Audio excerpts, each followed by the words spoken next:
for Where Passion Leads by Lisa Kleypas. 1. All night by the rose, rose, all night by the rose I lay. Dared I not the rose steal? And yet I bear the flower away anon.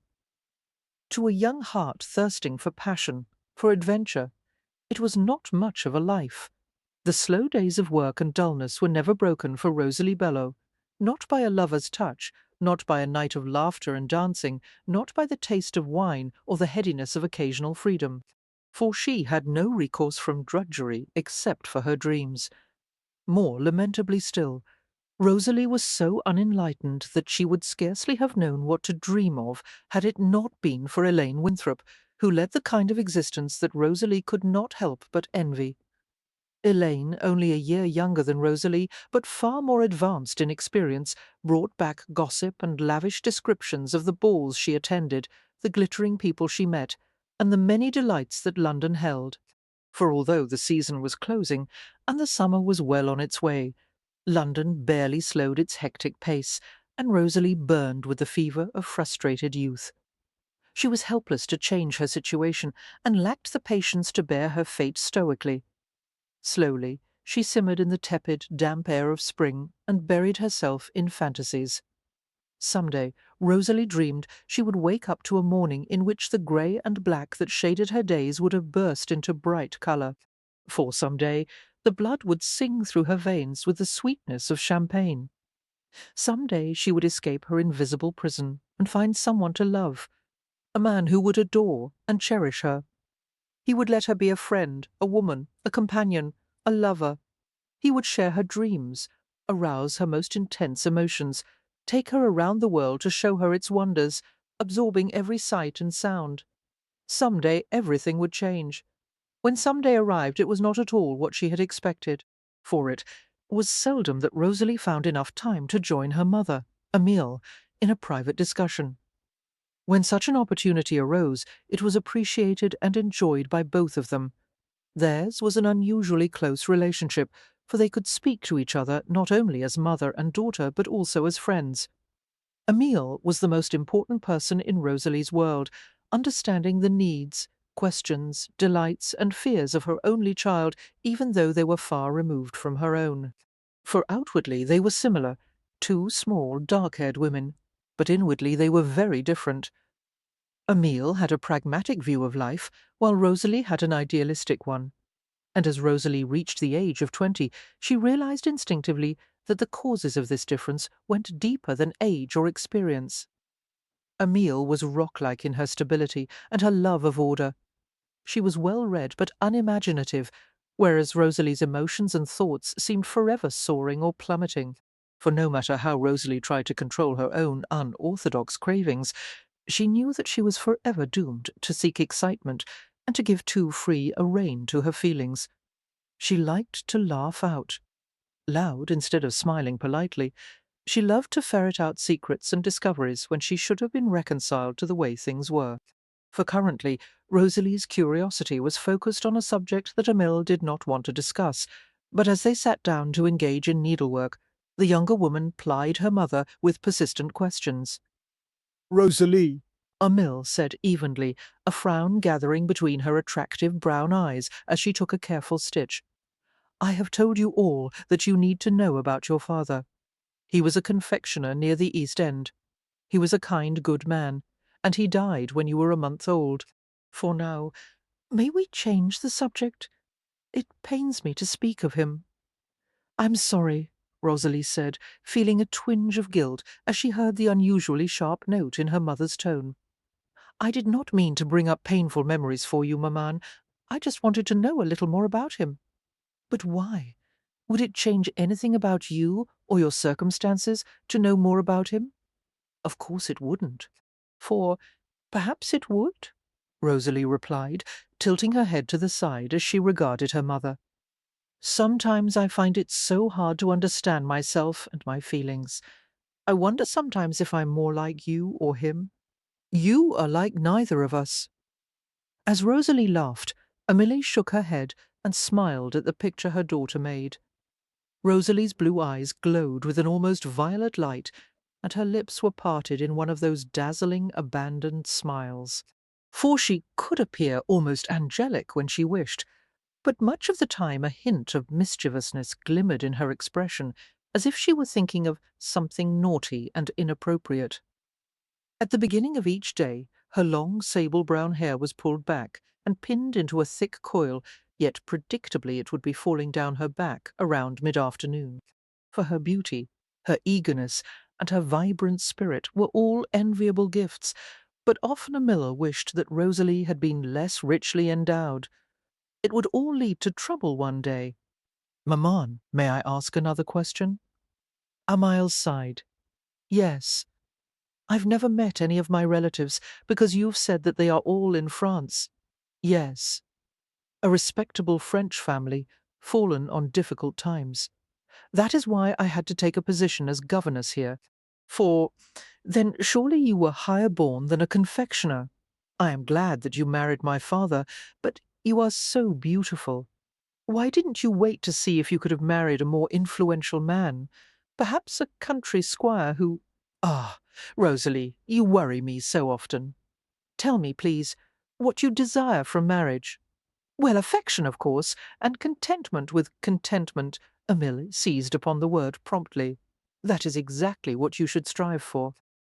And do you know what the true source of a woman's contentment is?" Rosalie grinned wickedly. "A handsome husband?" No! Emil replied seriously, refusing to allow the intensity of her lecture to be diminished by any attempt at humour. "A woman is contented by the knowledge that she is needed by her husband. When he is exhausted and needs her to feed and comfort him, when he is dispirited and needs her to hold him, when he confides in her and places his trust in her. Forgive up your fantasies of a handsome, influential husband, for he would never need you as a poorer man will." Blinking in surprise at Emil's vehemence, Rosalie looked down at her hands.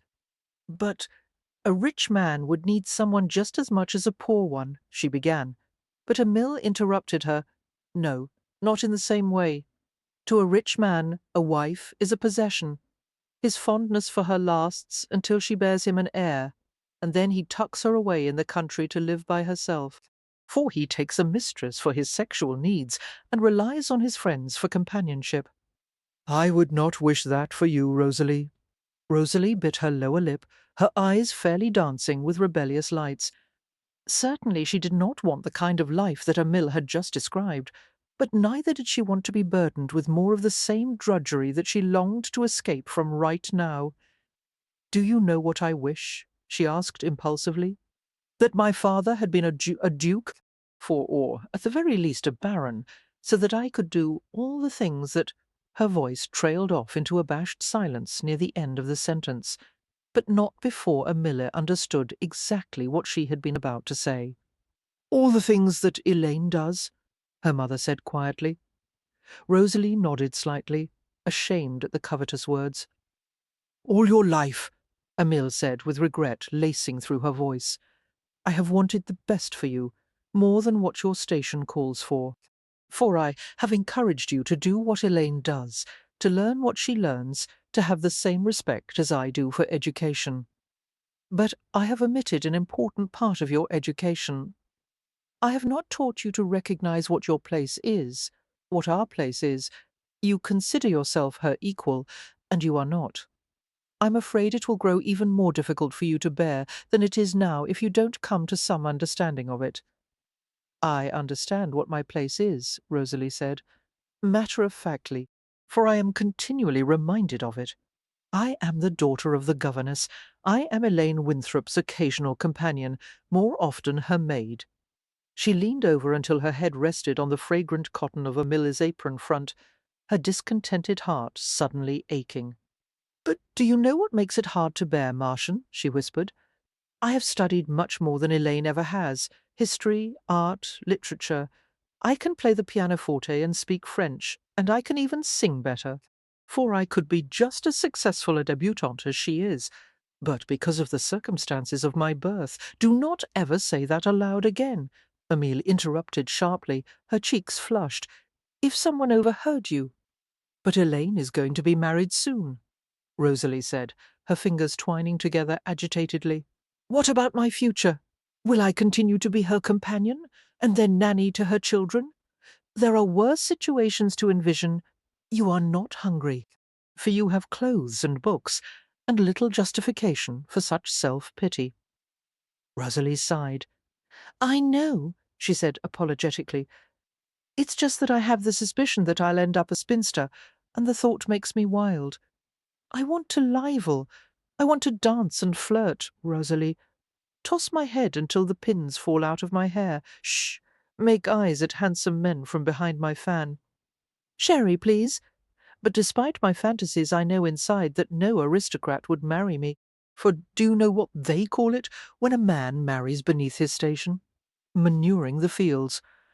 How I've been relegated to that status through no fault of my own escapes me.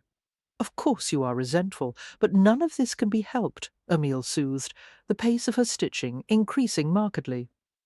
Sometimes I sit and read or copy verses in my album, and the room becomes so small I can hardly breathe. Maman, there must be some escape. Rosalie, you must learn to be calm. For Emile was becoming more than mildly disturbed. No properly reared girls spoke in such a manner, with wild eyes and passion trembling in their voices. How could she teach her daughter to reconcile herself to the course that life had set for her? You have been inside too much, I think. Maybe a trip to the theatre will be good for you.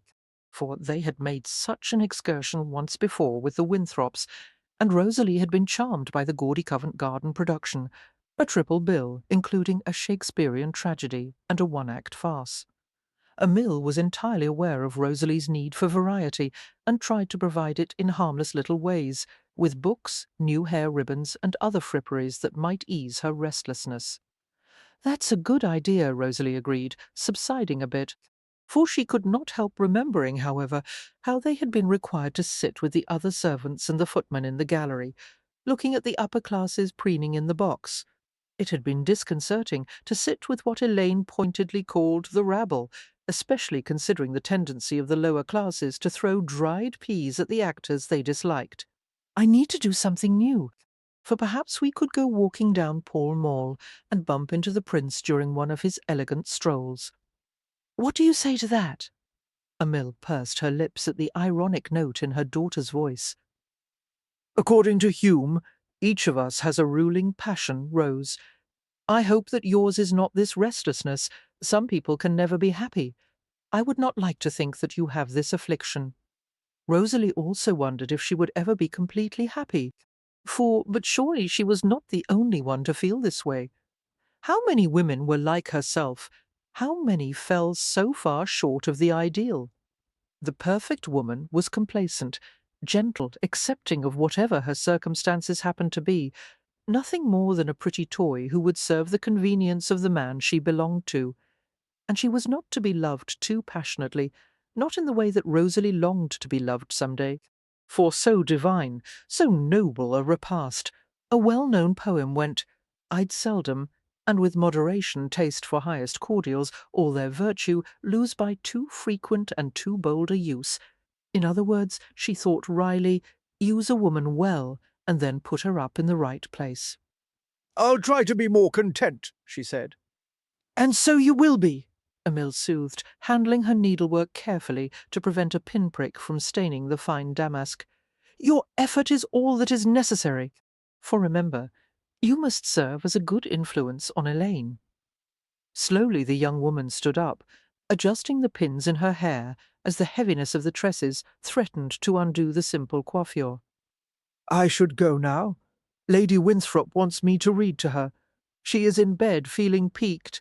Probably the excitement of this morning. Did she decide to let Martha stay? No, for she said that any maid who had been caught with a man in her room would undoubtedly provide an unwholesome atmosphere for Elaine, and then Lady Winthrop looked at me significantly, as if she hoped that I would be next. Emile chuckled. Be kind to her, my good girl. She is not a happy woman. Bring her some tea and those chocolate biscuits she has taken a fancy to. I would, maman, but she needs slimming. Rosalie! For the younger woman picked up her skirts with slender, well-kept hands and left the room as quickly as possible, endeavouring to avoid another lecture. They lived in a stucco terrace house, the Winthrops occupying the third floor, while Rosalie and Emil stayed in a basement room next to the kitchen. It was a privileged position, for the rest of the servants slept in the attic, which was cold in the winter and stifling in the summer. Rosalie summoned all of her energy to climb the endless staircase, her breath quickening as she reached the top. The book Lady Winthrop had requested, entitled Avoid the Wayward Path, absorbed much of the afternoon. Rosalie read in a clear and even voice, her eyes passing over the thick, small print until she could not stop from blinking sleepily as she turned each page. For stop that droning, child, Lady Winthrop finally said, leaning her head back until the pale gold of her curls rested against the pile of feather pillows on her bed. Her plump cheeks vibrated as she sighed and prepared to take a nap. It's ghastly hot today. Rosalie also sighed as she set the book aside, knowing that the chapters selected for today had most likely been intended for her own benefit. Quietly, she stared down into the London street. 4 vendors walked up and down the pavement, crying their musical sounds to attract the attention of potential customers. Cherries! Sweet cherries! News in print! News in print! Crossing sweepers of tender years swept the way across the street for well-dressed men and women, turning their palms up at the curbstone to receive a farthing or halfpenny for their service. Twisting her hands in her lap, Rosalie allowed her mind to wander restlessly. For there were so many places she was forbidden to go, so much that she could not do. Only a mile or 2 away were clustered the famous coffee-houses, where the intellectuals read papers and conducted lively discussions on politics and theory. Further west was Hyde Park, Piccadilly, the Mall, Spring Gardens, and the Haymarket. She was not allowed the freedom to see these places by herself, a right which even the meanest street urchins possessed, but it was dangerous for a woman to travel in London alone.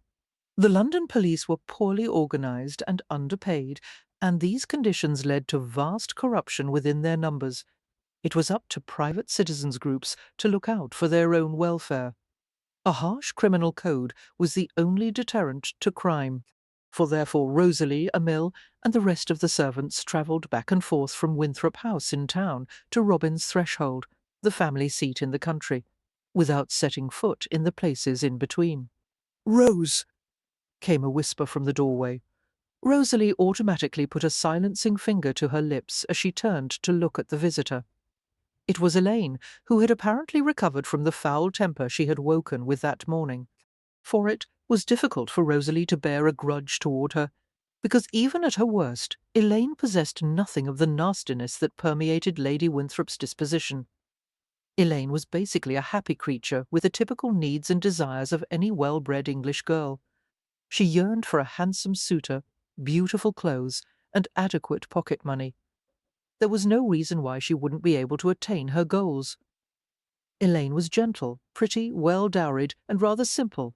For this morning she was especially attractive in a powder-blue gown decorated with beaded flower appliques. There was never anything to fault in her appearance, for Elaine took endless pains to ensure that her blonde corn-silk hair was arranged as artfully as possible. She also cared for her skin with the same air of mission, guarding it zealously from the sun so that it shone like gleaming snow. For as she peered into the room and took in the scene, the light, clear grey of her eyes glinted with a particularly gleeful expression. "I have to tell you about last night," she whispered. "Come with me, Rosie." Reluctantly, Rosalie cast a glance toward the bed. A gentle snore rumbled from Lady Winthrop's direction. "I can't risk leaving your mother," she began, but Elaine shook her head impatiently. "I'll tell her it's my fault if she wakes while you're gone, for I want to gossip a while, and Mamma won't need you for at least an hour or so." Rosalie nodded and stood up carefully.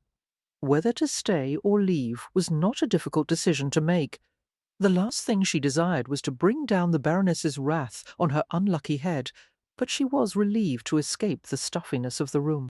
For they tiptoed into Elaine's turquoise-shaded bedroom, done in the feminine style of Robert Adam, with festoons, white Grecian reliefs, and Venetian carpets, and they sat on the canopied bed. Eager to hear news, gossip, or descriptions of anything entertaining, Rosalie leaned forward to catch every word. It must have been an exciting party. You slept very late this morning, she said, and Elaine grinned wickedly. Excuse my temper this morning. For I was as cross as a bear when you came in with my tea. Last night was the longest party yet. I could hardly open my eyes today, after all of the dancing I've been through. Mamma even let me waltz, can you imagine? And I met the most wonderful men last night, and the downstairs hall is already filled with flowers and calling cards for me. Dreamily she closed her eyes and fell back onto the goose-down mattress. None from him, though, and that's what I would prefer. I must get him to notice me. For, him, and just who is him? Rosalie questioned with reluctant amusement. It was half pain, half pleasure to listen to Elaine's adventures when she wanted so badly to have one herself. Lord Randall Berkeley, the future Earl. He and his friends attended the party last night. Every now and then one of them would dance. Oh, you should see how Lord Berkeley dances. He approached Mary Leavenworth for a waltz and made the clumsy girl look positively graceful. For the rest of the time, he and his friends stood near the corner and talked mysteriously among themselves, stopping occasionally to cast an eye in the direction of the more popular debutantes. They sound rather arrogant to me. Rosalie could picture the scene easily, especially the corner full of young male peacocks, all strutting and preening because they were matrimonially eligible. Oh, but they looked so worldly and exciting, as if there was nothing they hadn't seen or done before. For, really? Rosalie's interest was piqued even further. Do you think that's really true, or is this some grand impression they seek to give? From what I hear, Berkeley is very experienced and utterly wicked. Mamma told me that spending even 1 minute alone with him would shred a girl's reputation. Take care that he's not a fortune-seeker. Elaine suddenly broke into giggles. Haven't you ever heard of the Berkeleys? For they own a shipping company, Abbey House in Somerset, Devonshire House, a castle on the Severn. Heavens. Heavens, they own Berkeley Square. That may all be true, but Eve heard that some London bucks are heavily into gaming, throwing away hundreds of thousands of pounds in one night. They give the appearance of wealth, even while they are deeply in debt. Elaine ignored the remark, staring dreamily up at the ceiling. He is attractive in a strange sort of way. Lord Berkeley? For Rosalie questioned, and Elaine nodded. He is tall, and I'll admit rather unfashionably dark, but his manner is quite fascinating. Most of the time he wears a dreadfully bored expression. Of course, hence everyone must seek to entertain him. But occasionally he flashes the most charming smile you've ever seen. All he needs is a woman's gentle influence to moderate him. Is he a dandy? For he dresses well, Elaine conceded. But I don't believe his cravat was as high as fashion demands. Why, some of the extracts last night wore them up to the ears. Ridiculous, Rosalie pronounced, leaning forward in enjoyment. I've heard them speak. Ridiculous creatures, lisping and playing with words until their speech is barely intelligible. Is he like that? No, not at all. At least, I don't think so. I wasn't able to talk with him. But I'll attract his notice somehow, for he's the catch of a lifetime. And so are you. Rosalie patted Elaine's pale, dainty hand. Suddenly she didn't wish to hear any more about people she would never meet, or about balls the like of which she would never attend. And there's someone else I haven't mentioned yet, the most divine Viscount from— I would like to hear more about this, Rosalie interrupted, painting on a smile. Later. For now, don't you think we should practice your French lesson? Mercy, no. For mercy, Rosalie corrected, and Elaine moaned, I feel a distinct pain in my temples. You need a brisk walk and fresh air. I'll go with you. I need to rest. Bring me some orange flower water and a handkerchief, please, and tell cook I would like luncheon brought up in an hour. Oh, give my white slippers to a mill. The ribbons need repairing. A note of condescension had entered Elaine's tone as she spoke, reminding Rosalie momentarily of Lady Winthrop. For, of course, Rosalie murmured in a voice so docile that her reply was a parody of submissiveness. The sarcasm was completely lost on Elaine. Rosalie gathered up the thin slippers and closed the door as she left. Cautiously she glanced up and down the passageway, assuring herself that no one was nearby before she removed her own shoes and tried on the dainty white dancing slippers. For slowly she moved across the floor, gathering the excess of her skirt in one hand as she marvelled at the feel of heel-less silk shoes made especially for dancing. "No, thank you," she mimicked with the slightest touch of disinterest in her voice. "I've danced so much tonight that I could not possibly subject my toes to one more waltz, and the hour is quite late, you know. The monotony of these gatherings becomes quite dreadful, does it not?" For in her mind the man she spoke to did not answer, merely looked at her with a smile tinged with mockery, and eyes filled with, "Ah, what was the word in French? Savoir-faire." Directly translated, it meant know how to do. The question was, Rosalie pondered curiously, know how to do what? Damn them all, the ageing Earl of Berkeley said in disgust. We'll have another war with the French if this trade policy continues. The Berkeley affairs across the Channel are in a fine mess. For his hawkish face was pale and lined heavily, his gnarled hands tapping impatiently on the desk. Similar to most of the furniture in the country house, the desk was unfashionably old, bracketed in a Chinese style with claw and bowl feet. The massive furniture and the heavy-handed style in which the library was decorated suited the Earl, who possessed an impressive and intimidating presence. I assumed as much, otherwise you wouldn't have sent for me. For all of your philanderings in London can wait until you return from France," the Earl said, looking at his eldest grandson with exasperation that bordered on the extreme. For one reason or another, a conversation with Randall, as the Earl was fond of saying, usually ruined one's digestion. It was often said that they were two of a kind, for Rand's face was a darker, smoother version of the Berkeley mould, and he seemed to have an innate callousness that was appropriate for a member of this particular family. He was certainly a legitimate Berkeley, being a man of no mean parts, though very loose principles, a description commonly given to the men of the family. There was much to criticize about his upbringing, however, including the fact that Randall had never been taught the value of constancy, for he had the reputation of being both reckless and heartless, and the ear had the justifiable suspicion that Randall had earned it well. "I'll take care of everything," Rand said lightly, ignoring the Earl's scowl. "I have not told you the worst of our troubles yet." "Oh?" "It came out in the Times today. Berkeley Shipping recently delivered a cargo of cotton from New Orleans to France. A Miss Fogram at the port of Havre discovered that those blasted American merchants have been hiding stones in the cotton bales." Rand winced at the revelation. Practices such as concealing heavy articles in the cotton served to drive the weights and therefore the prices up, damaging the credibility of the company that delivered the shipment. Such a discovery could mean disaster for a highly profitable business. "How bad is it?" he inquired, and the Earl's answer came back like a shot. For over 1,000 pounds of stones concealed in merely 50 bales. Suddenly Rand's eyes lit with amusement, despite his efforts to remain serious. Of the Americans he had met so far, he liked them as a general matter of course, mainly because this sort of behaviour was typical of them. "Cheeky devils," he observed, and his grandfather glowered at him. "Don't worry, I'll handle it immediately." And not only will you persuade the port to let future shipments through, you will also find some way to assure that the bales are no longer fraudulent. "If I have to pick the cotton myself," Rand said, "a far more apt occupation for you than taking care of the family business," the Earl remarked. "I appreciate your confidence. Any other questions?"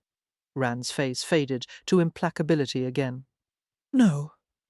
Aren't you curious as to why I've entrusted this to you instead of Colin?" Rand remained silent. but something in his expression flickered subtly at the mention of his younger brother. I see you are. The Earl continued, and his lips twisted into a semblance of a smile. Gad, it amazes me that your mother, that flighty bit of French nonsense, managed to produce 2 boys before she died. I see her in both of you, but especially in you. You look like a Berkeley boy, but you were minted à Dangu, for same aversion to bearing the weight of any responsibility on your shoulders. He paused, and his expression sharpened. It pains me that you are the firstborn heir. Colin is a fop, but I'd trust him with my last farthing. He understands money. Give him a penny, he'll make it a pound before the day is through, most likely through ill-gotten means. You miss my point, the Earl said sardonically. According to common tradition, you will inherit everything save what is reserved for Colin, for I must see if you are capable of handling it. If not, I will use what means I can to divide the estate between you, much as I would prefer to hand it over intact. But I am unable to picture you making weighty decisions with the proper care, and I cannot see the rest of the family looking up to you as the proper shepherd of the flock, not with that flippant attitude of yours. I must confess, I do not believe you are remotely deserving of the entirety of the Berkeley holdings. 4. As always, Rand irritated the older man by treating a weighty matter as if it were nothing of much consequence. His attitude was careless, as if it didn't matter to him whether the Berkeleys doubled their fortune or went to hell in a hand-basket. I am certain that I am not, sir, the younger man said wryly. However, being deserving has no bearing on whether or not I am capable of handling it. You may rest secure on 2 points. For I will keep the Berkeley fortune intact whenever it happens to be transferred to my care. And second, I don't foresee that such a situation will occur for a good many years. Your health, as always, is— My health is failing. Haven't you seen that? The thing I desire most is the security of my lands and sundry possessions, and my demise is approaching all the quicker because of my fears about you. The Earl's eyes narrowed as he regarded Rand with something akin to dislike. For what sort of bird are you? He asked slowly. You seem to care about nothing. What are your wants? Your weaknesses? Women? Gaming? God knows it's not strong drink. Thanks to my father's tender care, I've developed a ready caution for that. Rand's general moderation in drink was well known, for as a boy his father had often forced red wine on him as a preventive measure for gout. It had not taken long for Rand to become an alcoholic, for as a teenager he had been in a lamentable condition even after the death of his one remaining parent. Without the intervention of his grandmother, he would have drunk himself into the grave by now. All I know is that I've done my best for you, boy, and so far you've failed me. When are you going to get married? When will I see an heir? An heir, Rand repeated, with weariness edging his voice. I suppose you'll see one when I discover a woman I'd care to mix my blood with. For, great gad, boy, it's not as if there aren't hundreds of prime candidates who would accept you. Have you ever been attracted to a decent woman? The marrying kind? The Earl pressed. I don't recall. Damn, am I missing a discussion of Rand's romantic activities? Colin's smooth drawl disturbed the atmosphere. Might liven up a dreadfully boring afternoon. He sauntered into the room, conscious as always of his appearance with every step he took, for the thin tissue of his slippers made no sound on the floor. He wore a rich purple coat, the back divided into pleated tails that fastened with hip buttons. A brilliant white vest and canary yellow trousers completed the outfit.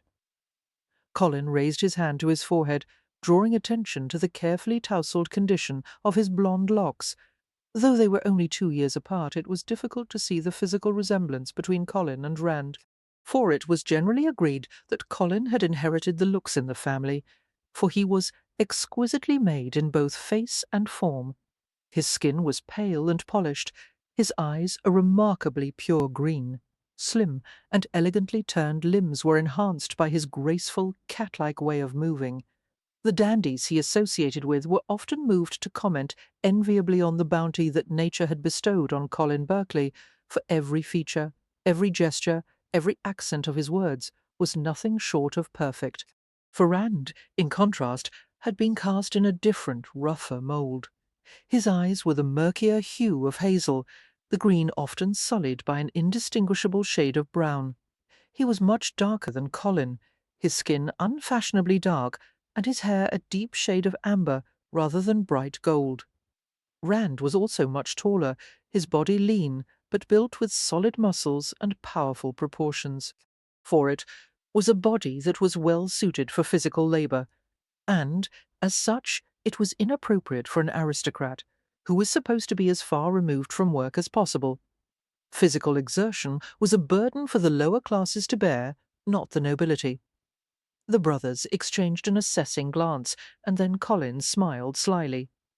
"What is the most recent complaint?" he inquired with relish. "He should be married," the Earl replied, regarding Colin with disgust, "and you should have been a woman.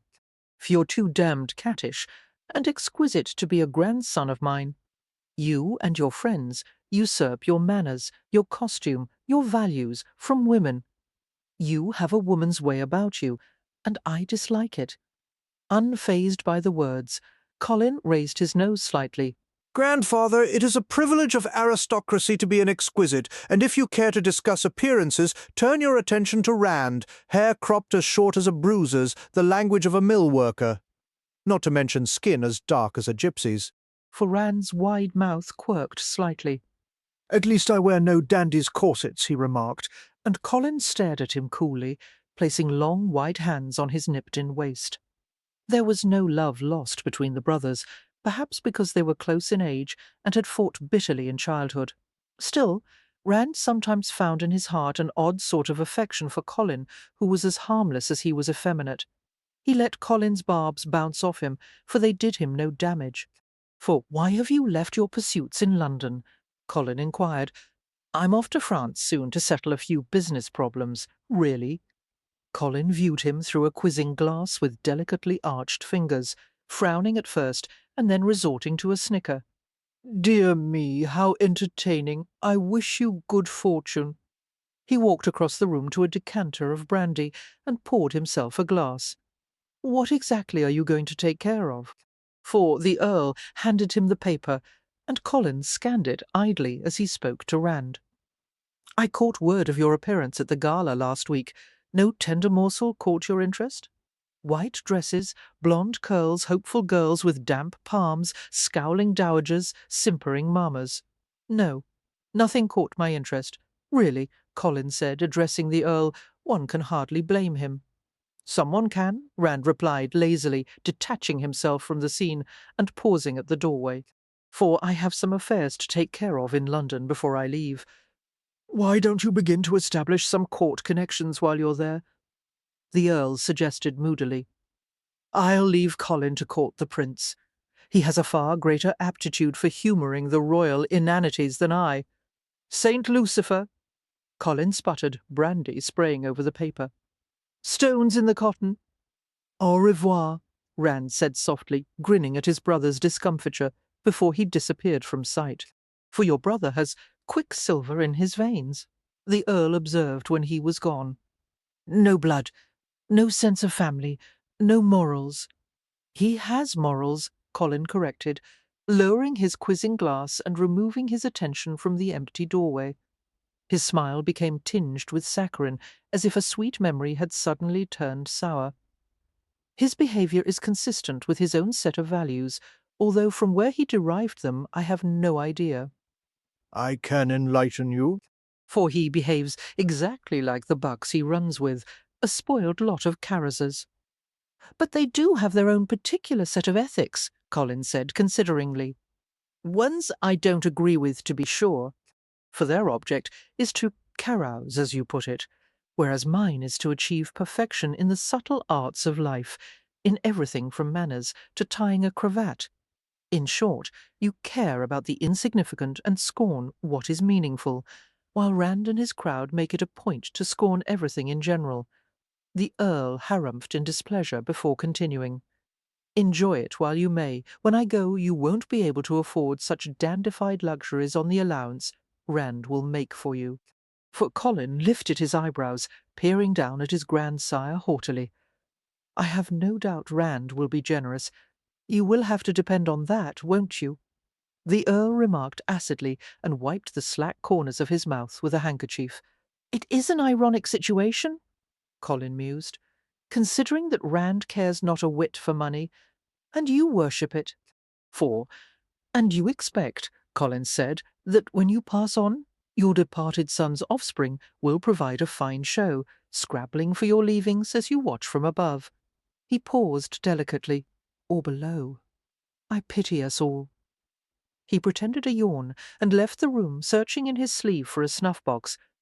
As soon as Rand arrived in London, he supped with his companions at the club, making last-minute plans to celebrate his journey to France. For he relaxed in their company, as he did at no other time, feeling free from constraints and cares, appearing almost boyish as he participated in the general merriment of the club. Every one of the aristocratic members of originally White's Coffee House, were devoted to witticisms and gambling. The Earl of Chesterfield once wrote to his son that a member of a gaming club should be a cheat, or he would soon be a beggar. Here at White's the statement was often proved to be prophetic, for Rand enjoyed plying his luck at the tables. Yet there was a fine edge to his character that guarded him from making such a pursuit an ingrained habit. It was not the loss of money that made him cautious, but rather the prospect of losing his control. And so he played faro and hazard with the attitude of a man who mocked himself. What he forbore to mention to the rest of the Berkeleys was that Colin had no such self-restraint, and that his gambling could some day become something dangerous. For even though Colin had always enjoyed stupendous luck, it could some day vanish with the flick of a card. Huge losses at the tables caused many a tragic end for those who frequented the most popular clubs. Families were bankrupted, lives were ruined and ended, all amid intoxication, excitement, and merriment. White's, Rand had quipped once, will be the undoing of the English nobility. His comment was still passed between the members of the club with delight, for on this particular night there was a mild commotion inside the club, stemming from the collapse of a man just outside the door. They carried him in and laid him out on a mahogany-framed couch, wagers flying thick and furious. 50 guineas he dies, 100 he lives, 100 he's only drunk. Don't call a physician, that will affect the odds. Rand shook his head in disgust and suggested laconically that more amusement was to be had in a disreputable tavern. For half drunk already, a large group of club members offered to accompany him to the Rummer, once frequented by the recently self-exiled Beau Brummel, and they took off into the streets of London. I say, have you heard that your brother's luck is changing? George Selwyn II remarked Leigh, surely as they established a common pace.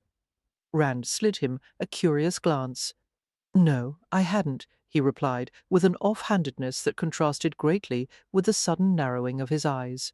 For he owes me close to £100. Of course, I am not mentioning this as a point of concern, for it's obvious that the Berkeleys can make good on their debts. I am just making conversation? Rand inquired softly. He continued to lead the way to the tavern with a controlled stride and a mild frown. Colin's gambling was a developed habit. Winning constantly made it acceptable. Losing constantly was quite another thing. Florizelli settled into her seat with excited anticipation, clasping the round shape of her embroidered stocking purse as her gaze flew around the Covent Garden Theatre. "I can't believe we're here, Maman. You are so good to me," she said, looking upward to take in the breathtaking appearances of the aristocrats in their private boxes. Most of the women wore diamonds in their hair, around their necks, on their wrists and fingers. For their gowns, for the most part, were diaphanous, shaded in pastel or white, cut so low that Rosalie wondered how they could wear the garments without blushing. "How did you manage to get permission from Lady Winthrop?" she asked, and Emil smiled placidly. She is exacting, but not an ogress, Rose. Rosalie kept her opinion to herself, thinking that for tonight she would say nothing derogatory about the Baroness. For escaping into another time and place, into other people's lives for a few hours, was worth all of the frustrations that Lady Winthrop was so fond of ladling out. She sighed in pleasure as the play began. From the moment that the actor Charles Kemble stepped out onto the stage, the audience quieted and watched him intently.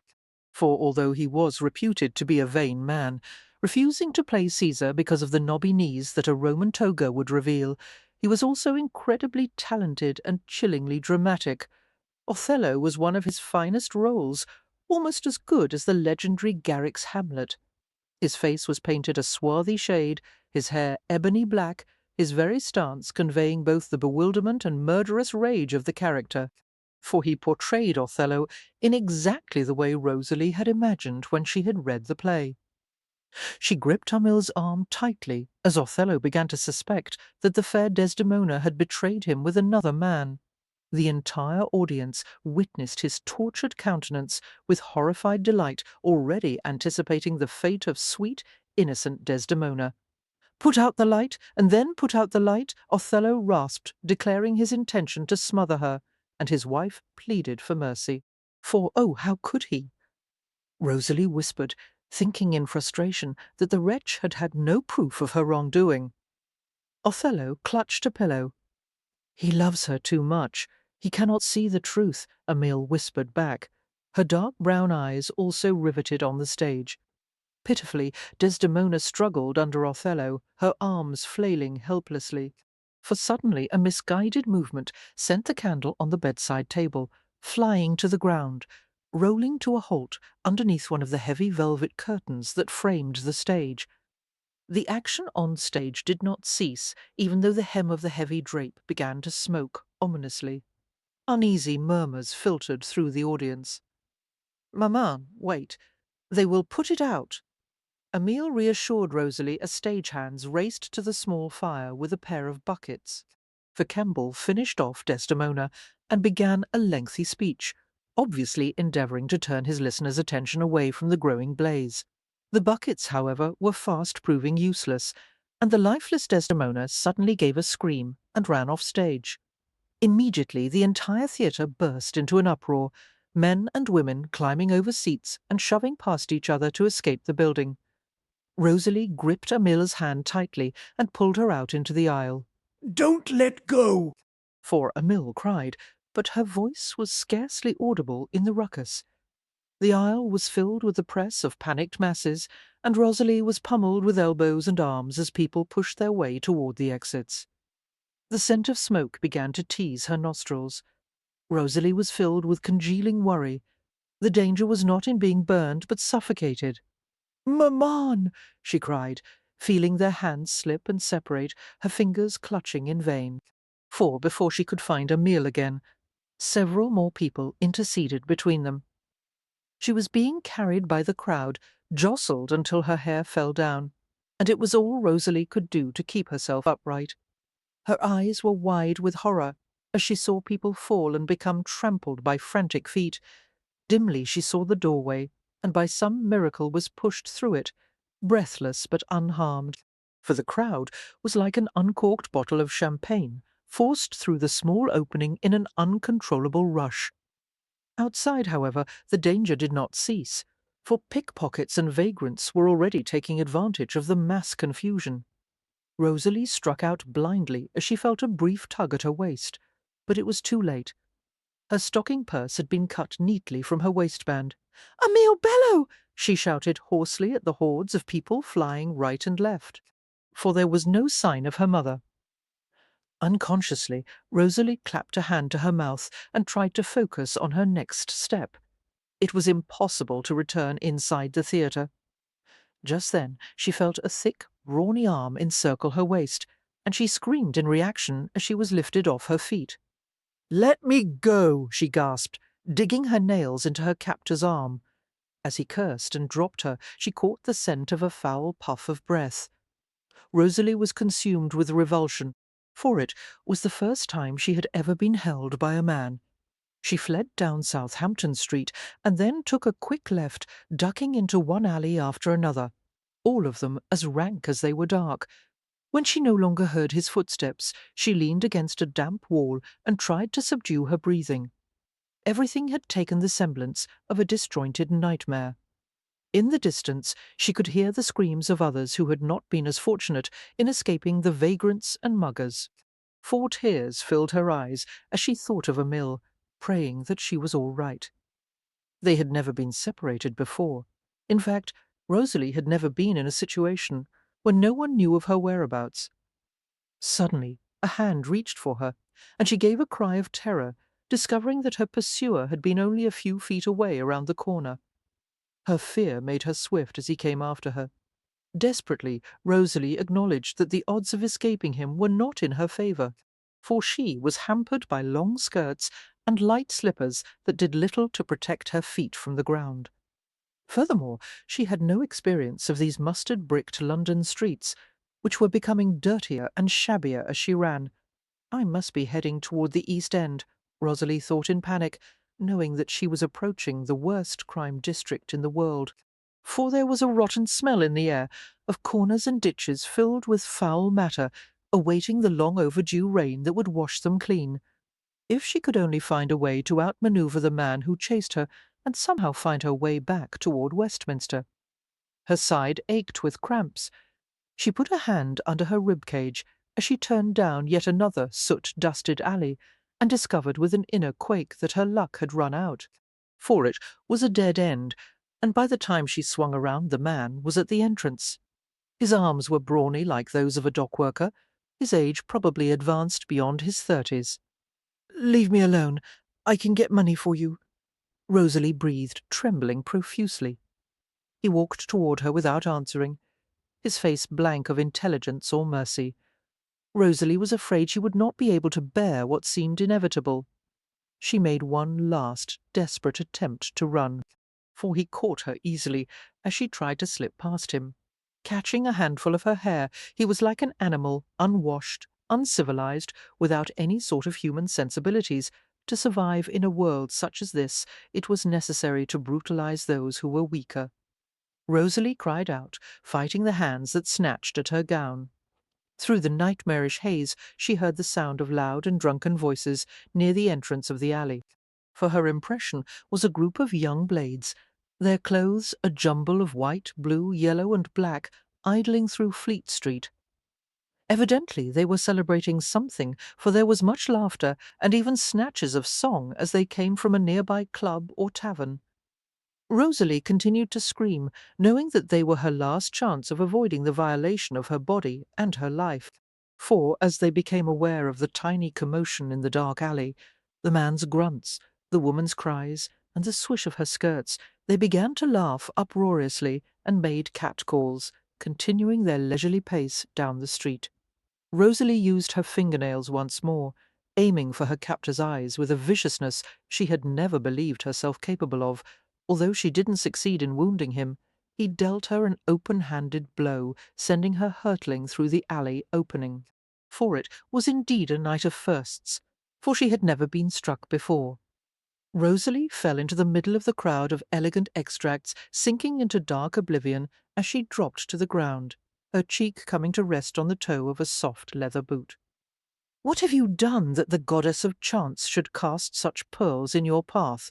one of the bucks asked the owner of the expensive boot, and a small gathering formed around the crumpled figure on the ground.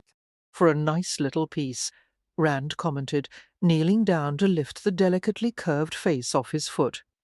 She was out cold. Her hair streamed everywhere, in endless swaths of silky brown, curling gently across the filthy pavement. Thoughtfully, he cupped her head in one hand as he considered her features. Although somewhat sooty, her face was perfectly symmetrical, her cheekbones high but not sharp, lips deeply curved, for her body was clothed in the simple garb of a house servant, yet the moderate swell of her breasts and the neat turn of her waist were discernible none the less. He found her figure fairly pleasing. Through the dirt it was obvious that her skin was as unblemished as a child's, and he felt an unexpected twinge of sympathy as he saw the tracks of tears on her cheeks. Obviously overwhelmed by such gentle courting, he said, his tone indifferent and yet faintly acidic. For around him there was a predictable chorus of wagers. 20 guineas he leaves her. 25 that she warms the Berkeley damask tonight. 50 that he won't be able to best her companion. Protests and cheers emanated from the rakes as Rand grinned and hoisted her up over one shoulder. Chance had indeed thrown her at his feet tonight, and he saw no reason why he should refuse it. There was, however, still another matter to consider. "You care to challenge me for the wench?" For he inquired calmly of the lout in the alley entrance. He was answered by a bitter stare and a thick accent. "She's mine. I chased her through half of London." "For your trouble, then," Rand said, and flipped a guinea to him. The dock worker caught the shining piece in one fist and remained where he was. "She's mine now," Rand pointed out softly, his dark hazel eyes resting steadily on the man, and after long hesitation the lout slunk away. "For you could get a good whore for half that," George Selwyn remarked, eyeing the trim backside of the body slung so snugly over Rand's shoulder. "And you're not including the cost of cleaning the soot from my sheets," Rand added as he strode away, causing a general round of laughter. "Berkeley," Selwyn said, walking hurriedly to keep pace with him, "you have little need of a woman in the midst of preparing to leave at dawn for France. Never fear, I'll fit her into my schedule somehow. For do me this favour. Send her to my doorstep tomorrow morning, and I'll give you my new bays when you return. Perfectly matched, 15½ hands high, not a white hair between them." Rand slid him a sceptical look. "If she means that much to you, then throw in a cancellation of my brother's debt to you as well." George Selwyn sighed and nodded reluctantly. "I only hope she's worth it." "So do I," Rand said, flashing a wicked conspiratorial grin at his companion. For transporting a limp form, no matter how light or small, was a nuisance, especially all the way back to his apartments in Berkeley Square. Rand laid her across the small seat of his one-horse four-wheel chaise, a light vehicle that was suitable for driving pell-mell through the cobbled streets of London. She stirred not a whit, even as he carried her through the door of his bedroom. Rand's first inclination was to have his valet clean up his new acquisition while he prepared for bed, for this particular manservant was a valuable employee, accustomed to keeping his mouth closed no matter what the circumstances or provocation. But on second thought, Rand decided to perform the task himself. She was so small, so vulnerable, that he was oddly disinclined to let her out of his sight. Gently he laid her on the fine Coleraine linen bedspread, stripping her gown and stockings off efficiently and discovering that her underclothes were well worn but scrupulously clean, for dampening a cloth with some water from a white porcelain pitcher. He wiped the soot from her face, revealing tender skin that shone like satin. Her features were a marvel to behold, even robbed as they were of expression or animation. Her body, divested of all but a chemise of thin cambric, was nothing short of magnificent. Slender, yes, but undoubtedly womanly. How had she come to be in the situation he had witnessed tonight? He wondered, removing the grime from her arms and neck carefully, for she did not appear to be a whore, but neither was she a member of the gentry. Her limbs were slim and capable-looking, without the delicate roundness that characterized ladies of nobility. She engaged in some kind of labour, yet it was not overly exacting, judging from the beauty of her hands. Absently he wound a lock of her hair around his fingers. The mahogany silkiness of it gleamed richly in the lamplight, as though it had taken on its own life. "For sweet angel," Rand murmured, "'tis a pity you're unconscious." Rosalie stirred slowly, her mind rising from the incoherent darkness. There was a dull ache that spread over her entire body, but most intense was the pain that stretched from temple to temple. A soft exhalation came from her mouth as she struggled to open her eyes. She was laid out on a mattress of some sort, in a room that was quietly lit, the yellow warmth of lamplight bathing the air. For painfully she tried to recall what had happened, her last memory being the scene in the alley, the echo of her own cries coming back to haunt her. What had happened? Giving a brief moan, she raised her fingertips to her forehead, feeling stabs of pain rebound through her skull. She must have been brought back home, Rosalie thought, becoming aware that she was in a bedroom and that there was a presence beside her. Martian? For, she whispered, and ignored the sharp throbbing of her head as she shifted slightly. Startled, she encountered the sight of a man sitting on the edge of the bed. "So they're blue," he said huskily, looking at her eyes, and she stared at him in wonder. She had never seen anyone like him. About him there was a peculiar appearance of vibrancy, of darkness overlaid with gold. Lurking behind the grave lines of his mouth was the possibility of tenderness.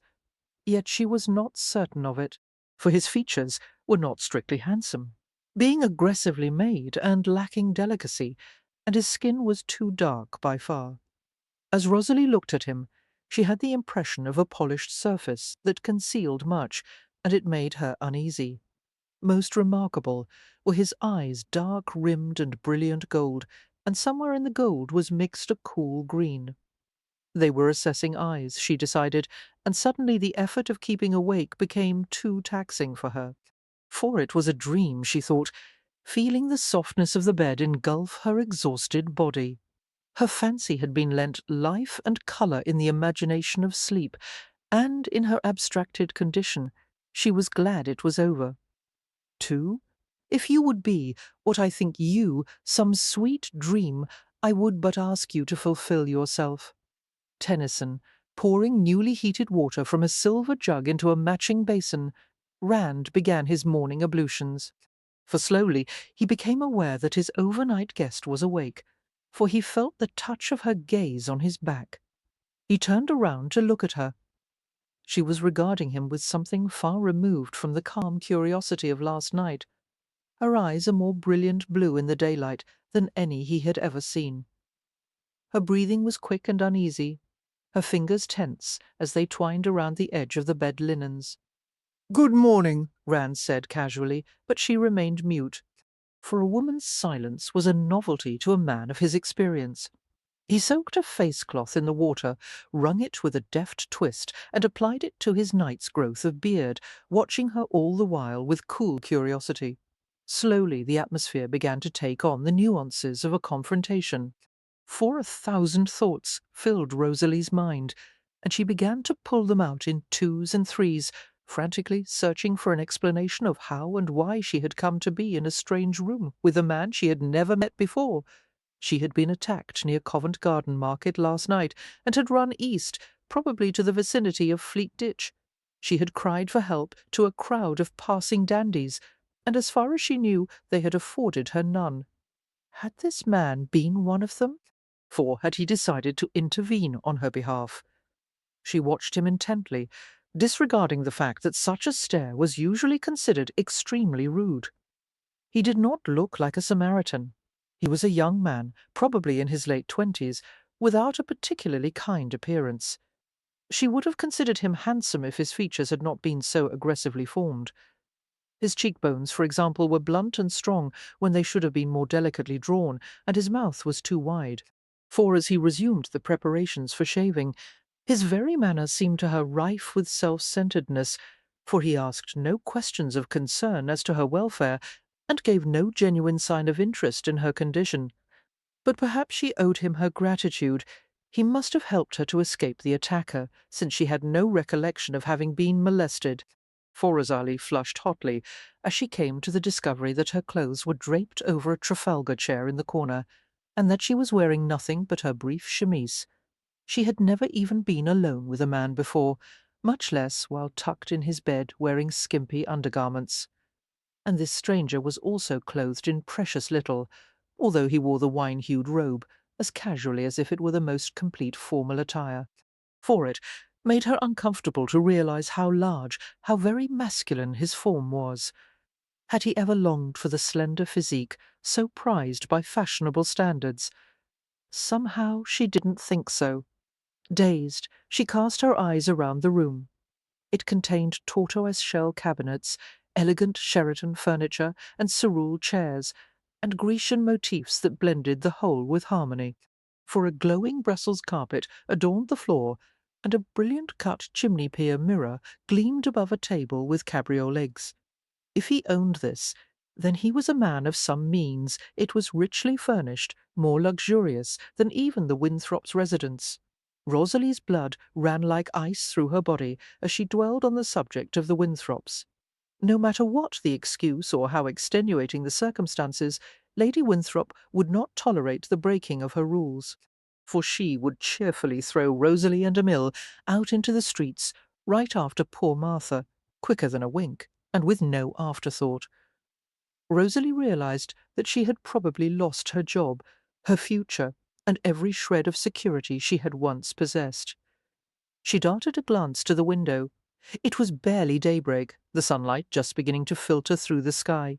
Since the Winthrops slept until late morning, there was still a thin chance that she could get home before they awoke. But perhaps Maman had already alerted them of her disappearance. Only if a miller had made it home at all last night. Rosalie's heart pounded with worry. She had to get home as quickly as possible. But what of this man? Interesting, the stranger said, his voice pleasantly modulated, if cool. With each new thought, your eyes change a different hue. Where am I? She asked, her voice coming out in a croak. For ignoring her question, for the moment, he brought her a cup of hot, fragrant tea from a tray on one of the Sheraton tables. She refused to move, eyeing him as if he were about to attack her. "Who are you?" she asked, her voice shaking. "Please tell me what happened last night." "Why don't you take some tea first?" he suggested reasonably. "You look as though you need it." Rosalie hesitated and then accepted the heated china cup carefully, feeling trapped as she looked at him. For the dark-ringed green of his gaze was peculiar, for it was lightened by several brilliant shades of topaz that made his eyes startling as they shone against the burnished tan of his skin. She wondered briefly at his obvious lack of care for the effects of the sun. Any darker, and he would appear quite barbaric. Well-bred gentlemen kept their skin pale. Even George IV, the Prince Regent, was known to apply leeches to divest his face of colour. For perhaps this man was a naval officer or a port official. "Where am I?" "We're at my apartments in Berkeley Square," he informed her. Rosalie relaxed enough to take a sip of the strong, reviving tea. She was not too far from Bloomsbury, where the Winthrops resided. Rand's eyes rested on her steadily as he became intrigued by the incongruity between her unfashionable clothing and her upper-class accent. "What is your name?" he asked, his mouth tilting slightly for the corners at the picture she made, her hair a silky tangle, her bearing demure, her grip on the teacup entirely proper. Immediately alarmed, Rosalie shook her head. Her hands were still trembling from the shock of finding herself in such a predicament, causing a few drops of hot tea to spill on her arm. She could not begin to place any trust in this stranger, at least not until she found out who he was and how she had come to be here. "I would rather not say," she said in a low voice. "Then tell me where you come from." I would rather not tell you that either." "Interesting," he remarked in a light, amused tone, his smile mocking. "To be strictly equal, I suppose, I'm not obliged to reveal anything further. And yet I'd wager you have a few questions to ask." "My name is Rosalie," she said, in a small rush, knowing that as things stood she had to depend on what limited kindness he might possess. Better to try to oblige him if she could. "Rosalie?" He repeated, turning toward the mirror of a mahogany shaving table and dampening a well-used cake of soap. The approaching sunlight gleamed in his hair, touching off cool gold tones in the closely scissored strands of brown. "No last name. You have no need to know it." "True enough," Rand drawled, unconcernedly lathering his face with the hard-milled soap. "Well, since you've told me half your name, I'll be at least halfway obliging." She started as he flipped open a long, well-sharpened razor. His expert manner with the instrument caused her no small amount of unease. "Sir?" she asked shakily. "How is it that I am here?" The razor made a smooth, careful path down his brown throat before he answered. "My companions and I happened to pass by as you were accosted last night. Circumstances made it impossible for me to ignore you. I am glad you didn't. That much was true. For I suppose I owe you a debt of gratitude, mister." Lord Randall Berkeley of Warwick. No, he couldn't be. What an odd trick of chance, of all men who might have rescued her. Rosalie set down the tea and raised her fingertips to her mouth, her eyes widening, just as Elaine had described, except that the romantic image Rosalie had conjured up had little to do with the Randall Berkeley she saw before her. For in her imagination, Lord Berkeley had been an audacious gentleman, perhaps roguishly charming, whereas in reality he was cool and rather haughty, a less charming man she would never hope to meet. "I have heard of you," she admitted cautiously, and he wiped the last traces of soap off his face with the towel.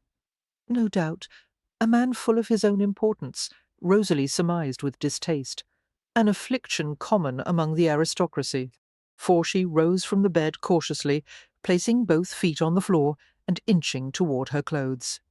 Ready to leave so soon? I must get back.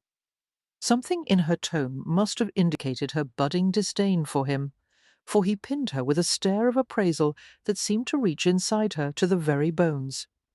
Her shoulders quivered slightly, her hair brushing her hips as she halted. "Get back to where?" he inquired. "I'd rather not say," he finished for her sardonically. "For you might as well sit down, for you're not leaving until I have some answers from you." That sounded distinctly threatening.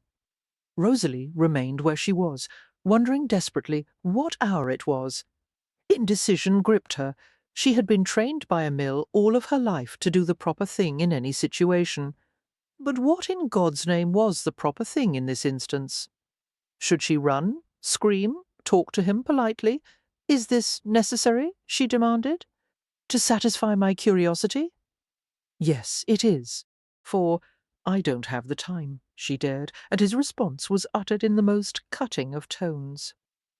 "Neither do I, but sit down in spite of your overloaded schedule. We haven't yet discussed what you owe me." Holding his eyes resolutely, Rosalie continued to move to the Trafalgar chair in the quest for her dress, stockings, and shoes. The only way to deal profitably with him, she sensed, was to conceal her uneasiness, for he was bred of the same instinct as the creature she had tangled with the night before, quick to take advantage of weakness. "Owe you? What do you think I owe you?" "A few answers, for one thing." I owe you nothing, she said, her voice sharp in her eagerness to stand up to him. "The hell you don't. Your playmate of last night would have slit your pretty throat from ear to ear after your tete-a-tete." For Rand neglected to add that even if that had not occurred, his own companions would most likely have offered to take the man's place on top of her. It was the wont of the younger bucks to treat life as if it were a selfish folly. They cared for no one, for nothing except pursuing pleasure and maintaining their reputations. A strange kind of honour it was that required payment of gambling debts but made no quarter for simple compassion. You fought him? For Rosalie asked, a wealth of surprise colouring her expression. Had he been so compassionate that he would have seen fit to exert himself to rescue? "I paid him a guinea for you. How pleasant," she said, unable to tame a wave of indignation at his casual manner, "to discover one's ultimate value. I am overwhelmed by your generous expenditure on my behalf." Inexplicably there appeared a gleam of approval in the strange depths of his eyes. For she had spirit, he surmised, and her attractiveness was increased by the discovery. "Rosalie, petite fleur, vous devrez cacher les épines. Little flower, you should hide your thorns. Un avertissement très appréciable, monsieur," she replied immediately, in an accent as pure as Emile's. "You have French blood in you," Rand observed. "Yes. Obviously not blue." "Apparently not."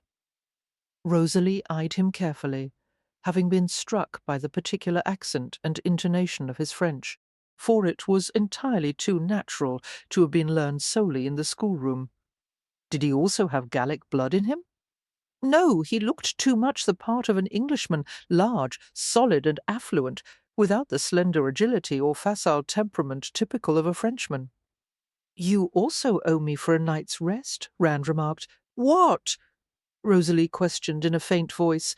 realizing just then that they had actually shared a bed last night. She felt a leaden weight settle in her stomach, for, as far as the rest of the world was concerned, her virtue was ruined. She tampered down a burgeoning sense of panic. Your tossing and turning kept me up until the sun began to rise.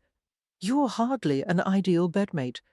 You're hardly what I would choose either. She managed to retort, swallowing an unpleasant lump in her throat. Perhaps none of this was real. Perhaps she was having a dreadful nightmare. For surely she, Rosalie Bellow, a girl with a tidy, orderly, and dull life, had not been tossed into the worst imaginable scenario for an unmarried woman to find herself in. Turning her face away, she endeavoured to conceal her confusion. It was almost certain that by now her face was a shade of brick red that would most likely remain permanent. "Yes, I've seen the type of men you prefer to consort with," Rand commented, his eyes taking in her every move. For silently daring him to object, she gathered the sombre material of her gown in her hands and thrust one leg into it. She would not even take the trouble to put on her stockings, as long as she could take her shoes. "I wouldn't bother with that just yet," he said calmly, setting aside the shaving apparatus. Rosalie flinched again, uneasiness clotted in her throat. "I insist you turn around," she said, her tone cold. "I am used to dressing in privacy." "For?" His eyes travelled over the tangled waterfall of hair that looked far too heavy for such a slender neck to support, then touched on the trim, womanly proportions of her body before resting appreciatively on her legs. Her ankles and calves were slender but sturdy, their shape decidedly feminine. Rand smiled in an odd mixture of anticipation and self-contempt as he realized exactly where he desired those enticing legs to be. He was beginning to want her more each minute. For small Rose, all blooms and claws, your vestments do you little justice. I prefer you just as you are. Put the garments down. She began to understand what he intended to do, with or without her compliance. A gentleman would not press his advantage in such a situation. Rosalie breathed, every vessel in her body beginning to reverberate with the increased thumping of her heart.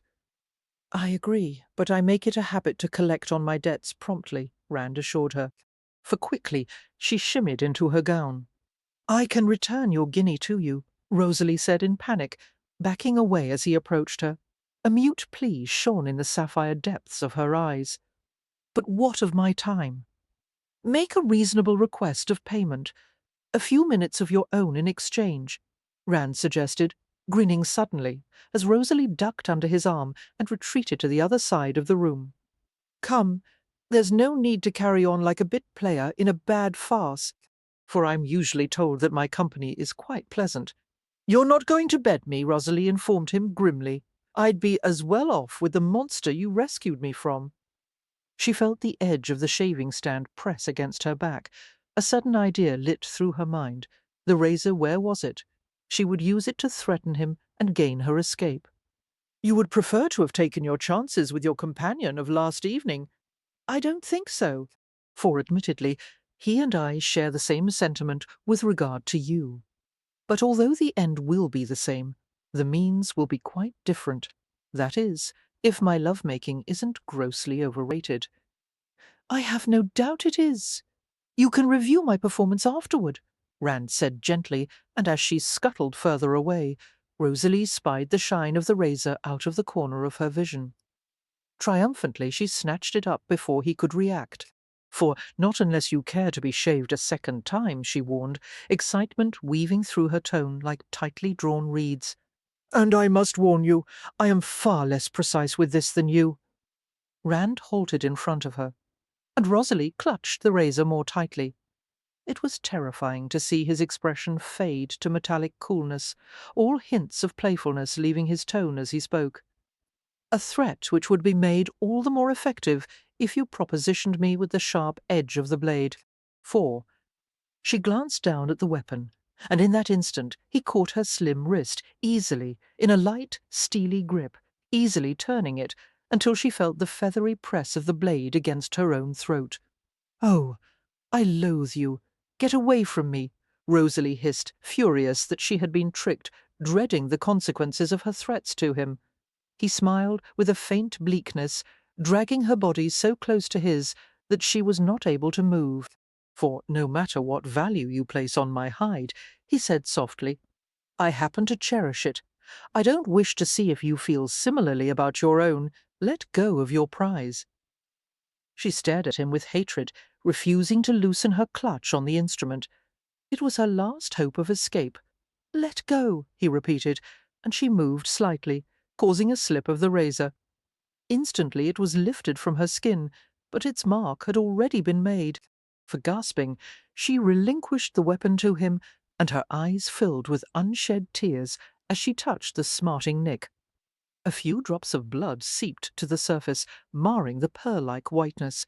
Never in her entire life had she been threatened in such a manner, and her rage was instantly diluted by surprise and fear. It's not often I meet someone so unreasonably determined, Rand remarked conversationally, placing the razor out of reach and whipping out a silk handkerchief. For it's not often that I am held prisoner, Rosalie said, her voice quavering. What are you going to do now? Strangle me? If I were you, I would discard the practice of making such poorly timed and singularly appealing suggestions. He wound the cloth lightly around her throat, frowning in what might have been regret as his fingertips lingered against her delicate skin.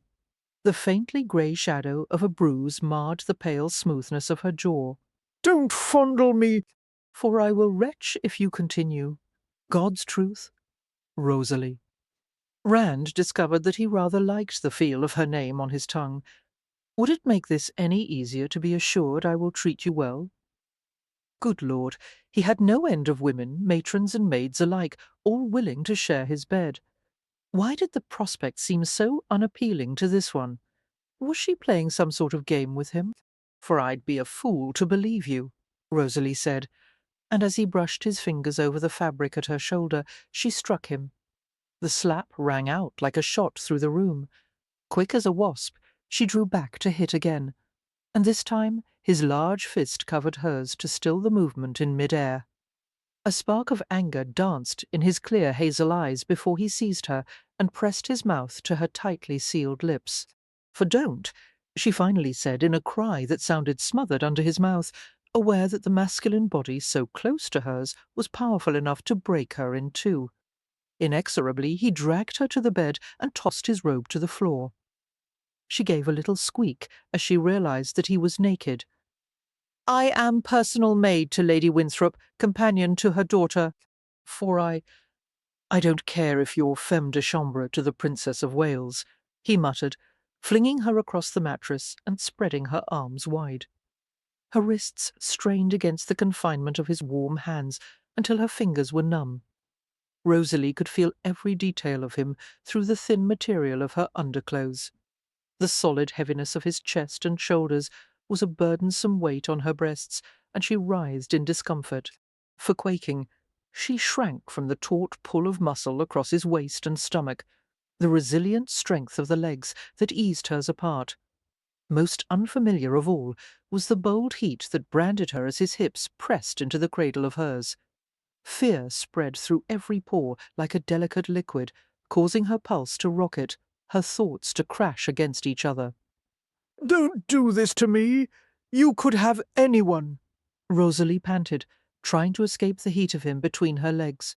For Rand responded by settling more deeply against her, hard and impatient for the softness of her body. The light feminine scent of her, the young warmth of her flesh, caused a hunger inside him that he had not felt in a long time. It was unexpected, the strength of this desire for a reluctant maid. Please, I've never been with a man, she whispered, pulling out her last card, and he stilled. Hazel eyes met brilliant blue in a split second of challenge. For momentarily, Rand allowed himself to wonder if what she claimed was true. But it couldn't be. Someone in her position and with her looks would have lost her innocence years ago. Comely housemaids were readily accessible and very desirable targets for men of almost any means and station. I don't believe you, Rand replied flatly. It's true, damn you, prompted by painful arousal and the inexplicable necessity to have her.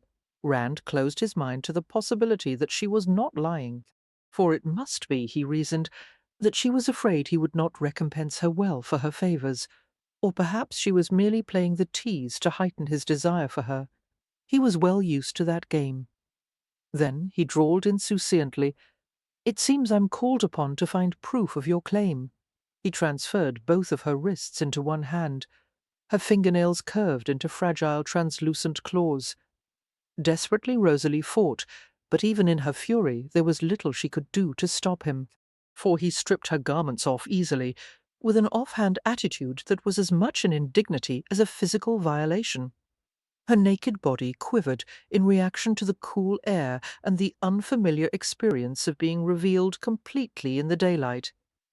Sickly Rosalie closed her eyes as Rand inhaled slowly. He placed a warm, gentle hand on her finely structured rib cage, his reverent touch drifting upward along the velvet skin to the fullness of her breast. For as he took its weight in his palm, the expert caress of his thumb brought the tender softness of her nipple to complete arousal. At the same time he bent over her other breast and took it into his mouth, the heated flick of his tongue sweeping over her again and again. Her soft skin, her quivering flesh, was so sweet. As Rosalie struggled against him, she realized he was 10 times stronger. His body was hard and invulnerable, built for aggression, so very different from her own. For the hair on his chest brushed against her skin like rough silk, the abrasion feeling unutterably strange. "I don't believe it is happening," Rosalie thought, frozen with shame as she pictured the scene from above. Herself, pale-skinned in the morning light, stretched out on the rumpled luxury of the bed, the man devoting his attention to the most private parts of her body, as if he owned them. For his dark amber hair, gleaming immaculately, his large hands cupped around her, one of his legs insinuated between her tense and parted knees. She could barely hear through the laboured rushing of her breathing and the drumming of her heart. "This is disgusting," she choked, and he dragged his mouth up to the fragile line of her jaw, careful not to disarrange the silk kerchief around her neck. A wounding observation. "For usually my services are more highly recommended," Rand said, his mouth curving in a momentary touch of humour. She turned her face away from him, clenching every muscle in rejection of what was occurring. She merely succeeded in imprisoning his leg more securely between hers. Then her breath caught in her throat as his hand stroked over the lowest part of her abdomen. If you would relax, I believe this would all be more "Tolerable to you," he suggested gently, and Rosalie thought she would die of shock as his fingertips drifted in an idle pattern through her soft, light curls.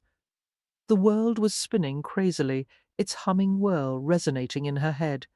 The scents of bare masculine skin and sandalwood soap drifted seductively to her nostrils.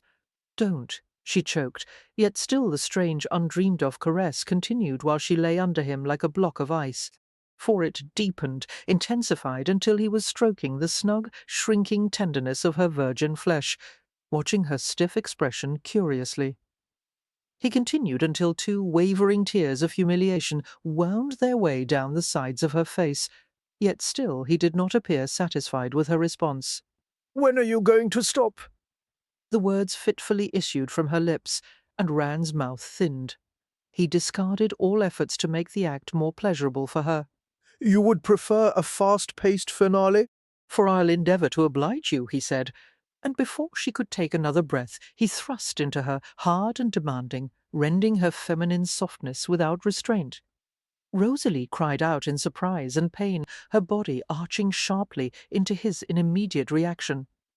The disembodied feeling returned as she realized that he had penetrated inside of her, that he remained there and was suddenly still as he stared into her dazed face. For Rand whispered something, a trace of some undefinable emotion in his tone. He remained unmoving as Rosalie endured the uncomfortable sensation of being filled too much and too deep. He held her face between his hands, but she would not meet his eyes or accept the touch of his mouth. She had not wanted to be possessed by him. Neither did she want his consolation. For patiently he let her adjust to the feel of his body, allowing the first shock to wear off before he began to ease in and out of her, with exquisite care. As remorse mingled with his desire, Rand's manner changed entirely. He was extraordinarily gentle, trying to soften the stiffness of her body with his touch, brushing the lightest of kisses across her face. For although she lay underneath him like a stone, he continued to make love to her in a way that ordinarily would have given a woman unimaginable pleasure. But she was a virgin, and not only her body, but also her spirit was wounded. She felt no gratification from his touch, only degradation. Rosalie's arms, freed now, drifted down to her sides as she felt the control and the power of his movements echo through her body. For each thrust aggravated the burning discomfort between her legs, and she felt as if she had been scorched by some inner fire. "Now I know what it's like," she thought dully, her quivering thighs locked on either side of his. It was just what Emile had predicted it to be, full of pain, embarrassment, the baseness of physical desire. She had been told that women were created to serve man's needs, to give pleasure with their bodies. For but how, Rosalie wondered miserably, did a man find pleasure in this? She doubted, now that she would ever submit to someone voluntarily, not to this kind of invasion, this insult to her innocence, her dignity. Finally, mercifully, he stopped, tensing as he pressed into the feminine sheath of her, then breathing out with a taut sigh. Exhausted, Rosalie lay beside him in misery, turning away as soon as he moved off her, for she could feel rather than see the unnerving gaze that swept up and down her body. Rand glanced at the sheet, shaking his head slightly at the fresh stain of bright red. Even with such obvious proof, it was difficult to believe that she had been an innocent. He had never taken a woman's virginity until now. Baffled and disquieted, he rose on one elbow and contemplated her forlorn figure silently. For at age 28, Rand had known a considerable number of women, yet not one of them had provided such acute pleasure as he had just experienced. Somewhere in the midst of possessing her, his lusty enjoyment of her body had changed into awareness of her fragility. How vulnerable she was, how delicate the feel of her body clasping him, how crude his pleasure had been in comparison to her tender inexperience. For she should not have been used so, and he felt a shame in the realization, a shame he covered up with his customary brusqueness. "You were telling the truth," he admitted quietly, and as Rosalie quivered with hatred, she refused to look at him. "Let me go now," she said in a whisper compacted with emotion. "Where exactly are you proposing I let you go to?"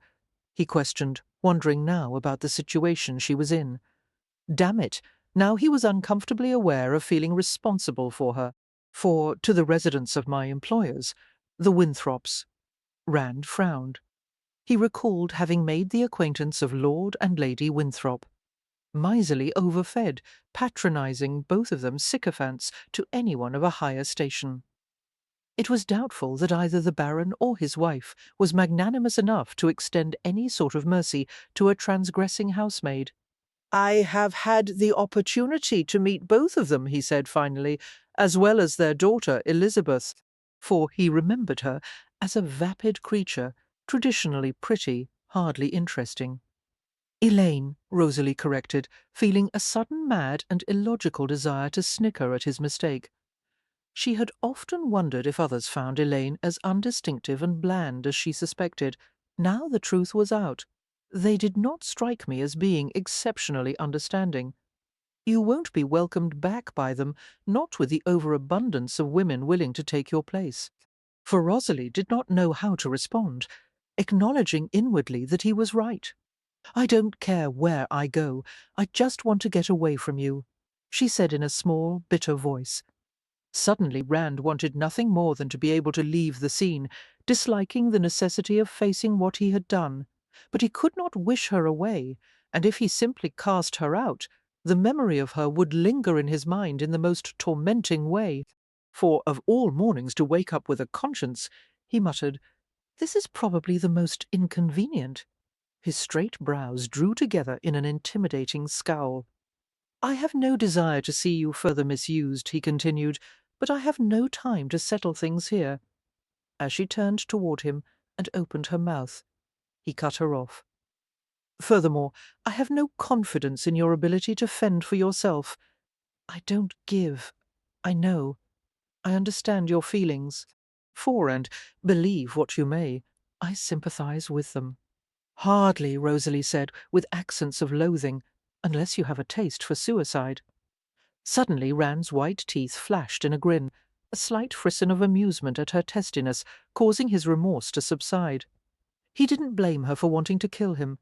In fact, he was beginning to admire whatever it was that caused her spirit to rejuvenate so quickly instead of remaining humbled and crushed.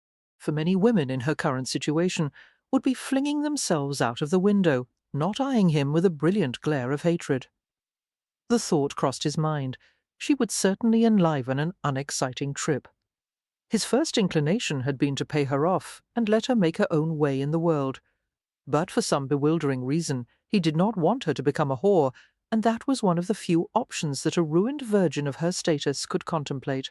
For perhaps the most convenient solution was to offer her his protection for a while, at least until he could set her on her feet again. It's obvious that what has already been done cannot be repaired, he said, his eyes measuring her reaction to his words. It was necessary to make her completely aware of what her circumstances were.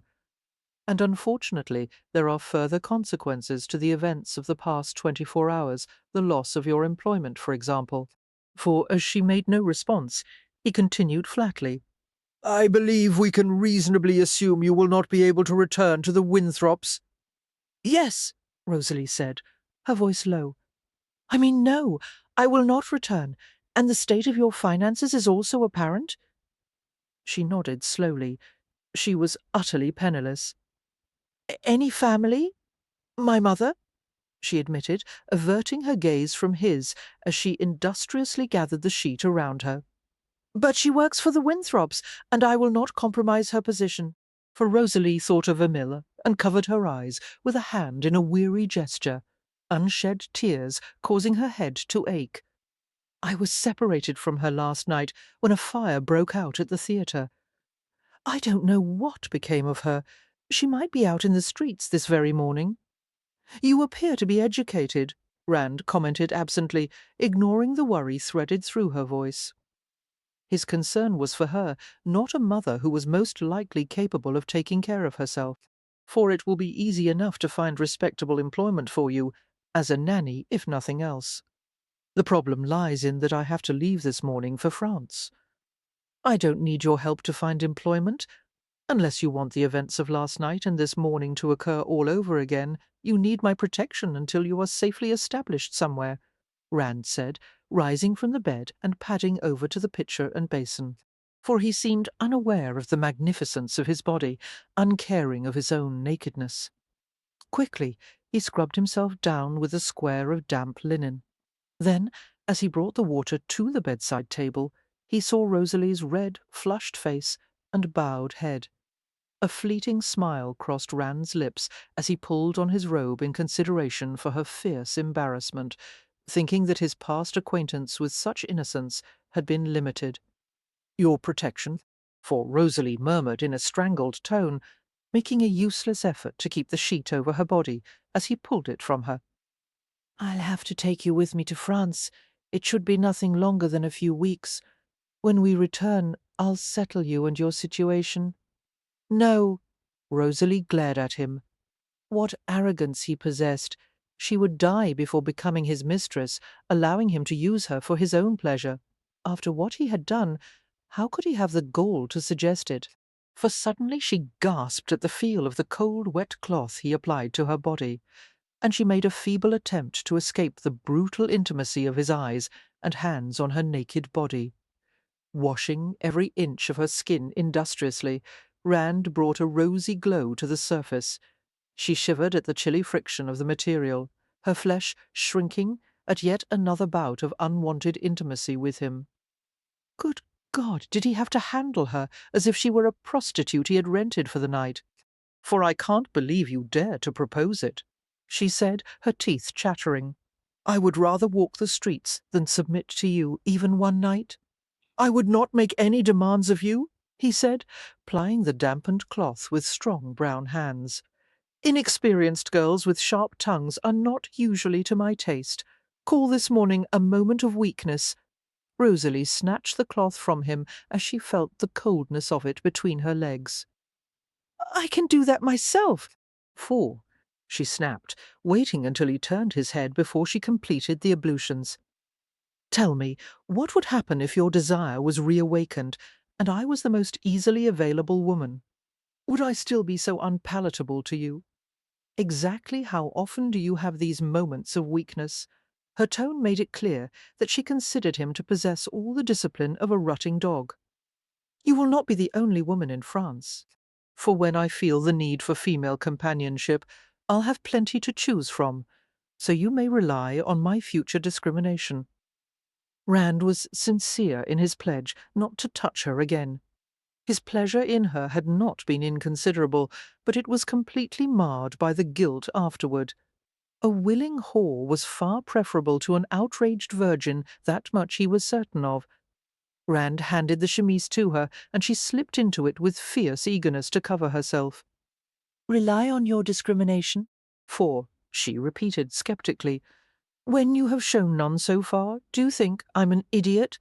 Look, I would prefer not to think of you at all, and I would rather not waste more time talking, so make a decision. Walk out the door so I can be rid of you, or come with me, and I won't spare you a thought, much less try to crawl into your bed. Either way, I won't feel guilty, do you understand? But if you opt for the second choice, at least you have the certainty of being well fed and lodged while you look for new employment. I don't know what to do, Rosalie whispered, her defences crumbling in the face of his hard manner. But I don't want to be with you. Rand was almost startled at how young, how naive she sounded. It should have irritated him, yet somehow she had gently disarmed him. When, if ever, had he wanted to take a woman in his arms merely to comfort her? For Rand was suddenly certain that he had become debauched, for not only did he want to cradle her as if she were a little girl, he also wanted to join her on the bed and show her what sexual pleasure was. His gaze moved over her face, her damp, smooth skin and rose-kissed mouth, the gentle curves of her cheekbones, chafing at the unfamiliar nagging of remorse. Rand sighed heavily. For make the choice, little one, he said gruffly, knowing that if she decided to leave him, he would take her with him anyway. It was clear that she had never been on her own before. Clearer still that she would be forced to grow up fast if she hoped to survive. Even on his best behaviour, he would not be a good influence on a sheltered girl, and no matter what he promised, he could not absolutely guarantee that he would not touch her again. For I would expect nothing less than this from someone of your birth, Rosalie said bitterly. You think that a few good meals and a few days of luxurious lodgings are going to pay for what you've done? I hope your conscience tortures you. You won't ever be able to repay what you owe me. No one had ever dared to speak to him in such a manner. Rand found himself enormously irritated by the imperiousness of her tone, and even more by the fact that a mere girl could affect him so. For that I owe you anything is a debatable question, he said cuttingly. The virginity of a woman of social consequence is a thing of some value. The virginity of a housemaid is usually dispensed of quite easily, and therefore of much less worth. If you have even a shred of common sense, you'll accept my protection before I withdraw the offer. I suppose, Rosalie said, trembling with outrage, that you think I should be prostrate with gratitude. For, I think, he replied levelly, his voice quiet, that you are very young, and that you've been taken advantage of due to an unfortunate set of circumstances. And further, I think that if you don't accept my offer and you decide to try taking care of yourself, you'll end up flat on your back by nightfall, either in an alley or in a brothel. Now, for some reason that I don't understand and don't especially care to examine, I don't want that on my conscience. But if you refuse me, I will consider myself absolved of all blame, whatever your fate happens to be. How convenient for you, Rosalie choked, bending her head in an effort to keep from breaking into violent tears. Again, Rand felt that maddening twinge of guilt. Look, "It is impossible to change what has happened," he said slowly, "but I'll try to make up for it by finding you a respectable position when I return from France. However, in the meanwhile, I cannot leave you here alone, for come with me." "I don't trust you," she said unsteadily. "I'm afraid you'll have to." Rosalie felt herself weakening. It was a temptation to relinquish herself to the situation. She was afraid of facing the world alone, especially in a city as dangerous as London. She did not want his protection, but she had to make the best of her present circumstances. The prospect of going to France with him actually began to seem like a sensible proposition, for, one thing, he could do no further harm to her. In the eyes of society, the worst that could happen to a young woman had already taken place. People would probably be able to see that she was no longer unspoiled, for she was certain that it was branded on her for all the world to see, and she would be blamed for it, no matter what explanations she gave. What did she have to lose? What difference did it make if she went to France or starved in the streets of London? For nothing Maman could do would save her now. For the first time in her life, Rosalie was utterly aware of being alone. "My mother does not know where I am," she said, her throat tight. "Your mother," he repeated, a furrow digging into his forehead. He felt as if he had robbed a cradle. "God, how old are you?" 20, she said, and his expression became clearer, although there was still the residue of a frown in his strange-hued eyes. "But I must let my mother know. Write a note," he said, with flaring exasperation.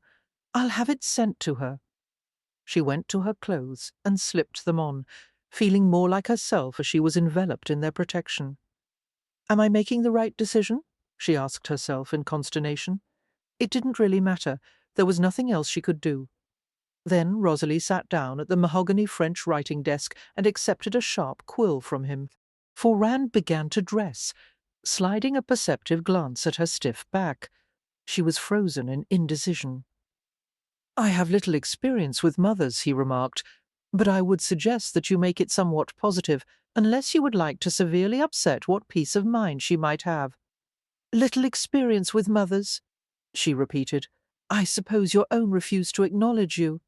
Rand grinned lazily, fastening the waist of his trousers and strapping them over his boots. For it probably would have come to that had she lived.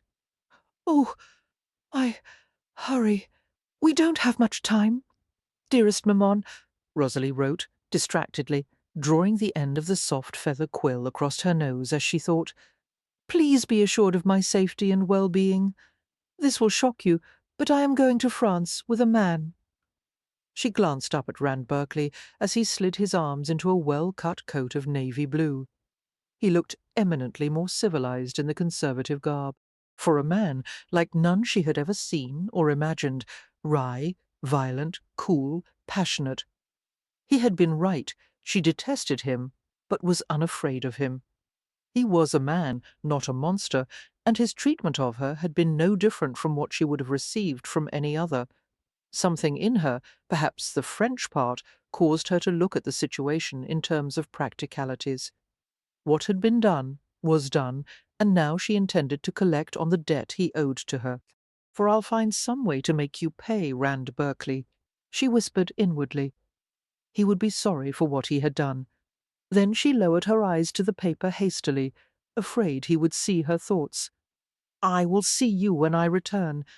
I am not the same, Maman, but I will love you always, Rose." She addressed the note and handed it to him silently. Conscious of the soreness between her thighs as she approached the mirror, Rosalie regarded herself critically, for there were dark smudges under her eyes and a faint shadow on her jaw where she had been struck the night before. Touching the place, she found that it was tender, but not acutely so. It would heal soon. Frowning, Rosalie lifted her hair, which was a mass of tangles and snarls, and let it fall. It would take hours of work to repair the damage. Meanwhile, she had no pins or hats to confine it. "I need a brush," she said, and Rand paused in the middle of tying his cravat, for it was made of black silk, more informal and practical for daytime wear than starched white. "The armoire," he directed, and she picked it up with determination, brushing at her hair until at least the surface was smooth. Somehow she managed to separate it into 3 tangled bunches and made a thick braid that fell over one shoulder and hung to her waist. Feeling his eyes on her, Rosalie glanced upward with vexation in her expression. "I'll have to cut the snarls out," she said. "For you do, and I'll lock you in a room until every strand grows back," Rand said tersely, folding his collar over the cravat and ushering her out of the room none too gently. "A predictable reaction from you," Rosalie said, pulling at her imprisoned wrist as he dragged her through the door. She would learn soon that it was often difficult to tell when Randall Berkeley was serious or jesting, for any other man would have expressed concern or regret at having taken her innocence, most likely with the bluntness that came with sincerely expressed emotion. But Rand had discussed her plight with mocking verbosity, as if he were conducting a tea-time chat. He had a habit of mocking the trivial nature of most conversations by treating the banal with utter seriousness, for he used intellectual words to discuss things of a highly unintellectual nature, and then utterly confused Rosalie by treating the most weighty subjects with irreverent lightness. They left from Dover to cross the Channel in a 40-ton sloop. The sea was glassy and smooth on the first afternoon, and Rosalie slept with the deepness of exhaustion that night, curled up on a heavy chair in the compartment Rand had booked. For the next morning, however, she woke up depressed and confused at the quickness with which her life had changed. The ocean was disturbed by huge swelling waves, enough to send Rosalie into the miserable state of seasickness. Rand forced her to come up from below to stand on deck for an hour with him, enduring her complaints until he could stand no more. For if you stop badgering long enough to take a breath of fresh air, you might begin to feel better, he pointed out with irritation, and Rosalie lifted her pale face to him to deliver a cold blue stare. She envied his perfect health and composure. Her stomach had relieved itself of its contents several times over, and unbelievably the waves of nausea kept breaking over her. "If it weren't for you, you'd be rotting in an alley. For forgive my lack of gratitude," Rosalie began acidly, but Rand cut her off sharply. "For being a former companion, you lack the talent to provide tolerable companionship. Petite fleur, all right. You can go back to the cabin. In fact, see if you can get as far away from my sight and hearing as possible on this unhappy little craft." He looked across the rolling water, his face turned away from her. For Lord, it was tiring to have to worry about her comfort, her needs, when he was used to taking care of no one but himself. He was experiencing the beginnings of regret at the entire idea of enduring her for a few long weeks in France. What had possessed him to take her along? Rosalie began to leave in relief, anticipating the prospect of lying down in privacy. When her hands left the railing, however, she realized with humiliation that she was not capable of walking by herself, for she had never imagined it was possible to feel so sick and miserable, and it further galled her to ask him for anything. Reluctantly, she placed a hand on his arm, her grip tighter than she knew as she fought off the throbs of pain in her head. Rand looked at the hand on his arm, and then at her face, a question on his lips. She looked ghostly white. "Please take me below," she muttered, and he knew it had cost her no small measure of pride to ask. For suddenly Rand felt a bewildering twinge of tenderness as he saw what was in her eyes. She was intimidated and a little afraid of him, trying to conceal it by arguing with him. Finally driven to ask for his help, even while hating him for what he had done to her. He knew of nothing to say that she would not take as condescending, and so he remained silent, brushing away the hair that stuck to her damp forehead and sliding his cool hand behind her neck. For Rosalie sighed, as the feel of it momentarily eased her sickness a degree. Then his hard arm slid behind her back, and Rand helped her to the cabin with a consideration that most who knew him would not have recognized. The cliffs and receding hills of Havre rose before the sloop like a massive gateway, white and brown and green. At low tide, the port was inaccessible to any kind of naval craft, congealed with soft, heavy mud. However, now in late morning it was possible to enter the lock, for Havre was the seaport at the mouth of the Seine, the wide river that narrowed at Quilleboeuf and continued to flow past Rouen until it reached the teeming city of Paris. Paris, the capital of wine and silk, fashion and fragrance, art and decadence, less than 110 miles away from Havre.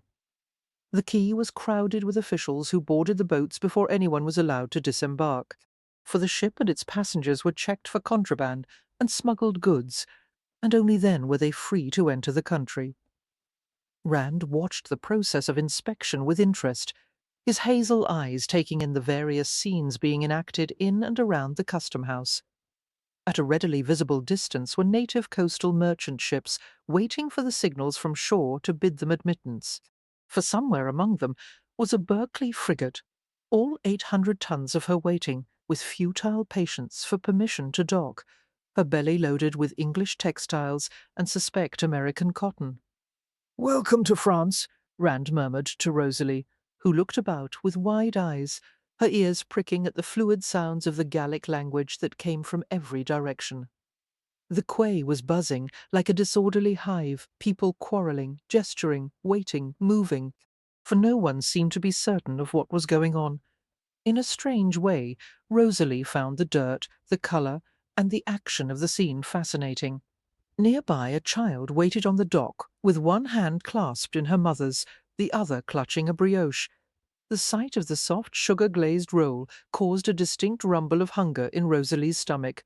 Feeling the excitement and unease of being in an unfamiliar place, she remained silent as they took a coach to the inn where they would stay, for the vehicle bumped and jostled along the roughly paved roads, clattering past rows of stone buildings and open cafes.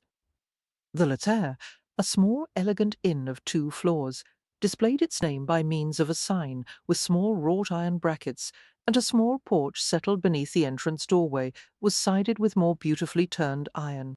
For the assembly room, or long room, where political and social meetings were sometimes held, was located on the first floor, as was the newly installed coffee room. Flanking it was a corridor with a large window through which luggage was unloaded from the top of the coach. Rosalie was to find with delight later on that inside the inn reposed a tiny ballroom shaded in white, pink and gold, with a marble fireplace and a musician's gallery. For beyond the yard was a small walkway lined with coloured sand and porcelain ornaments, and a small kitchen garden from which the warm breeze brought hints of mint and thyme, dill and ripening vegetables. "You'll like it," Rand said, helping her from the coach, her elbow caught firmly in his hand. "It's as much English as French. Every convenience is available. I'm certain it will be fine," Rosalie answered, thankful for any place in which she could find a bed and a bath. But didn't you mention yesterday that we were going to the Hotel d'Angleterre?" "I was given a tip on board the ship that they've been having a few problems." "Poor service?" "Bugs," he said. Devilries sparkling in his eyes as he watched for her reaction of consternation. Although Rosalie shuddered inwardly, she refused to gratify him by allowing any dismay to show on her face. They were to occupy a suite, 2 bedchambers flanking a central room. For it was fit for a husband and wife on familiar and unromantic terms with one another. Rosalie supposed it would also be suitable for 2 strangers who wished to keep their lives and their beds separate. The Rococo style, of short-lived popularity in England, had enjoyed a much healthier and fruitful existence in the architecture and the furniture of France, for it was predominant in their suite, its main characteristics being those of Baroque curves, gaudiness, a voluptuous sense of movement, and a peculiar lack of symmetry. All of the pieces, even the gold-framed fire screen, contained designs of shells or birds, leaves, flowers, wings. The carpets beneath Rosalie's feet were of the finest Venetian make, the windows adorned with delicately sculptured grating, for the beds were covered with soft down mattresses, icy linen sheets, and Marseille quilts and counterpanes. Rosalie had never slept in such an elaborate place. She hoped suddenly that it was not something one could become accustomed to easily, for it was unlikely that she would ever have such an opportunity again. "I assume you're in the habit of bathing regularly?" Rand inquired, having ordered a high-sided tub brought up to the suite. For frequently, Rosalie answered immediately, having always had the desire, if not the opportunity, to develop such a habit. For the servants in the Winthrops' employ, soap was expensive, time was rare, and heating enough water was a difficult process. She was by nature, however, a fastidious woman. Good! I don't mind perfumes or sweet waters unless they are intended to camouflage a stronger scent. For Rand strode over to the window and crushed out the musk and civet pastilles that had been recently lit in order to fill the suite with their odour. They were intended to ease the unpleasant fragrance of unwashed bodies. I also don't like the rooms I frequent to smell like a harem, although Rosalie agreed with him. She disliked his high-handed manner. Then would you mind locating a place where I can have my clothes washed? For, she asked, picking up her soiled skirts and displaying them in all their disreputable glory. Else I will undoubtedly drive you to check into the Hotel d'Angleterre. Rand half smiled at her impudence. It seems that we'll have to purchase something for you to wear during our stay here. She didn't like the idea of him buying the clothes she would wear. It was far too personal, and she realized that she was dependent on him in a way that only a kept woman should have been. But it wasn't my choice to be kept, she reminded herself. Rand sensed the course of her inner debate with unnerving acuteness. Think of it as part of the reparation I owe to you, he said, and if it's still unpalatable, content yourself with the reasoning that you can hardly go about naked unless you'd like to, of course, he tacked on with perfect politeness. Suddenly Rosalie could not resist smiling back at him.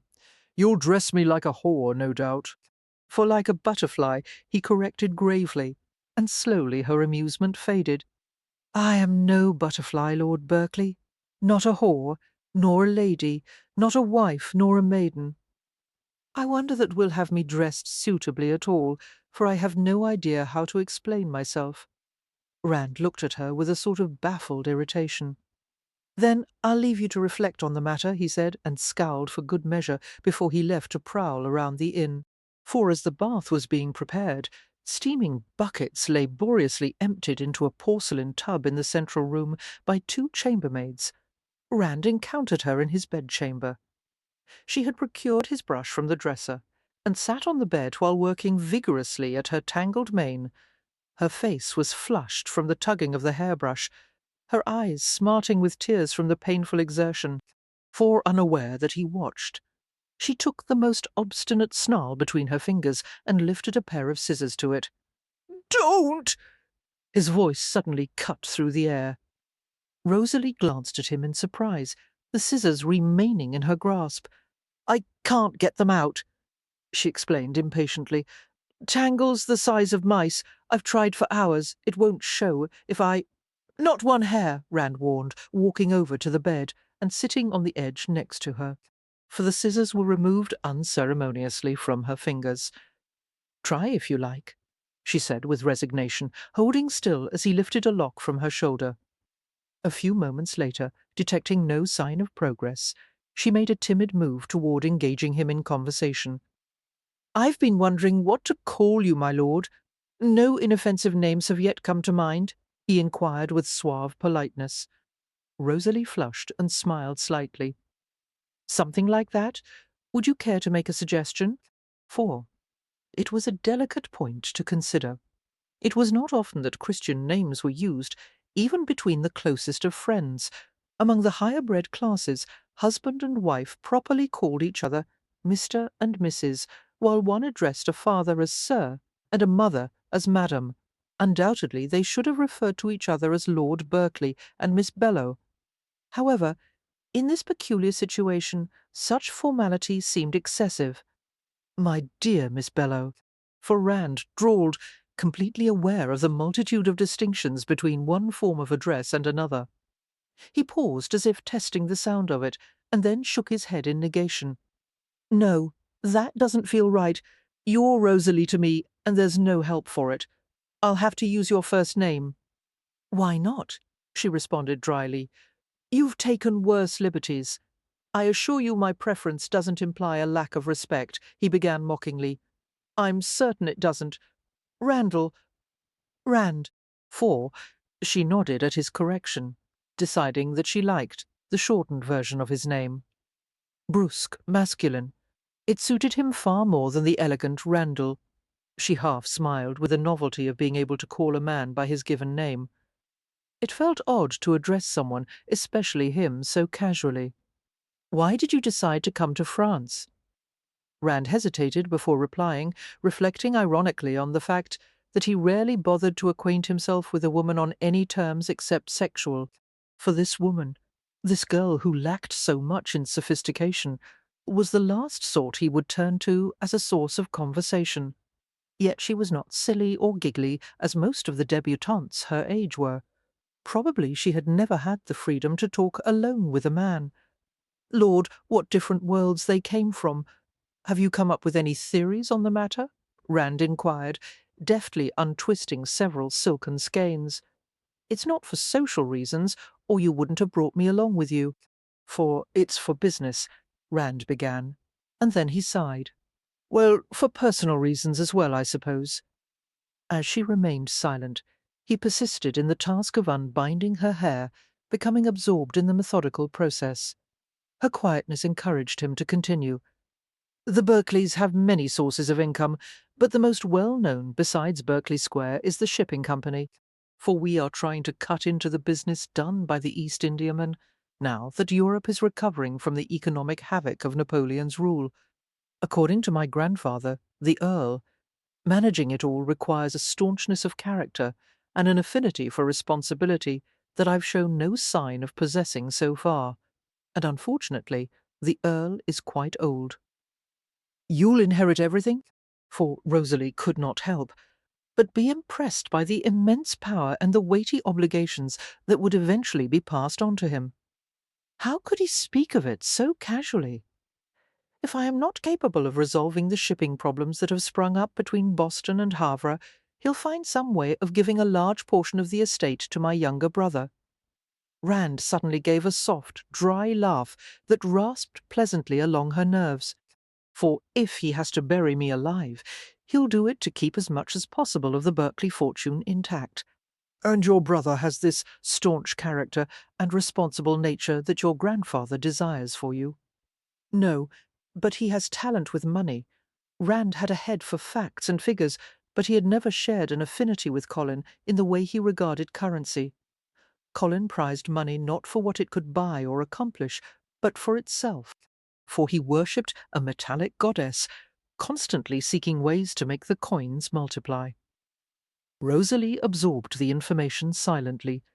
Something in Rand's voice indicated that his was more of a personal quest than he wanted her to believe. Perhaps he was trying to prove something to his grandfather.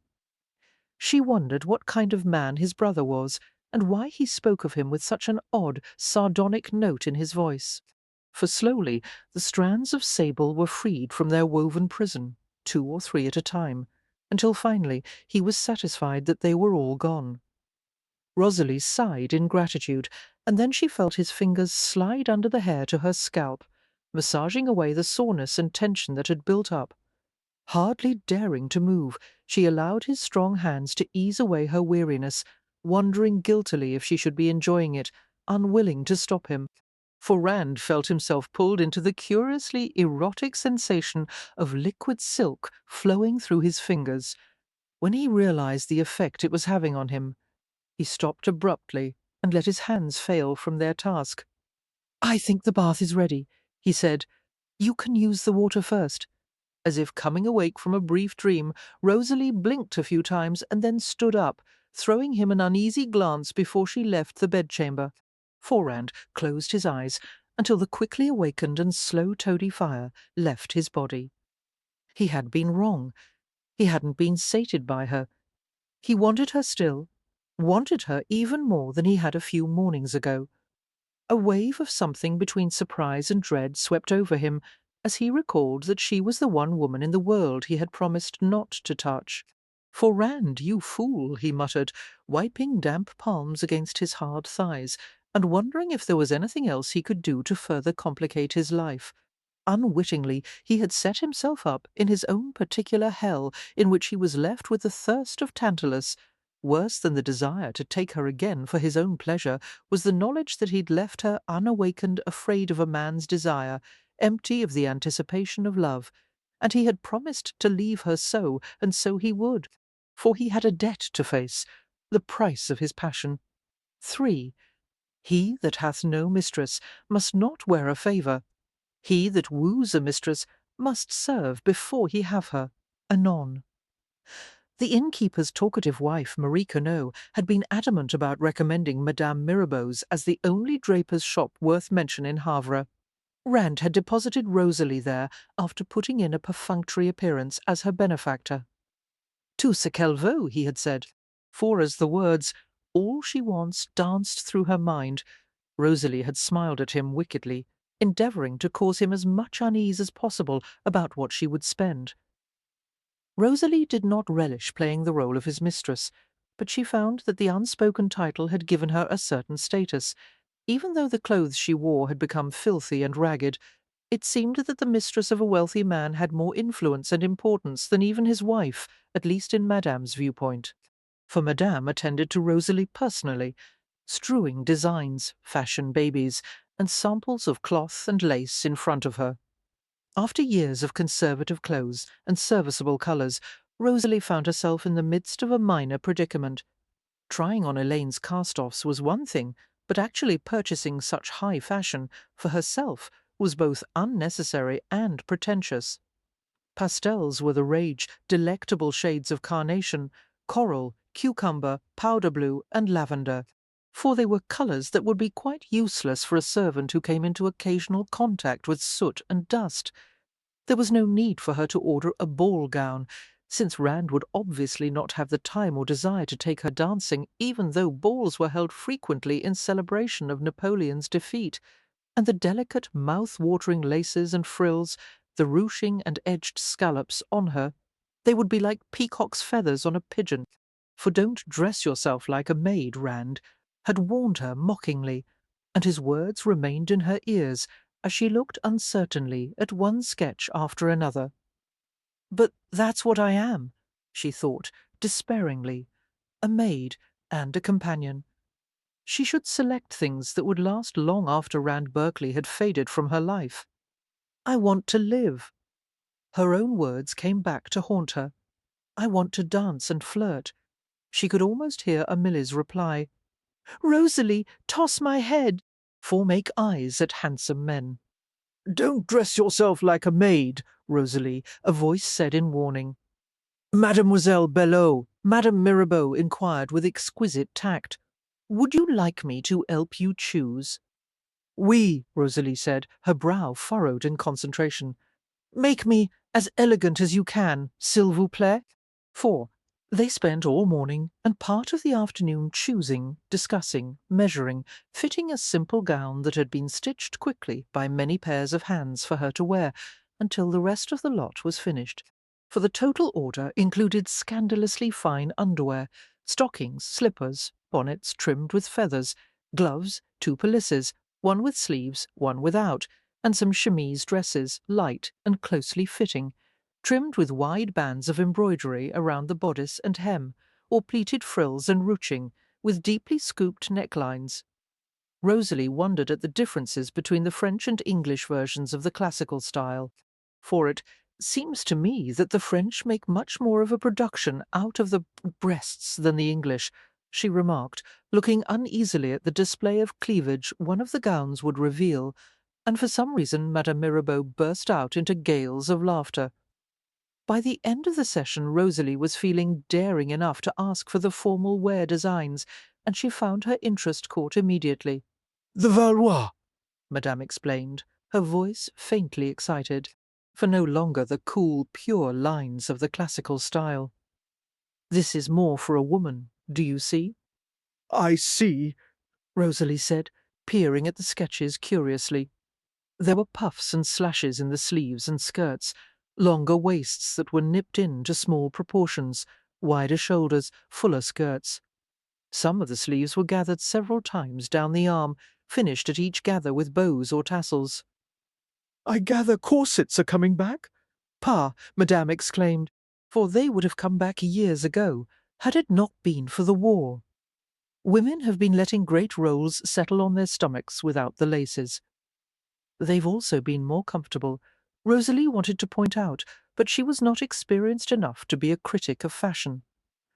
"Then make this one for me," she said, indicating a design with a peculiarly shaped neckline, a V that reached down to between the breasts. "In silver blue?" "For justament," Rosalie agreed, and they grinned at each other. "But, Madame, tell me, is this an extraordinarily expensive order?" Madame Mirabeau picked up a bolt of silk and fingered it idly as she fastened Rosalie with a speculative look. "Monsieur seems to be a generous man?" "Yes." Rosalie nodded doubtfully. Rand was generous, perhaps, but philanthropic? No, for she would not dare complain if he decided to cancel half the order, for she and Madame Mirabeau had most definitely picked out more than she had need of. It took most of the day for Rand to convince the customs officials at the port to allow Lady Cat to dock. They were convinced that the cotton shipment she carried was fraudulent, and none wanted the responsibility for it.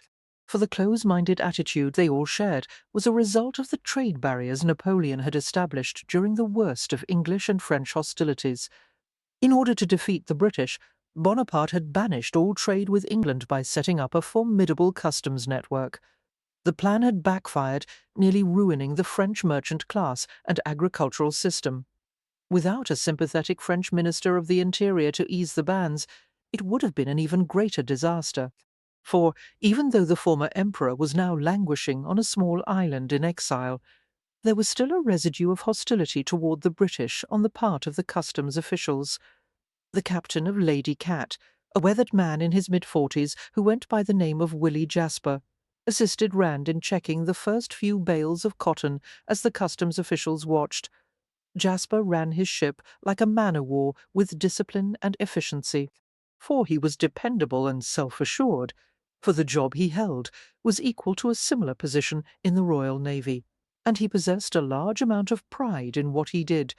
In return for his excellent service, he was granted several tons of the ship's total weight capacity to use for private trade. It was no secret that he intended one day to retire and use the money to buy his own ship. Jasper and Rand worked their hands into the fragrant Georgia fleece, and predictably the bales were rife with stones. For a flurry of conversation ensued among the Frenchmen, so fast that Rand could understand only one word in 10. Sorry about this. Jasper apologized in a low monotone. The bloody American buggers swore they weren't cheating any more. What do they think we are? Bloody idiots. It would seem so, Rand replied, his face carefully neutral as he flickered a glance toward the customs agents. Send it back? No. Despite the extra weight, there's still some valuable cotton here. For send. Back a message instead. Cargo lost at sea, too heavy to float. Jasper chuckled suddenly. Aye, sir. I doubt our position could be much clearer.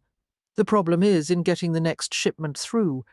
Rand turned to the chattering officials and tried to clear the situation with his laborious French, for he had little doubt of his ability to persuade them to see reason, for post-war France was not in much of a position to upset the fragile, newly established trade channels with England.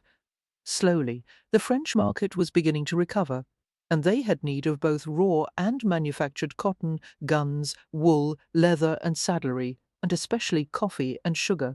For the best and most luxurious goods in the world came from England at a massive volume as steam power was being developed and made use of in the tide of Britain's industrialization. Rand intended to take as much advantage as possible of France's hunger and England's overabundance. Much later in the day, as the sun was beginning to lose its tenuous grip on the darkening sky, Rand pulled the smart, fast, curricle-hung gig to a halt in front of Madame Mirabeau's shop. For impatiently, he entered the small building and stood near the doorway, wondering how his one-time mistress had fared. Madame Mirabeau peered at him from a curtained-off room. "One moment, monsieur," she said, and there were muffled sounds of giggling as her head disappeared. Obviously, they intended to stage some sort of production for his benefit. He could hear Rosalie's voice. although it sounded as if they were trying to keep her quiet. "He won't care which slippers. For, yes, I know he's paying, but you don't understand." In another few minutes, Madame came out and flung open the red curtain, dramatically, gesturing for Rosalie to follow. Rand smiled slowly as an elapse of several seconds occurred. When she finally emerged, the smile left his face. The colour of his eyes changed from tiger gold to green. Rosalie stopped in front of him, feeling unaccountably bashful as he viewed the results of their day-long handiwork. She waited in vain for him to speak. For did he like it? It doesn't matter what he thinks, she told herself. As he said nothing and continued to stare, Rosalie lifted her chin slightly, her attitude becoming faintly regal as she gathered pride around her like a mantle. The gown was of the softest, palest pink imaginable, glimmering like the inside of a shell. The small puffed sleeves caressed the tops of her arms, and the neckline plunged so deeply that it merely clung to the tips of her breasts before cupping them underneath and falling in thin folds to the floor. Her figure was youthful and slim, but the full curves of a woman were undeniably there, enhanced by the soft clinging material. The only jewellery she wore was a small gold pin, which gleamed and winked from the pale velvet ribbon fastened around her neck. For Rosalie's skin flushed slightly at Rand's intent perusal, her eyes shining a clear daylight blue. They had trimmed her hair in the front so that what had formerly been wisps were now fashionably curled bangs, but the rest was pinned in a heavy, gleaming mass at the back of her head. "I hardly recognize you," Rand said huskily. The sight of her had hit him like a blow, leaving him unprepared, defenceless. He looked at her as he wavered between desire and resentment. For she wasn't covered enough, he thought, relentlessly tearing his fascinated gaze from her breasts. Yet the rational part of his mind insisted that she wore no less than any other fashionable women. A question stung him suddenly with painful accuracy. Was he going to be able to bear keeping his hands off her? His pride, his word, was involved in the matter, for he had promised not to take her again. Good Lord, how had he devised such a trap for himself? For I didn't know, he thought with hungry discontentment. I didn't know then that I would want her so much. "You look very nice," he mumbled, aware that an approving statement was expected of him from the women. Although Madame Mirabeau had apparently expected a more flamboyant compliment, Rosalie appeared to be satisfied with it. She gave him a small smile and looked down at herself, and in that moment Rand saw the actions of someone else, a moment of startling clarity too brief to grasp, for immediately his physical craving subsided, as he focused on the surprising realization. Somewhere, somehow, he had seen her before. "Where did you get the pin?" he asked, his gaze thoughtful as it rested on the small circlet of gold. The initial B was carved in the centre, surrounded by tiny etched leaves. It was a gentleman's stock pin intended to anchor the intricate folds of a cravat. "It belonged to my father, Georges Belleau," Rosalie replied, fingering the circlet absently. "For it was given to me by my mother on my 18th birthday." Why in the world had he asked about her pin, she wondered with vague irritation. Had he even looked at her dress, her face, her figure? Was he so unaffected by her? Not that she cared a whit for his blasted opinion, but after spending all day. "You are pleased with the gown?" Madame Mirabeau inquired coyly, and Rand's green-gold gaze swerved to her. "For Madame," he said slowly, "your artistry is equalled only by the materials you were initially given to enhance." They were polite words of admiration, spoken so perfunctorily that they were meaningless. Rosalie was annoyed more by them than if he had kept his mouth shut. "Ah, somehow I think you do not speak of the cloth," Madame Mirabeau simpered, hedging for further snippets of praise in a manner that only a Frenchwoman could. For Rand adroitly cut short the exchange by alluding tactfully to the bill. "Such a transformation is of course worth any price, chère madame." "Ah, yes," she said instantly. "You will notice at first glance the economy of my work, monsieur. You are a foreigner, but I do not take you for a fool. I charge you only the bare minimum." For, now feeling uncomfortable at the prospect of having a man pay for the clothes, the slippers, even the chemise she wore. Rosalie remained silent until they left an eminently pleased Madame Mirabeau in the shop. He owes it to me, she told herself over and over. Because of Rand Berkeley, she had lost her innocence, her employment, her home. A few clothes were the least he could offer, for still the sensation of unpleasantness remained with her, as if the exchange of money between the man and the dressmaker had somehow labelled her as his possession. As they drove home, Rand was the first to speak. "So you've had a profitable day," he remarked. Rosalie nodded, reaching an experimental hand to touch the newly shorn curls at her forehead. "I see they cut your hair."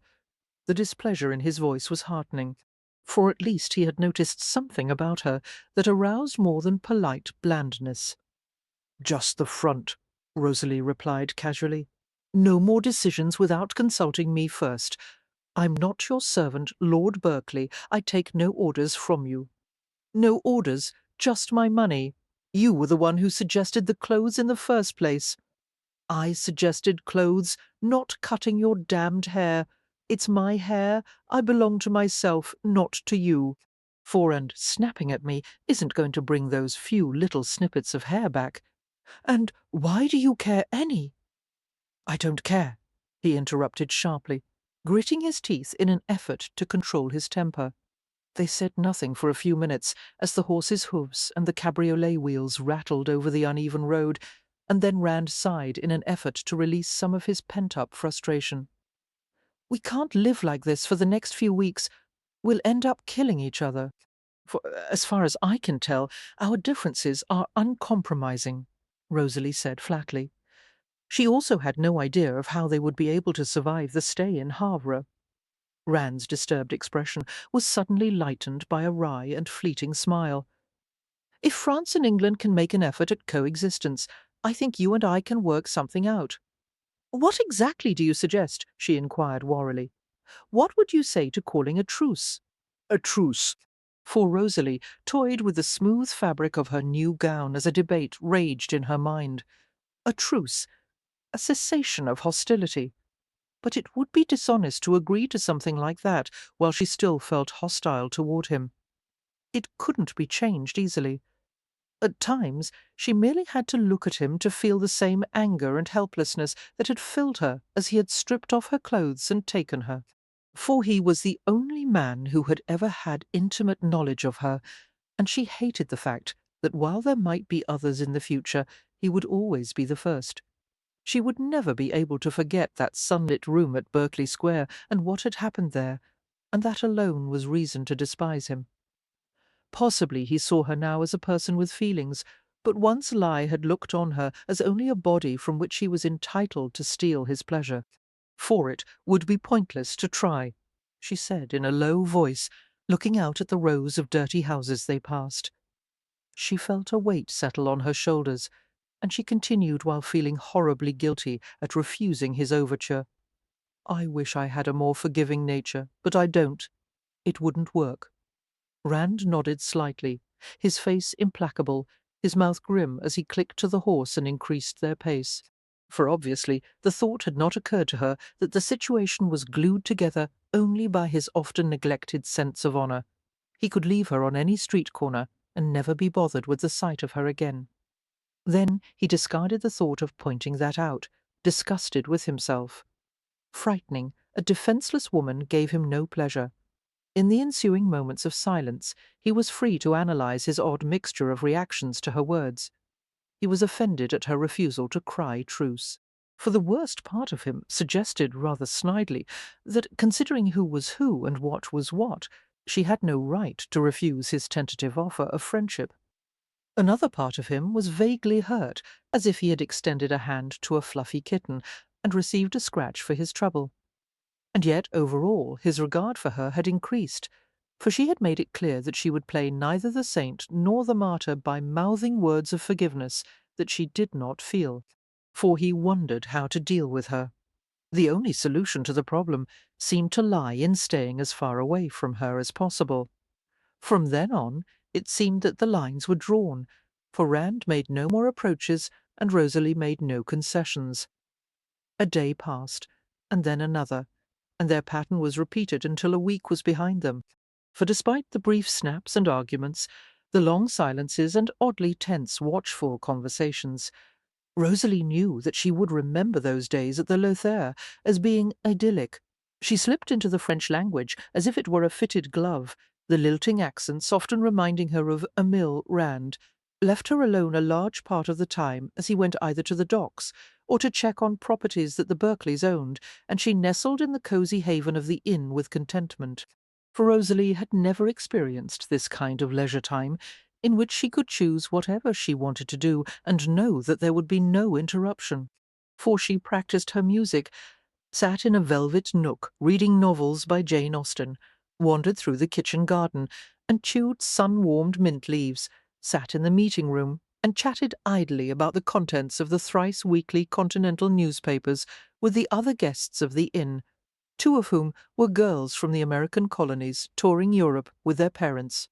For the only time that she shared regularly with Rand was when they breakfasted in the coffee-room on hot café au lait and flaky rolls, and once again in the evening when they shared dinner with the Quinault family and the other guests of the inn. They all sat in the salle à manger and ate huge meals that included fresh herbs and vegetables from the garden. For after the main course the top tablecloth was removed to reveal an even finer one beneath, and then decanters of claret, port, and sherry were set out for them to imbibe as they partook of the hothouse fruits for dessert. Rosalie never dared to ask Rand why he never took more than a sip of wine, but she watched him every night and found his lack of taste for it very curious indeed. For slowly the choice food, the cider from Normandy, the fresh air and sun, the leisure, the freedom, caused her pale skin to bloom with colour and health. Rand said nothing about the change that was taking place, but at times he would look at her with eyes containing a bewildering mixture of craving and bleakness. Although Rosalie continued to avow that she disliked him, she found that he aroused a great deal of curiosity in her, for she began to know exactly when he had been brawling, gaming, or engaging in some adventure, because sometimes he would walk in with a reckless and irresponsible gleam in his eyes. It seemed that he enjoyed himself only when he was doing something that the rest of the Berkeleys would undoubtedly have disapproved of. It was difficult to understand him, however, because he was more complex than a typical amusement seeker, for the more she became acquainted with him, the more surprised Rosalie was by the fact that he had bothered to rescue her from her attacker on the night of the Covent Garden fire. Although he could occasionally be kind when the moment suited him, Rand was certainly not a humanitarian. Often he was given to mocking and heartless moods that both awed and dismayed Rosalie. One night he came back to the inn unusually late after spending the day journeying to Louviers and back, for having made up his mind to forage out additional trade partners. Rand had engaged in negotiations and obstacle-ridden conversations the entire day, with a fair measure of success. He wanted a piece of the French wool business, and he was also willing to take the risk of investing in what promised to be an explosion of development in the silk industry. Now that Napoleon was rotting in St. Helena, industries that rested on the whims of the upper classes would undoubtedly flourish. For he strode into the suite wearily and was confronted with the sight of Rosalie submerged in the high-sided tub in the centre of the room. Candlelight played over her features, causing delicate shadows to lurk deliriously behind her earlobes and in the gentle hollows under her cheekbones. Wisps of steam curled around her neck, wafting around her head and floating toward the ceiling, working soap into her hair. Rosalie looked toward the intruder calmly, for when she saw that it was Rand, her eyes widened slightly. He had always remained in his room while she took her bath, not having once seen her unclothed since that morning in London. "I thought you were the maid," she said, her voice higher than normal.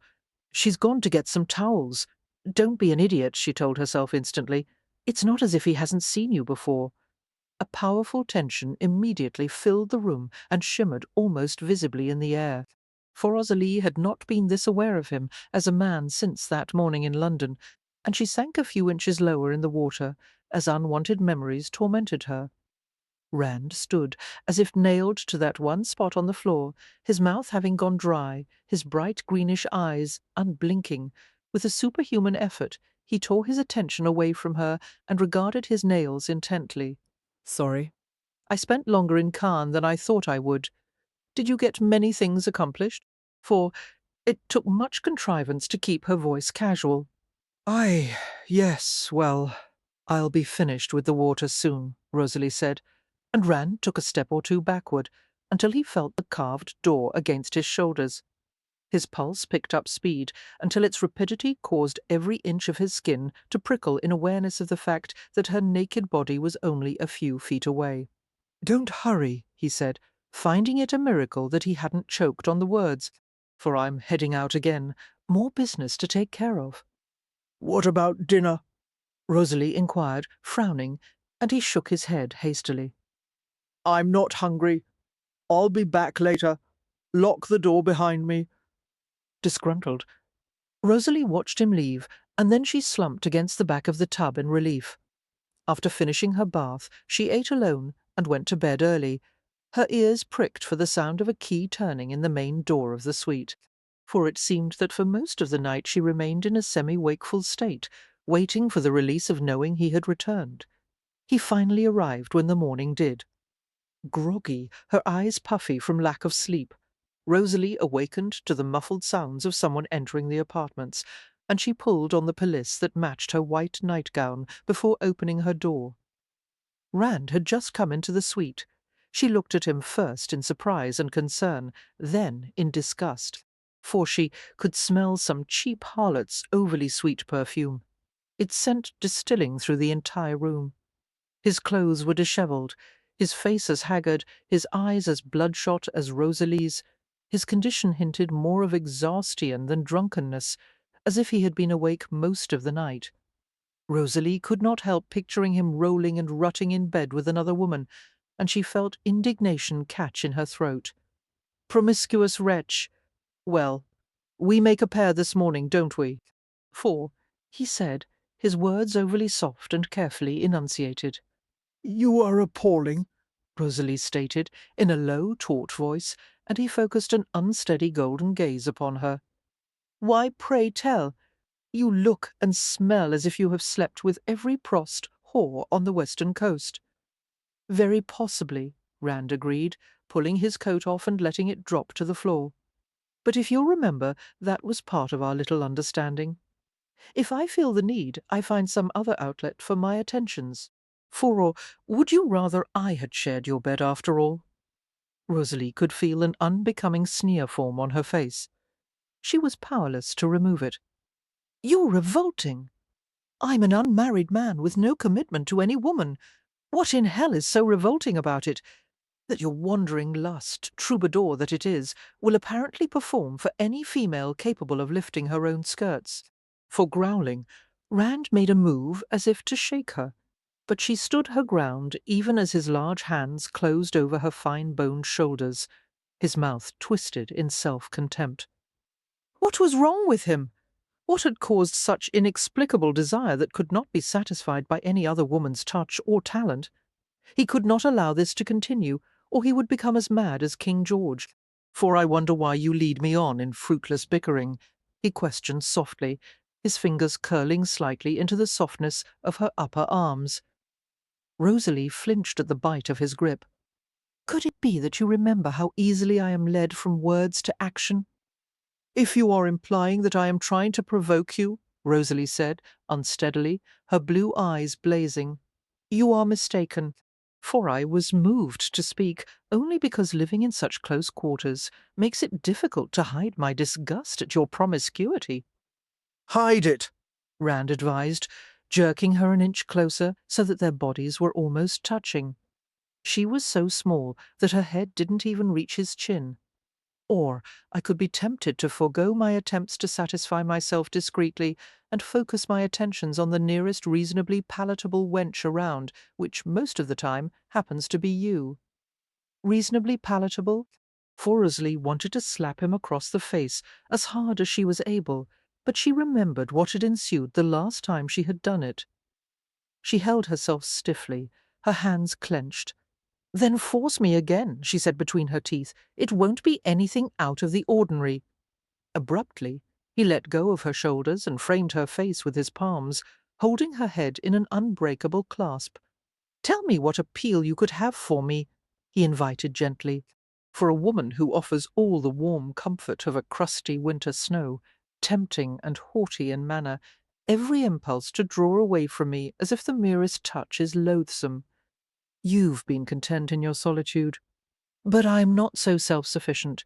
I was imprisoned for years in such a wintry abode until finally all that made me human drove me to seek warmth. You, however, are the first that I've hurt in the quest. What are you talking about? For Rosalie whispered, but he continued as if he hadn't heard her. My attraction to you is ironic. A mad desire it is to sweep away the snow and melt the ice with my hands, and yet I dare not, for it seems that there is nothing underneath the crust, and you would melt away to nothing. You're mad, Rosalie breathed, finding that she was trembling as he brought her closer, her breasts quivering against the solid hardness of his chest. For as he saw the flicker of dread in her eyes, Rand swore and let her go with a groan. Out of my head, he agreed. Would to God I didn't want you. Abruptly, he disappeared into the bedroom and slammed Greatby door, shocked and amazed. Rosalie discovered that she had lost her tongue. How safe was she from him? Exactly how much self-control was he prepared to employ? Could she count on him to keep his promise?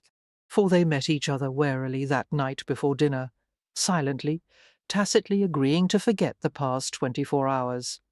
Rand approached Rosalie as she sat in a corner of the main room, her hair shining in the lamplight while she bent her head to read. Slowly she looked up, ready to resume the careful antipathy they had shared during the past several days. The sight of him caused a sudden fluttering in her stomach.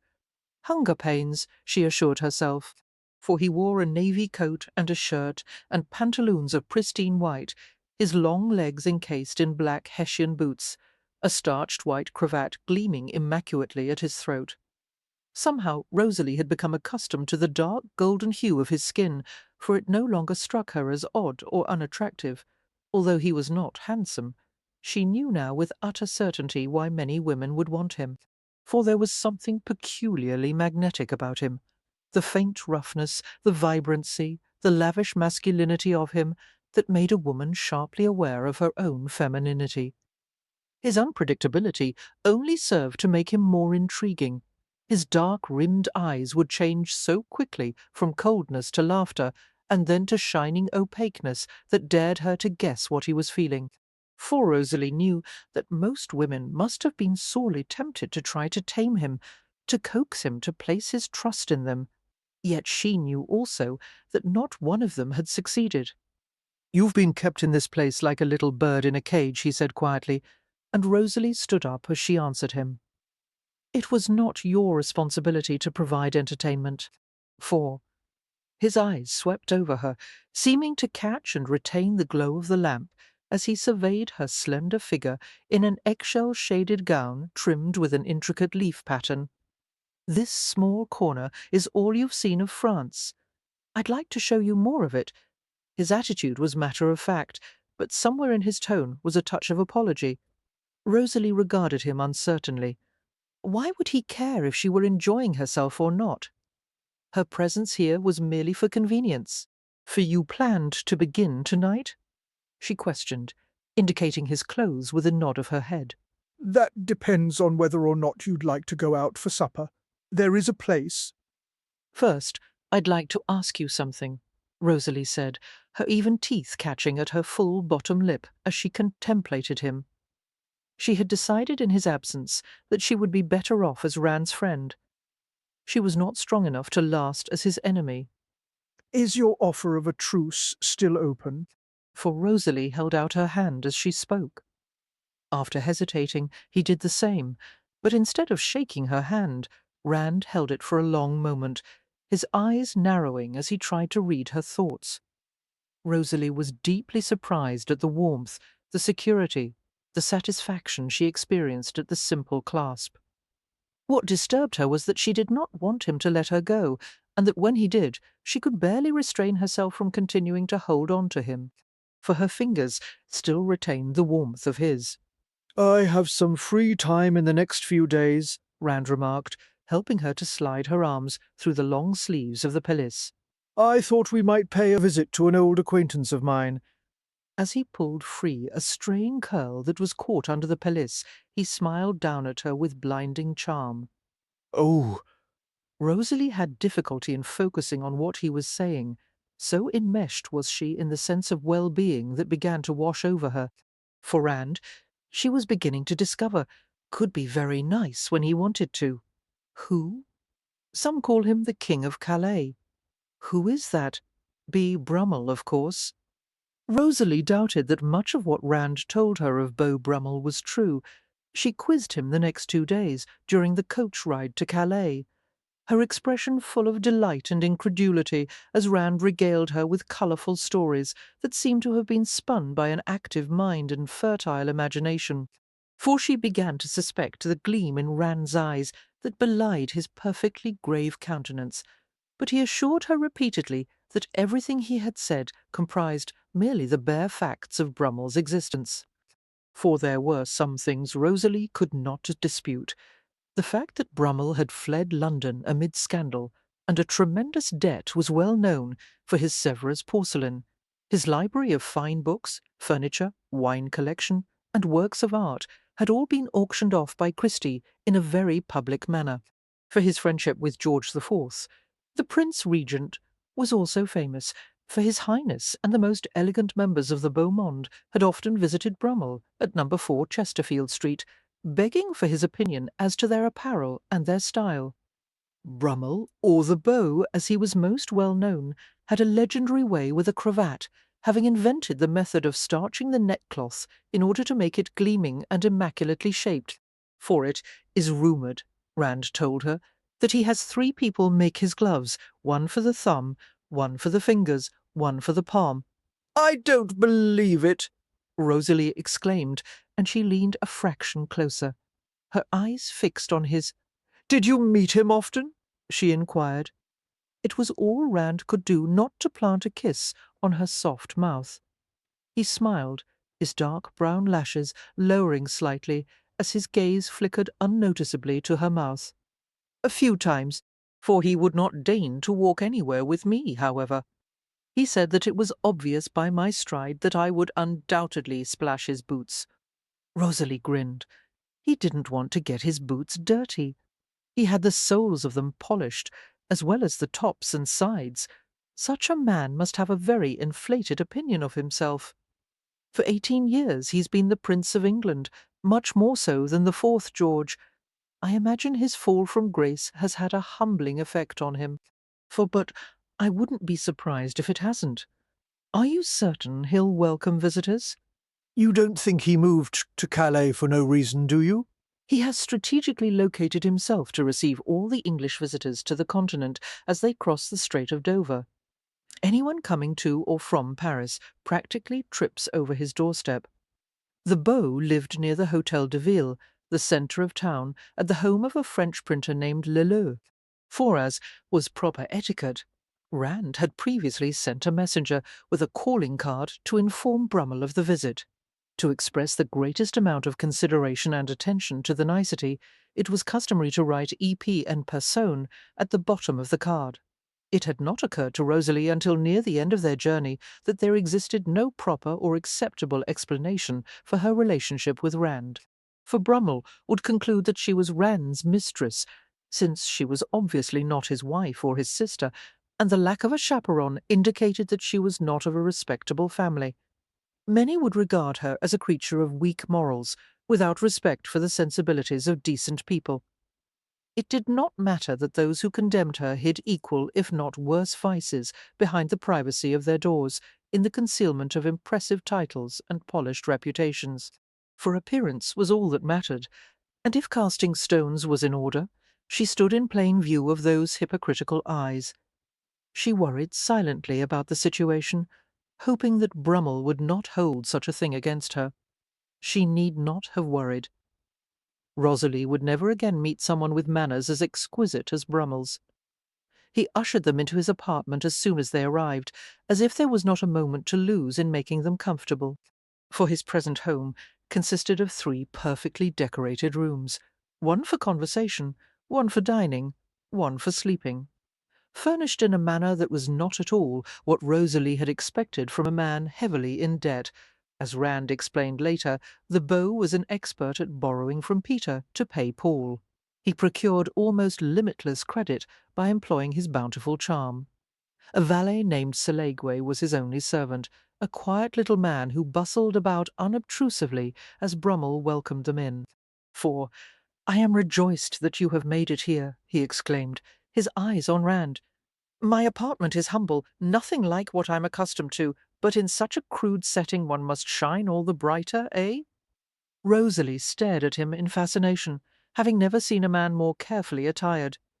She could well believe that it took him 2 hours each day to tie his cravat, for each blinding white fold, each tiny crease, was a detail that bespoke care and consideration. For he wore a blue coat with a velvet collar and a buff waistcoat, black trousers, and matching black shoes that were polished until they reflected his stock. Brummel was 38, exactly 10 years older than Rand, yet he looked so much older and so different that it was impossible to compare the two. "It frizzles the mind," the beau said pointedly to Rand. "How brown you've become! Have you no care for your complexion? Foreskin as dark as a peasant's, and judging from your brother's fairness, you cannot use the excuse of heredity." As Rand murmured something apologetically, Rosalie smiled, knowing full well that her erstwhile lover had no intention of staying indoors to hide from the sun. She observed Brummel's white, clear complexion admiringly. She could well believe the rumours that he buffed his skin carefully each day with a flesh brush and rinsed with milk and water. For he had a pleasant round face and bright blue eyes, a face reflecting a wealth of vanity and innocence, charm and entreaty. He loved beauty and simplicity. He believed that those 2 virtues were embodied in himself, and it was said that he tried to encourage them in others. So this was the man who had humbled a prince and presided over English society for so long. I had found the most charming Chinese cabinet for over there, for he was explaining to Rand, and as he spoke, those bright eyes turned in her direction. Rosalie felt an odd quake as Brummel stared at her in silence. For several long seconds blue eyes met blue, caught, holding, wondering. Then Rosalie smiled hesitantly. "I think your apartments are beautiful," she said, simply. Rand cleared his throat. "George Brummel, let me introduce you to Miss Rosalie. Bellow," she interceded. "Miss Bellow," Brummel spoke in a moved tone, bowing deeply. "For I speak in humblest sincerity in saying that I have seen few that have ever come close to your beauty, none that have ever excelled it. The angels must look down as you pass by and weep in envy." "Kind sir," Rosalie replied, smiling at his verbal flamboyance. "Surely your precious words are wasted on one so undeserving of them." Unknowingly she had tilted her head in a halfway flirtatious manner as she spoke, and as she stood before him, Brummel suddenly wrinkled his brow in confusion. "For Jeremy," he called, his voice impatient and anxious, and as the valet shuffled hurriedly into the room, he caught sight of Rosalie and stopped completely. Feeling herself the object of 2 shocked and intent stares, Rosalie moved closer to Rand protectively. He let his fingertips rest lightly on her back. "Is something amiss, Brummel?" "No, no, my good man, no." The beau recovered himself quickly and patted his valet on the shoulder. Fetch it, Jeremy. "For dear Miss Bellow, please excuse my taxing rudeness, but I hope to explain my actions to you momentarily. I have never seen such a likeness, not in all my born days." "A likeness?" Rosalie questioned, her curiosity aroused. As she became aware of Rand's hand on her back, she tried to keep from moving or changing position, oddly aware that it was a pleasant sensation. "Before your arrival," the beau replied, "she was the fairest woman I had ever been blessed to meet." For his pleasant face became gradually doleful as he continued, "My heart belonged to her, as the stars do to heaven. Surely they all faded a bit when she and I parted." He sighed. "The saddest tale in the history of love, if not one of the better known."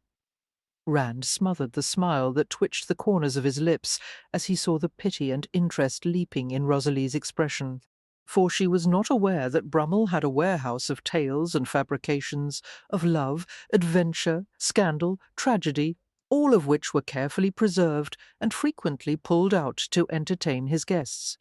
It was one of the marvels of Brummel that he could find a story to absorb the interest of any listener. "Shall I continue over refreshments?" Brummel inquired, and solicitously led Rosalie to a small damask-covered table on which reposed a silver tea service. For without interrupting his monologue, he assisted her into a small Windsor chair and indicated that Rosalie pour the tea.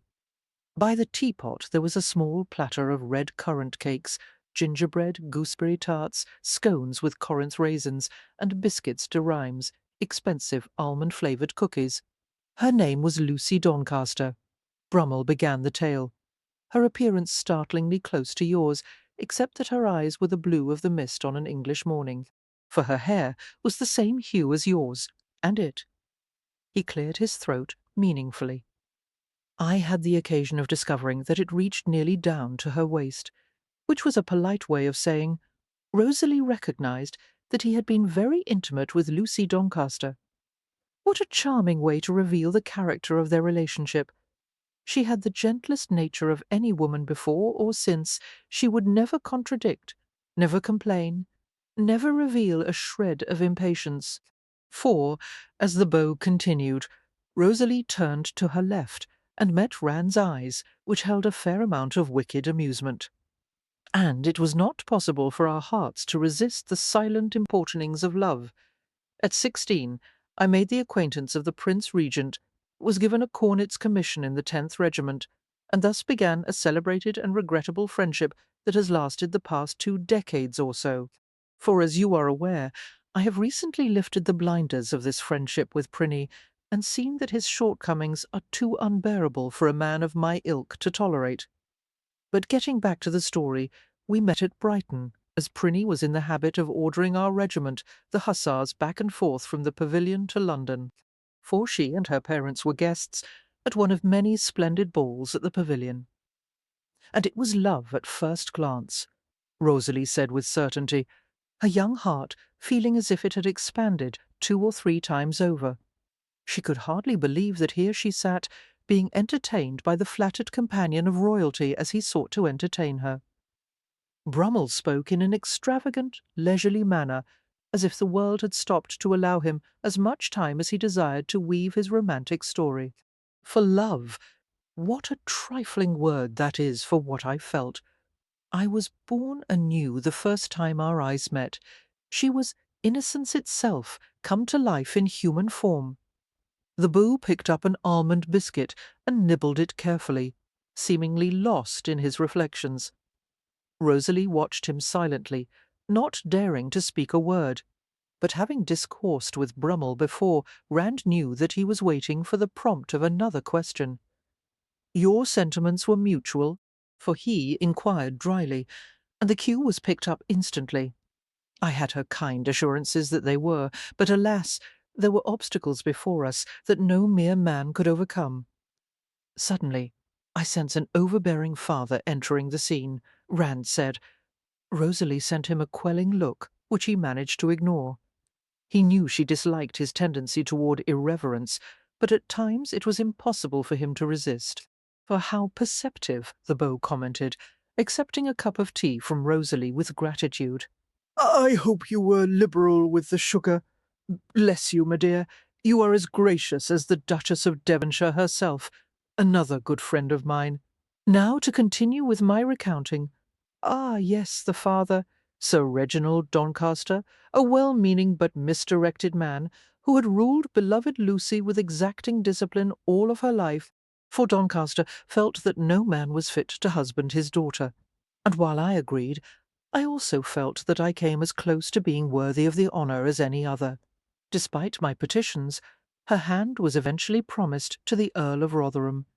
At the same time, the regiment was sent back to London, and during our enforced separation, disaster occurred.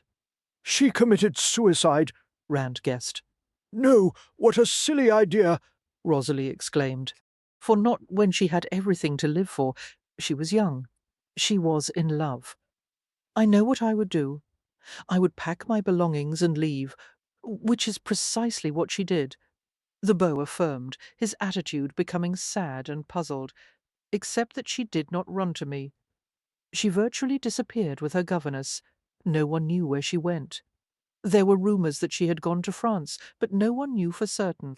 For the days, the weeks, the months marched onward, and in the blackness of my despair I sensed that I would never see her again. The story ends a year later. She was found here in France. Shaking his head, he reached for another almond biscuit. What happened? Rosalie asked urgently, and as the beau chewed and swallowed the confection, Rand answered for him. She committed suicide. No, she contradicted. For yes, Brummel said, reaching out a hand to receive a small ivory box from his valet. Drowned in the Seine. It doesn't make sense that she would just give up hope, Rosalie said, feeling tremendous pity for the unknown Lucy Doncaster. She herself had never experienced the pain of star-crossed love, yet she knew it must have been unbearable. Ah, for you, perhaps not, the beau said, Withdrawing a miniature from the gleaming box and staring at it reflectively. For to understand, you would have to have made the acquaintance of my beloved, so fragile, so in need of protection. She was strong enough only to flee, not to fight. I'm afraid Rosalie would not understand such a reaction, Rand said, his voice shadowed with laughter, and he stood up from the table to peer over Rosalie's shoulder as Brummel handed her the likeness.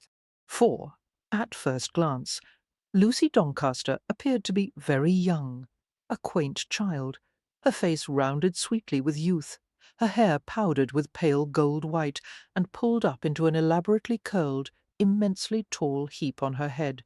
Her skin was fair and almost translucent, a tiny black heart-shaped patch applied near the corner of her mouth. Her lips were quirked with a delicious hint of a smile. For the delicately etched face, the pert nose, the eyes as dark and clear as fine sapphires, caused Rand to whisper something in amazement, his breath gently stirring Rosalie's hair. She shivered, having no idea if the chills in her spine were because of the picture or his presence behind her. "It's Rosalie," Rand said, and the beau chuckled triumphantly. "I told you the similarity was remarkable." "Yes, it is," Rand agreed slowly, his tawny eyes fixed on Rosalie as he returned to his chair. For were it not for the previous existence of Georges Belleau, he would had sworn she was a Doncaster byblow, as if she knew what he was thinking. She met his gaze defiantly. "Just imply that I'm some nobleman's bastard child," she thought while clutching the miniature, "and I'll make you sorry. What a kind twist of fate it was that you decided to visit Calais," Brummel commented, breaking the heavy silence, and Rosalie turned to him with the determination to enjoy herself. "And how kind of you to receive us," she said. I felt assured that any company Rand Berkeley brought with him would be enjoyable, as usual. I was correct. Thank you, Rosalie replied. Ran. He? Lord Berkeley. Suddenly unable to decide how to refer to Rand in front of Brummel, she hesitated in confusion. Both men were silent, one of them out of politeness, the other out of some inscrutable, mocking impulse to let her flounder on her own. "For he mentioned to me," she continued, with a spark of anger toward Rand, "that you had previously made acquaintance." "Yes," the beau said, an ironic smile crossing his face. "The first time that we met, I was obliged to thank him." "Thank him?" Rosalie glanced toward Rand sceptically. "Whatever for?" "It was on Berkeley Street that I found my lucky sixpence. I picked it up from the gutter, with a handkerchief, of course, and ascertained that it had a hole in the middle. For a battered token, but worth Aladdin's lamp. From then on I had the most unremitting luck a man has ever dreamed of, hardly because of any contribution he made," Rosalie pointed out, indicating Rand with a movement of her head. He smiled innocently at her. "I take credit whenever possible, and I lost the coin," Brummel continued, oblivious of the exchange, "when I inadvertently paid it to a hackney coachman. Hackneys, I've always harboured a distaste for them, for from then on my life plunged on a downward course, until I came to the straits in which you see me now. Before my move to France, however, I had had the occasion to attend a hunt or two at Berkeley Castle. Rand, how goes the present Earl? My grandfather is sickly. There was a flash of bitterness in Rand's eyes, so lightning quick that Rosalie might have imagined it. I spoke with his physician before we left London. There is doubt as to whether he'll last another year. For a pity, Brummel murmured, yet there was no regret in his voice. Aside from Rand, he had always disliked the Berkeleys. A solemn and pretentious lot, prone to value their money and possessions above everything else. A miserly lot, a cold family, basically an unsociable family, which was to the beau unpardonable. Then you will assume the earldom soon. For an unappetizing prospect, Rand stated, swirling his cooling tea in the bottom of his cup, his eyes absorbed in the motion of the liquid. Yes. Brummel looked at him with a trace of sympathy. I would not welcome the responsibility. I don't mind the responsibility, but it is a title with many deep and unattended stains. Surely not beyond your capability to wipe clean. Rand smiled suddenly, looking at Rosalie's uncomprehending expression. For all she had were kitten's claws, sharp enough to dissuade, but useless for real self-defence. She was indeed an innocent, one in dire straits, if all she had to protect her from the civilized savage world was him. His gaze did not swerve from her as he spoke.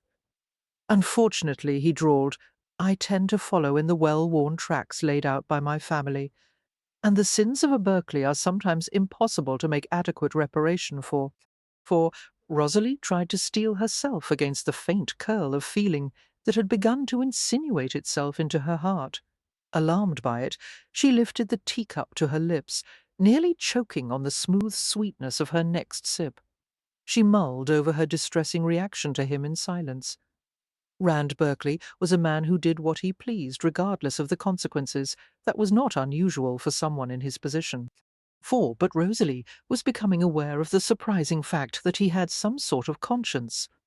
From the way he sometimes looked at her, she had the feeling that his mockery and sarcasm concealed a wealth of far gentler emotions, and when his hard, handsome face contained that peculiar mixture of bleakness and amusement, as it did now, Rosalie wished that she could reach out to that deeply buried part of him that was still young and vulnerable. What is happening to me? For she wondered, and mildly panicked. She took another swallow of tea. 4. Lovers they knew they were, but why unclasped, unkissed 7? Why should two lovers be frozen apart in fear? And yet they were. John Crow Ransom. They arrived at the Lothair at such a late hour the next night that Rosalie did not stir from her bed until mid-morning, for she was lifted out of slumber by the heat of the sunshine that gleamed through the windows of her bedroom, and the muffled sounds of knocking, low voices, and the closing of a door. Sliding into a light robe, Rosalie opened her chamber door and rubbed her eyes as she regarded the scene before her.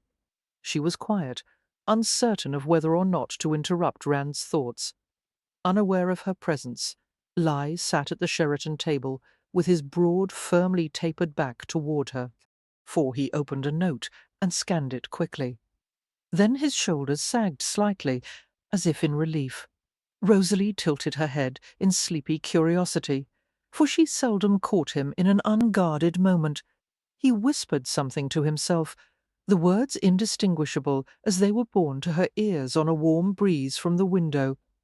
Rand, immediately, his head turned, dark amber hair seeming to come alive and then settle back into place as he stared at her.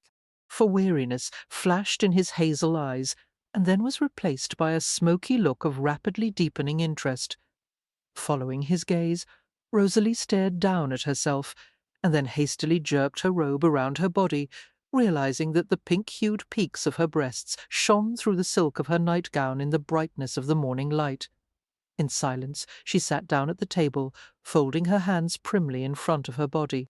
For Rosalie could not help turning red in consciousness of her reaction to him, for she had found lately that she was spending a great deal of time thinking about the occasions when he had touched her, about how warm his skin was, how large and firm his hands were. And when the light shone on his hair, illuminating the golden streaks in the dark amber mass, she wondered what it would be like to let her fingers play through the well-cropped thickness of it, for his hair shone like satin and would surely be a delight to the touch. At first, Rosalie had been horrified at her own thoughts, but after having lived with them for weeks, she was becoming accustomed to her own insatiable curiosity about him. Bad news. For she asked, as his fingers half crumpled the letter. No, not at all. Although his words were positively spoken, something in Rand's manner revealed an opposite emotion as he threw a quick glance down at the paper in his hand. Very good news, courtesy of this morning's packet ship. I've received authorization from the Earl to take care of something I've wanted to do for a long time. Oh! Her one word was loaded with encouragement for him to continue, for Rand smiled reluctantly at Rosalie's expectant expression. You're obviously determined to find out everything. His voice was softer now, curling at the edges, with the beginnings of wry amusement. I'm interested, she acknowledged. Or do you have a monopoly on the enjoyment of good news? She continued to stare at him in silent entreaty until he relented. I've wanted to sell off some family property here in France, the Dangu estate, for most of the land has been divided and leased to tenant farmers. I want to sell it to them. It's of little use to the Earl, but it's been a battle to obtain his consent to break up the holdings. Why, if the Earl doesn't need it, because it belonged to my mother, Helene Marguerite. She was the daughter of the Marquise d'Angoult, the last of the line. The Berkeleys, the Earl in particular, have certain notions of family obligation for now that my mother is no longer alive, we have no ties to the d'Angouts, but grandfather has insisted for years on keeping the d'Angoult estate. Rand smiled rather grimly. Since I'm the eldest grandson, it's been dangled in front of me for years, but you don't want it. I'd rather have a ball and chain manacled to my neck. Oh! Rosalie frowned as she considered his darkening expression and decided to pursue another subject. So, you are half French. For, when he nodded, she smiled with a hint of self-satisfaction. I knew you must be partly French. Your accent is so clear. My mother spoke French more often than English. Rosalie hesitated for several seconds as she contemplated him. How bewildering his manner was! 1 moment ago he had been amused. Now suddenly he was preoccupied and distant, for although it was not unlike him to sometimes jump from mood to mood in the manner of a foraging honeybee, he was unquestionably disturbed about something, and she wondered why the subject of his mother's estate would have this effect on him. You were fond of your mother? She asked daringly. Rand shrugged. I don't remember much about her. She passed away when you were very young? I wasn't that young. He sighed and absently dropped the note onto the floor, for she didn't have much to do with Colin and me. She and my father Robert lived in London while we were raised in Warwick by a staff of servants. One side of his mouth lifted in self-mocking humour. Colin and I ran wild in the country, barely fit to be seen by anyone in polite society. So that's where you learned your manners, Rosalie said gravely. Rand glanced upward with quick suspicion, and then he smiled lazily as he realized that she was teasing him. For Rosalie was so entranced by his slow smile, the sunlit twinkle in his hazel eyes, that her breath caught in her throat. If given the option, she would have sat there all day merely looking at him with a new sense of feminine appreciation. It was an effort for her to continue the conversation. And your mother, she liked to be in London more than with you, she asked. The concept was not an unusual one, but Rosalie felt that it was unnatural for a woman not to want to be with her children, for it was more common among the upper classes to have their offspring raised by servants and strangers than the lower classes. It was better with her there, Rand assured her, and then the sketching of humour left his face. For that matter, it was better with my father in London as well. but he moved to Warwick permanently when I was in my early teens. He wanted to be with... He had gout. Severe gout. For he was in agony most of the time, in so much pain that a mere sheet over his leg would make him howl, understandably, that made him unfit to stay in London. He became a drunkard because of it. "Is that why you don't drink often?" Rosalie asked, wondering why his face was becoming shuttered as she delved further into the subject. "I've never seen you take anything but a sip of wine. Do you know what I find interesting?" For Rand parried, his eyes looking more green than usual in the morning light. "You're unusually direct for a woman. I've never met one that dares to look a man straight in the face quite like you do." In his experience, a gaze of uncompromising straightforwardness came only from whores who eyed a man with brassy promise, or from little girls who had not yet learned the artifice of flirtation. Rosalie's cheeks coloured, and her glance flickered away to focus on the window. "I know.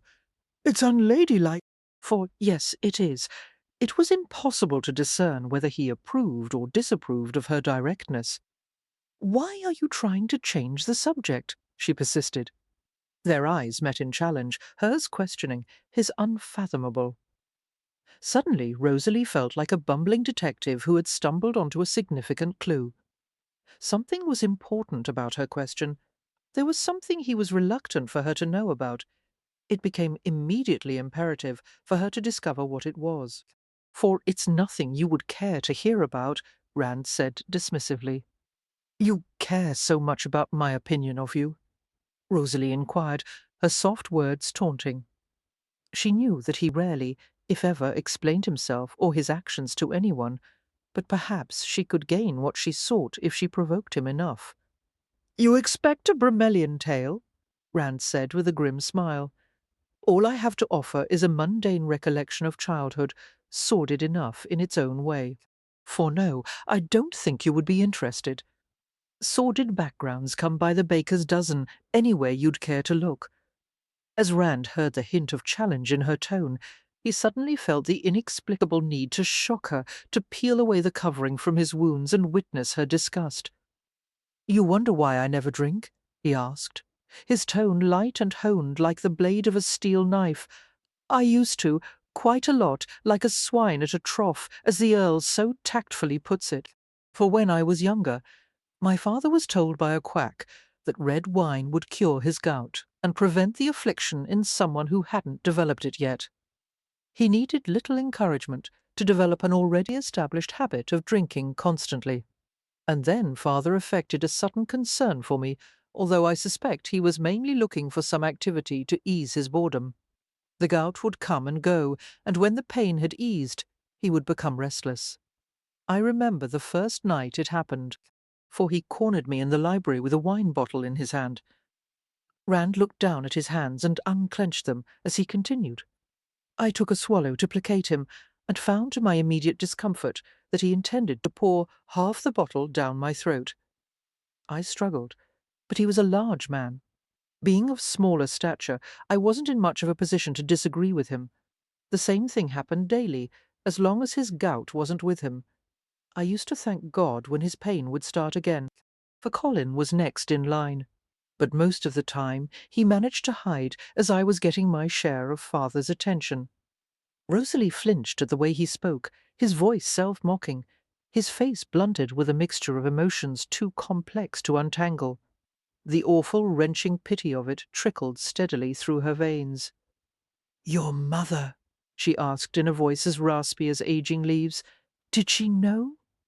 She knew she didn't take it upon herself to say anything, for, as I said, she preferred not to become too involved with us. She refused to leave London except for her occasional trips to her family's chateau in France. "Your grandparents. Only suspected. They lived on the Severn at Berkeley Castle, not at Warwick." How long did this last?" Rand smiled, his expression tainted with the poison of memories that were never far from the surface, until I stopped resisting. And then I began to drink without hesitation. For I drank freely. I wandered through the next 2 or 3 years in a sodden haze. You can imagine the types of situations I was in and out of. Then in 89, the first year of the French Revolution, my mother died at Chateau d'Angoult in childbirth, taking the baby with her. My father might have mourned her more deeply had the child she carried been his. And you? Rosalie questioned softly. No wonder, she thought with compassion, no wonder that his eyes were sometimes so bleak, for no wonder he had cut such a reckless swath through London. Some memories left no quarter for anything but the need to escape.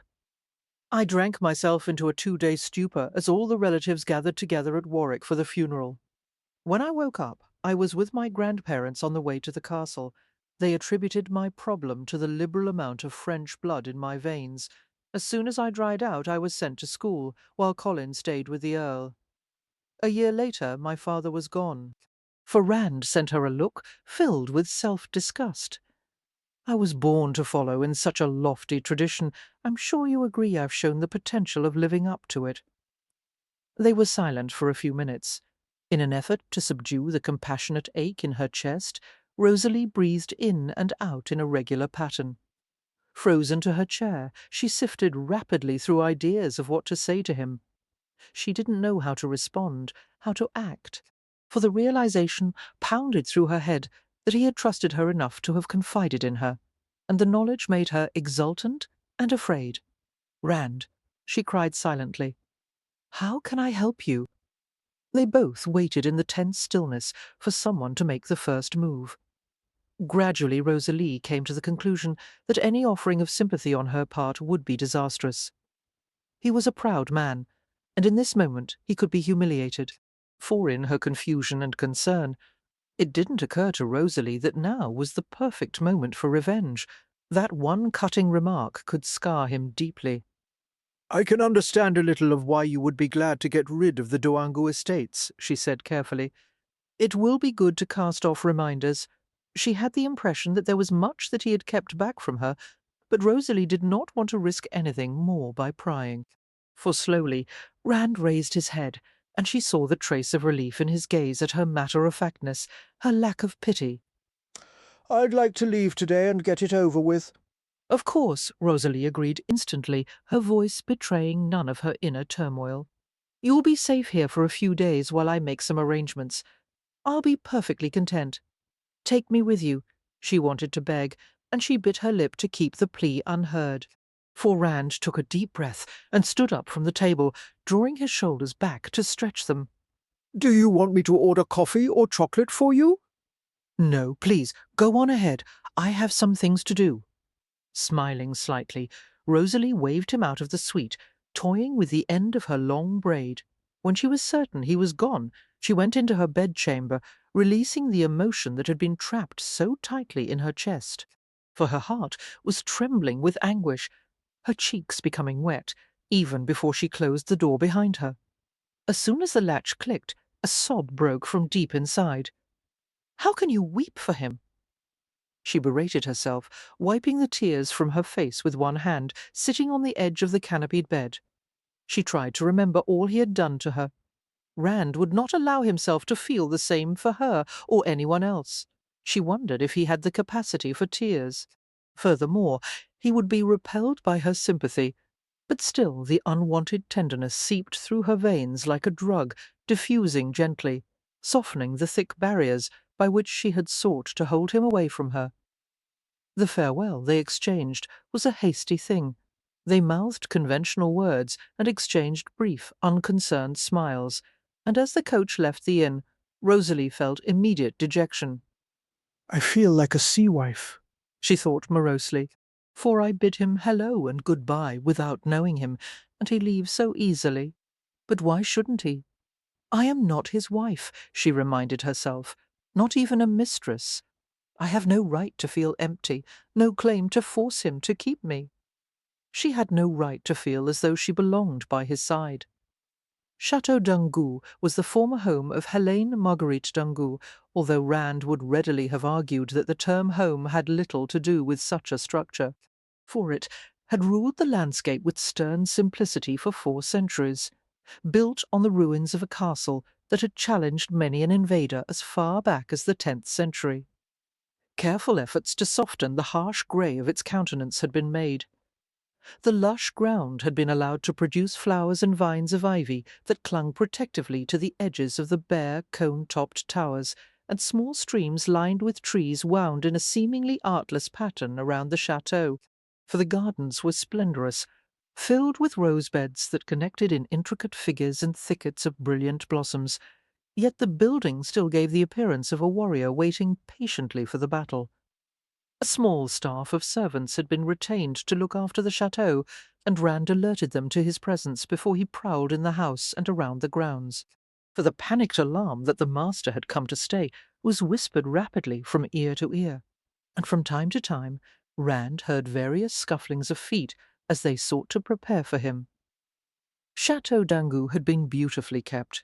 Still, merely being in the place where his mother had been born, courted, and married left a sour taste in his mouth, and he could not appreciate the beauty so lavishly presented, for he walked up the marble staircase, trailing his fingertips curiously along the gilded bronze railing. The Renaissance tapestries of wine-red, ochre, black, green, and blue were of such immense proportions that Rand felt dwarfed by them. Having been here once before, he had a sudden flashback of how it had felt to look at them with the eyes of a child, and the result added to his unease.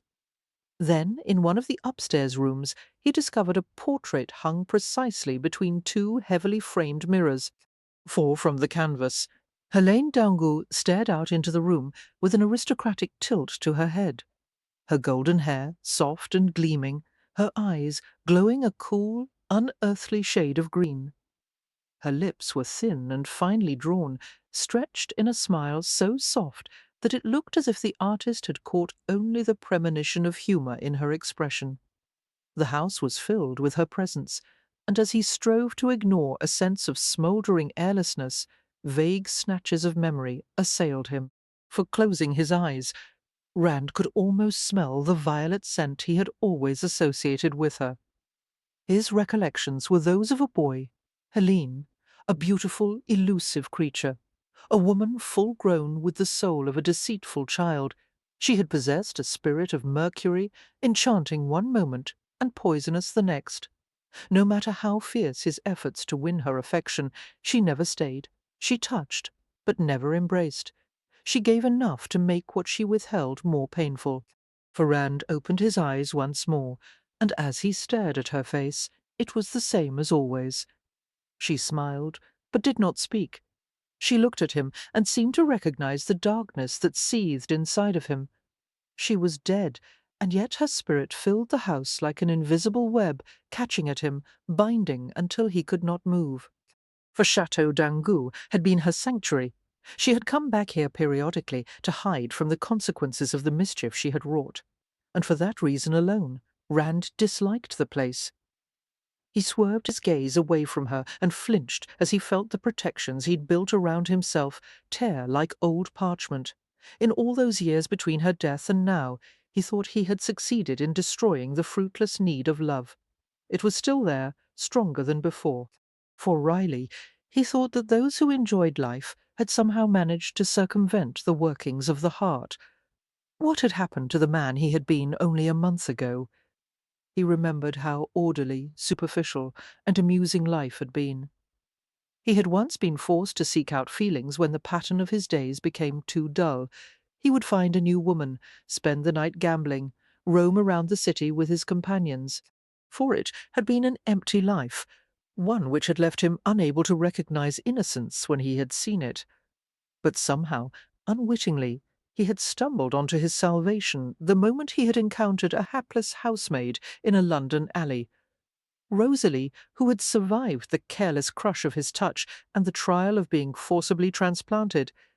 He thought of her at the little country inn, and wondered how she fared without him. For Rose he sighed, doggedly trying to ignore a persistent yearning as he turned from the portrait. Revelling in my absence, no doubt. Enjoy it, for I won't leave you again.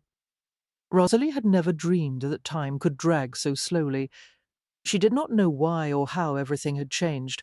All that was obvious to her was that each minute of solitude had once been a treasure, for now she bade the minutes fly. Her heart full of impatience, her mind in need of something more stimulating than ink and paper or serene landscapes. The guest list at the inn changed at a laconic pace, and when the colonial girls and their parents left, there were no more prospects of even mildly entertaining conversation. The Lothair was as quiet as the green slumbering fields nearby. Safe? Rosalie fumed occasionally, remembering what Rand had said to her, for she couldn't have been safer if he had hidden her in a monastery. She read over the few books he had brought to France, a few volumes of Shakespeare, some political analyses, an album of poems inscribed in a female hand. It was obvious from the inscription on the inside of the morocco cover that the snatches of sonnets and Byronic verse had been collected for Rand by a former mistress. At some point the giver's name had been blotted out, whether by accident or intention, it was not clear. For 1 day passed, 2 days, 3 days. It could not be much longer, could it? She pored over the French newspapers, which came out only 3 times a week, unlike the English ones, which were printed in daily editions. Taking pity on her boredom, the innkeeper's wife, Madame Queneau, took Rosalie out on her daily excursion to the marketplace. For shopping began quite early in the morning, and they took a break from purchasing vegetables, ripe fruit, eggs and meat in order to have breakfast at 9 o'clock. As they sat in an open-air cafe and ate pain au chocolat, chocolate-filled bread dusted with sugar, they watched the activities of the inhabitants of Havre. The retail stores, which had opened at 6 in the morning, were beginning to swarm with customers, for the streets were filled with peasant-driven carts, housewives and housemaids, all engaging in the sharp, fluid bickering of buying and selling. There was even a fortune-teller on the street corner doing profitable business as a result of the current popularity of spiritualism. "You would like to have your fortune told?" Madame Queneau inquired in friendly curiosity, noticing Rosalie's eyes on the woman. Rosalie laughed and shook her head, for since Madame Queneau could not speak English well, they carried on a conversation entirely in French. For a few minutes it almost seemed to Rosalie that she was speaking to Emile, so familiar were the wise eyes of the older woman and the perfectly intoned language. "No, I do not have the money, and even if I did, I don't believe she knows my future." "How can one be certain?" Madame Queneau asked prosaically, her delightfully round face wearing a whimsical expression. "Because men, for and women, choose their own fate." Rosalie smiled a little sadly. "Because I have made choices that have changed the direction of my entire life from what it was supposed to be. It was not my original destiny to be here in France, madame, nor to be with—" As Rosalie's voice trailed away to nothing, Madame Queneau's delicately set wrinkles deepened in curiosity, then lightened in sudden understanding. "No matter what brought you together, I do not believe Monsieur regrets it. For I don't know what he feels," Rosalie admitted. "It is not easy to read him." "This I agree with," Madame Queneau said, taking a deep sip of café au lait. "He does not play the fashionable man. It was in style for the French bucks to imitate Byron, to sigh constantly with passion and disappointment, to go about with long hair, pale skin, to hint of longings and of weary souls." Rosalie almost smiled at the thought of Rand compared with them. He had no patience for such affectations. "For madame, I would be frank if it pleases you. Certainement. I enjoy frankness most of the time." "You have not remarked upon my relationship with Monsieur de Berkeley. Do you think very badly of me for the kind of woman I appear to be?" "Mais non." Madame Queneau appeared to be surprised. "Not at all. In France the aristocrats like him cannot find love in anything besides the kind of arrangement you two have. For, but even knowing he won't marry me. Here, young men have marriages de covenants all the time. After the first year, the husband and wife spend little or no time together. They have different friends, different activities, sometimes different homes. No, your kind of love is respected by most, and cherished, for the human needs are met, not in the exchanging of rings, but of hearts." Rosalie absorbed the statement in silence, and then she could not resist a question. But what of morality?" Morality! Madame Queneau mused out loud. I make a pact with morality, mademoiselle. I never take it to bed with me. What she said made sense, but Rosalie wondered unhappily, is that all I'll ever be able to expect of love? Am I destined to be the third in a triangle, kept by a man, hated by his wife, sneered at by his friends? She wanted her own husband, her own life. But what kind of man would settle for a ruined housemaid? For 5. You have been mine before. How long ago I may not know, but just when at that swallow's soar your neck turned so, some veil did fall. Jane knew it, all of you. Dante Gabriel Rossetti.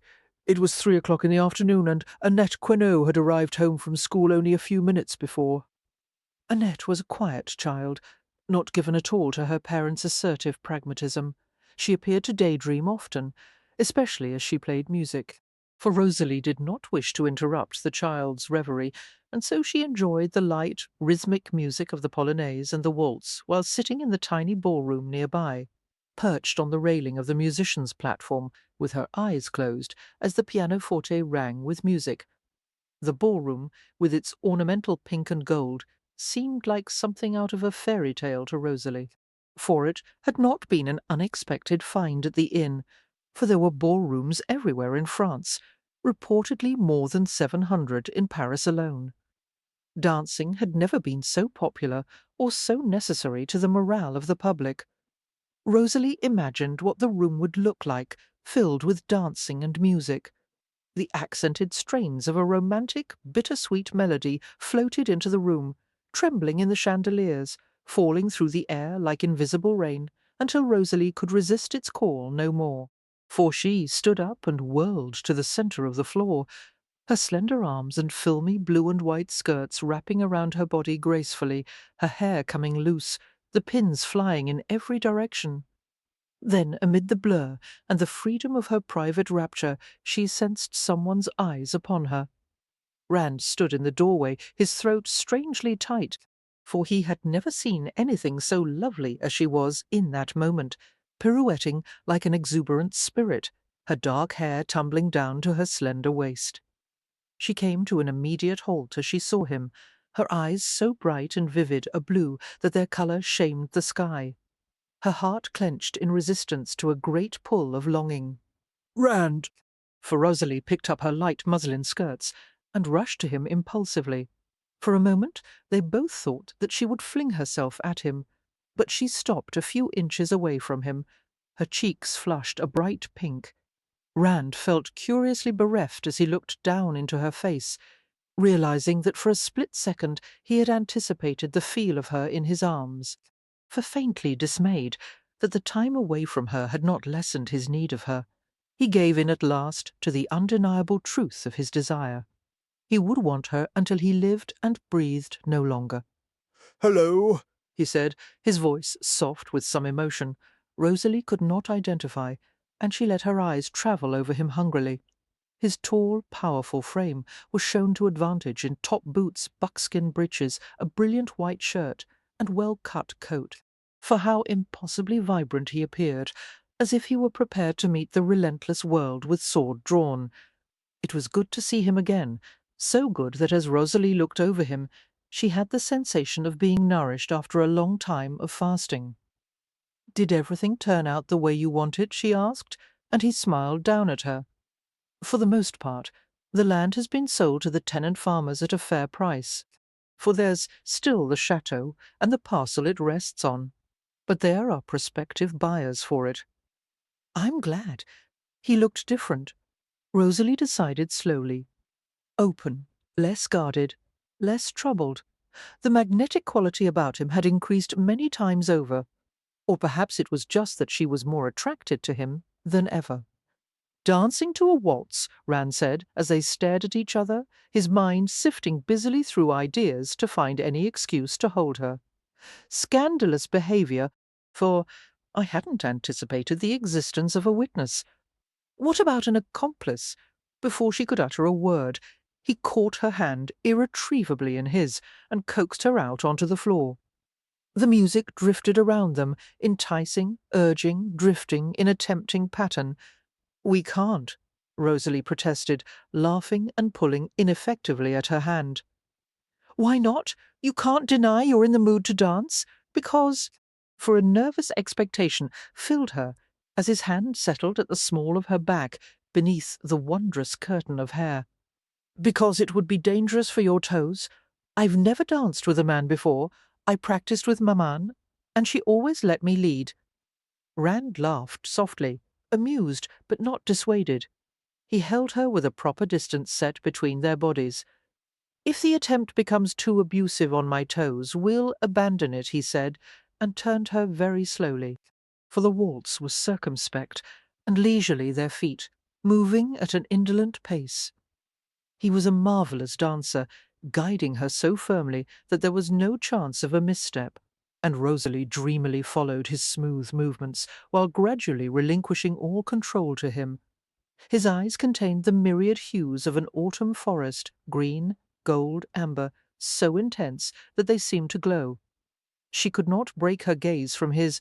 "All right?" he questioned huskily, and Rosalie nodded mutely. For dancing with him was the most seductive experience she had ever encountered.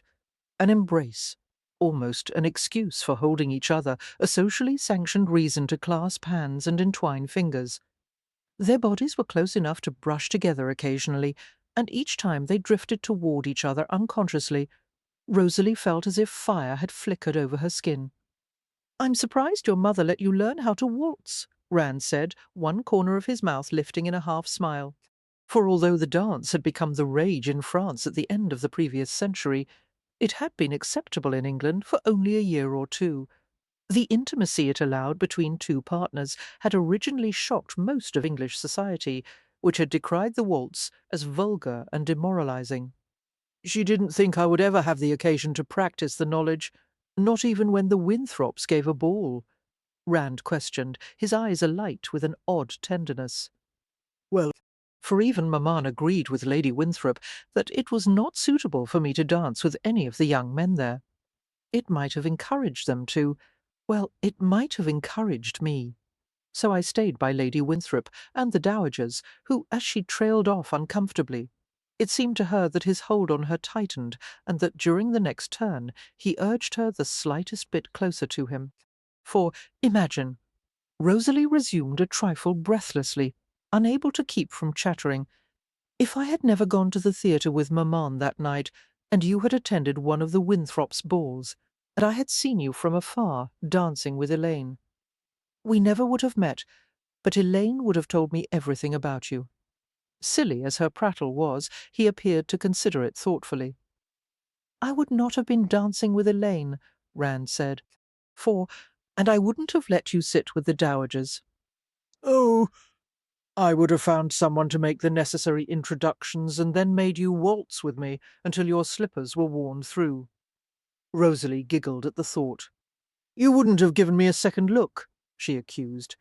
"Taking into consideration the fact that I avoid a gaggle of dowagers whenever possible, I might have taken an hour or two to notice you.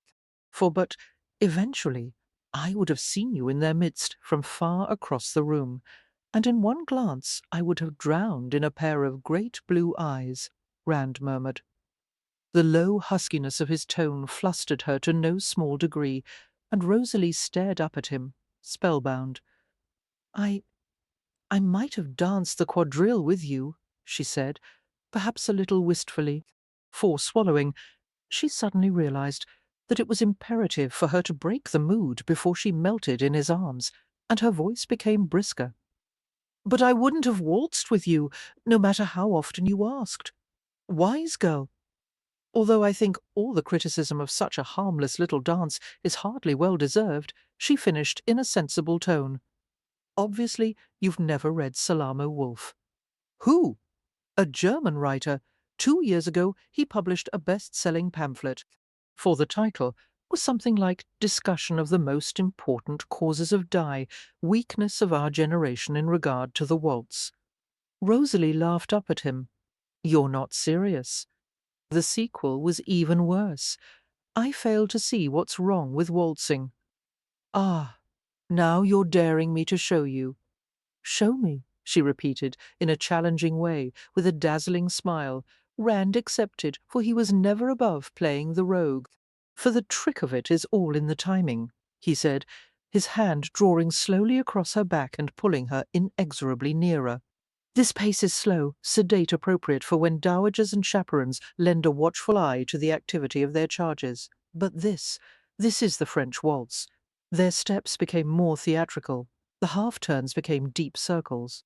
For expertly, Rand turned her in a pirouette with one hand, and Rosalie's eyes widened slightly as he caught her again in his arms, this time so closely that she could feel the hard, smooth coordination of his thighs against her own, her soft breasts pressing against his kebest.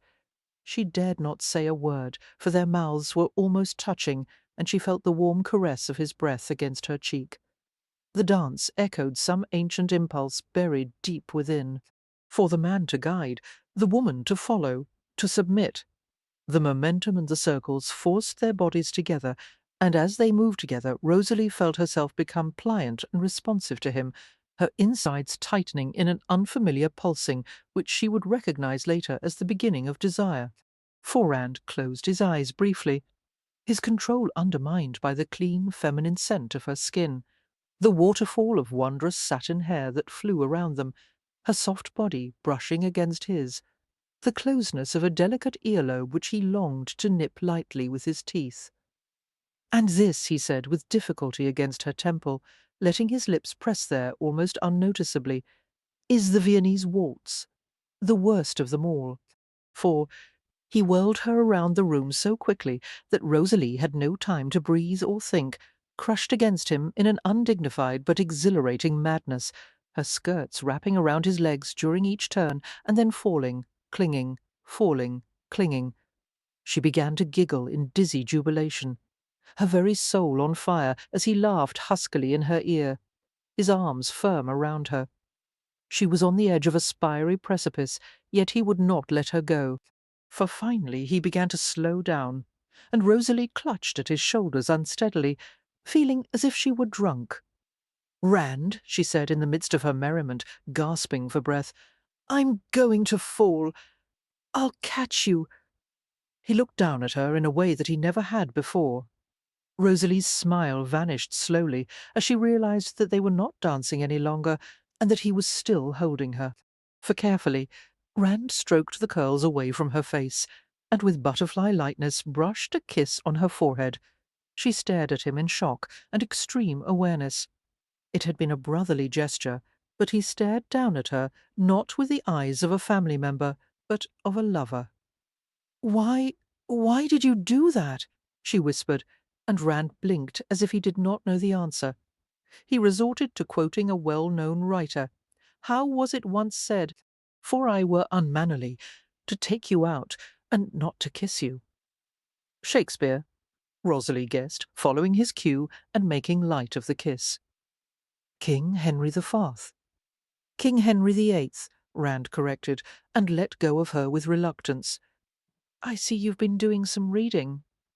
"I've been quite busy between Shakespeare, Hume, and sordid love poems of dubious origin." Oh, those! Rand flashed her a grin, turning and wiping the sheen of dampness from his forehead with a sleeve. "For I hope you didn't place any significant meaning on any of them." "At one point, someone obviously did." "I barely knew her. His face is fair and heaven." Rosalie recited wickedly. "When springing buds unfold, oh, why to him was given, whose heart is wintry cold." Rand smiled slightly as he beheld her, wondering suddenly at the bright, inquiring gaze fixed so intently on him. He would have sworn in that moment that Rosalie was curious about his past romantic involvements, for it was an auspicious sign. "This isn't the kind of discussion appropriate for you to engage in," he said. As he had intended, Rosalie's curiosity deepened to a conspicuous level. "Appropriate?" she repeated. Was he seriously suggesting that her maidenly modesty would be offended by such a subject? "Heavens above, you sound as if I've just arrived straight from the convent." "Ah, yes, forgive me," Rand said, and abruptly his mood changed from subtle amusement to caustic mockery. "You know all about matters of passion, don't you?" Rosalie knew that he was thinking about that morning in London, and suddenly she felt hot and uncomfortable. Backing away a step from him, She lifted a hand to smooth her hair, trying to think of another direction to steer the alarming turn of the conversation. The music slowed, stumbled, halted as Annette Queneau ended her practicing. Rand, Yes. She swallowed painfully before broaching a question. For, are we going back to England soon? No, not yet. Not until the next shipment from New Orleans is delivered here. And I want to pursue the matter of a contract with a local silk manufacturer. Why do you ask? I know that we're not going to stay here forever. I just wondered when we were leaving. A few more weeks. Rosalie nodded, her expression becoming pinched. It makes no difference to me.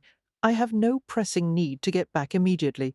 For Rand wished he had not let go of her. Are you unhappy here? He asked hoarsely, and 1,000 answers came to the tip of Rosalie's tongue. No. Yes. I was happy a few minutes ago. I'm happy when you smile at me, and when I first see you in the morning after a long night apart, and when you look at me and try to guess what I'm thinking. I'm happy being this near to you. I'm unhappy knowing we're so far, apart in every sense, and realizing all of that makes me miserable. For Rosalie kept silent, looking down at the floor. Then, with a short sigh, she left him. He raked a hand through his hair and walked over to lean against the baroque door frame, staring vacantly down the hallway. The next morning, Rand mentioned to Rosalie the possibility of calling on Brummel in Calais, as he had hoped. The suggestion revived her good humour, for despite the inconveniences of the long journey, she looked forward to the lazy, comfortable hours they would spend with the beau, hours spiced with targeted gossip and delightful stories. Wanting to look her very best, for she knew that Brummel paid meticulous attention to his visitor's attire, Rosalie dressed her hair carefully and pulled out a dusty blue gown. For all of the clothes made by Madame Mirabeau were impeccably styled and perfectly fitted, but this one was especially fine, covered with ornate scrollwork in silver and gold at the sleeves and hem. The skirt was also trimmed with satin ribbon and flounces of satin and muslin. The problem that Rosalie encountered in dressing herself was that the gown had been fitted to her as she had worn a tightly laced corset of dimity and whalebone. Hence it was now necessary to wear one, for she ventured out into the central room of the suite, the dress gaping widely in the back as she held it up to her shoulders. Rand, Immediately his head appeared from behind his bedchamber door. what? Rand's eyes flickered over her silver and blue-clad form intently. Finally, he brought his gaze to her face. That's a beautiful gown, He said, after a few moments' silence. I know. Rosalie said, irritated at her own reaction to the way his eyes had seemed to strip her bare. For I can't fasten it. A slow smile pulled at his mouth. Have I been feeding you too much? No, I can't lace this bloody corset tight enough. Rand continued to smile. How can I help? Silently she presented her back to him to display the criss-crossed lacings. She heard his soft footsteps, then felt the light tug as he took hold of the cords. Rosalie held on to a doorframe and gasped as the whalebone prison cinched more securely around her ribs and waist. For I think that's enough, Rand said doubtfully. She shook her head. I'll never get the gown fastened if it isn't tighter. Go on, pull.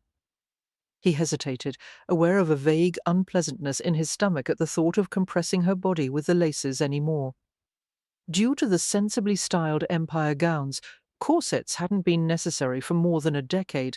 Binding a woman's figure in the contraptions seemed like an unnecessary form of torture. why don't you wear another gown? He suggested. For am I going to have to call for one of the maids to do it? Muttering under his breath, Rand pulled the cords again, watching her waist diminish another inch to an unbelievably tiny size. Rosalie took several shallow breaths and held a hand to her midriff. Can you? She began to ask, but he cut her off sharply. No, no more. I'm already battling an urge to look for a pair of scissors. He pulled the back of the dress together and fastened the buttons efficiently as he spoke. For why you women insist on bringing back a fashion that should have been outlawed in the last century? I've heard some men are doing it, Even the Prince Regent, supposedly. Yes, the ones who frequently overindulge their taste for wine and food. But you don't need it, Rosalie. How can you be a judge of? I've seen you, Rand reminded her, and as she stiffened, he lingered over the last 3 buttons. It's a crime to alter your shape. For Rosalie closed her eyes, heat rushing to her face as she felt the warm, sensitive touch of his fingers at her neck. Suddenly it seemed as if he had just touched her for the first time. The memory of their naked bodies entwined was distant and no longer clear. Sometimes she could recall briefly the hardness of his body over hers, the flexing of heavy muscles, the deep shudder that had racked his limbs as he had thrust into her. But strangely, it seemed that 2 other people had been joined in that bed, that she had never met Rand until they had arrived in France. In self-protection, Rosalie dragged herself to the present and bunted for a way to break the intimate silence. "Coming from a connoisseur, I suppose I should be pleased at the compliment," she said. "I'm not a connoisseur," he said quietly, looking down at the top of her head. "You're right, for the term connoisseur implies a certain respect for the subject of your interest. A hobbyist, then." Rand stifled an urge to close his hands around her throat and throttle her, wondering grimly why she was determined to antagonize him. "If you're a hobby of mine, I must have a peculiarly masochistic idea of enjoyment." She turned around to face him. "I have only my experiences with you to examine, and the obvious conclusion is that you have no respect either for me or for women in general. For, if that were true," he said in a dangerous tone, "we'd be in that bed right now, regardless of your prickly little thorns, Rose. I do respect you." "Then I don't understand," she began, and her voice diminished to nothing as she stared at him. The shape of his mouth, a touch too wide, finely made, expressive, had altered slightly with his irritation. For a flash of memory curled insidiously through her mind. How hard his lips had once felt as they had demanded access to hers. How soft and tender as he had brushed her forehead with a kiss after their dance together. I'm lost, she thought, realizing in that moment that she was beginning to care for him. You don't understand what? Why you did what you did in London, Rosalie muttered, desolation encasing her heart like hardening plaster. For Rand's irritation evaporated immediately. Bleakly, he searched for an answer and found it impossible to speak. How could he explain it to her? The world he had been raised in had been one without compassion, without patience. He had learned his lessons well, the main one being that pleasure was something taken, not given.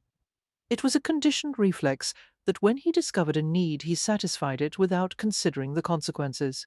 For, and how could he further explain that, because of her, he was beginning to change, that he had learned to feel regret? "I didn't know you then," he said slowly. "All I knew was that." "Oh, hell, Rosalie, you were beautiful, and you were there at a time when I wanted a woman." He expected her to fly at him in anger, and he would not have blamed her for reacting in such a way. But instead her expression twisted in bewilderment, her voice became quieter. "For I don't understand you," she whispered. "Why are you so kind sometimes, and then so—" She could not find the appropriate word to use. How could mere words describe his changeable nature?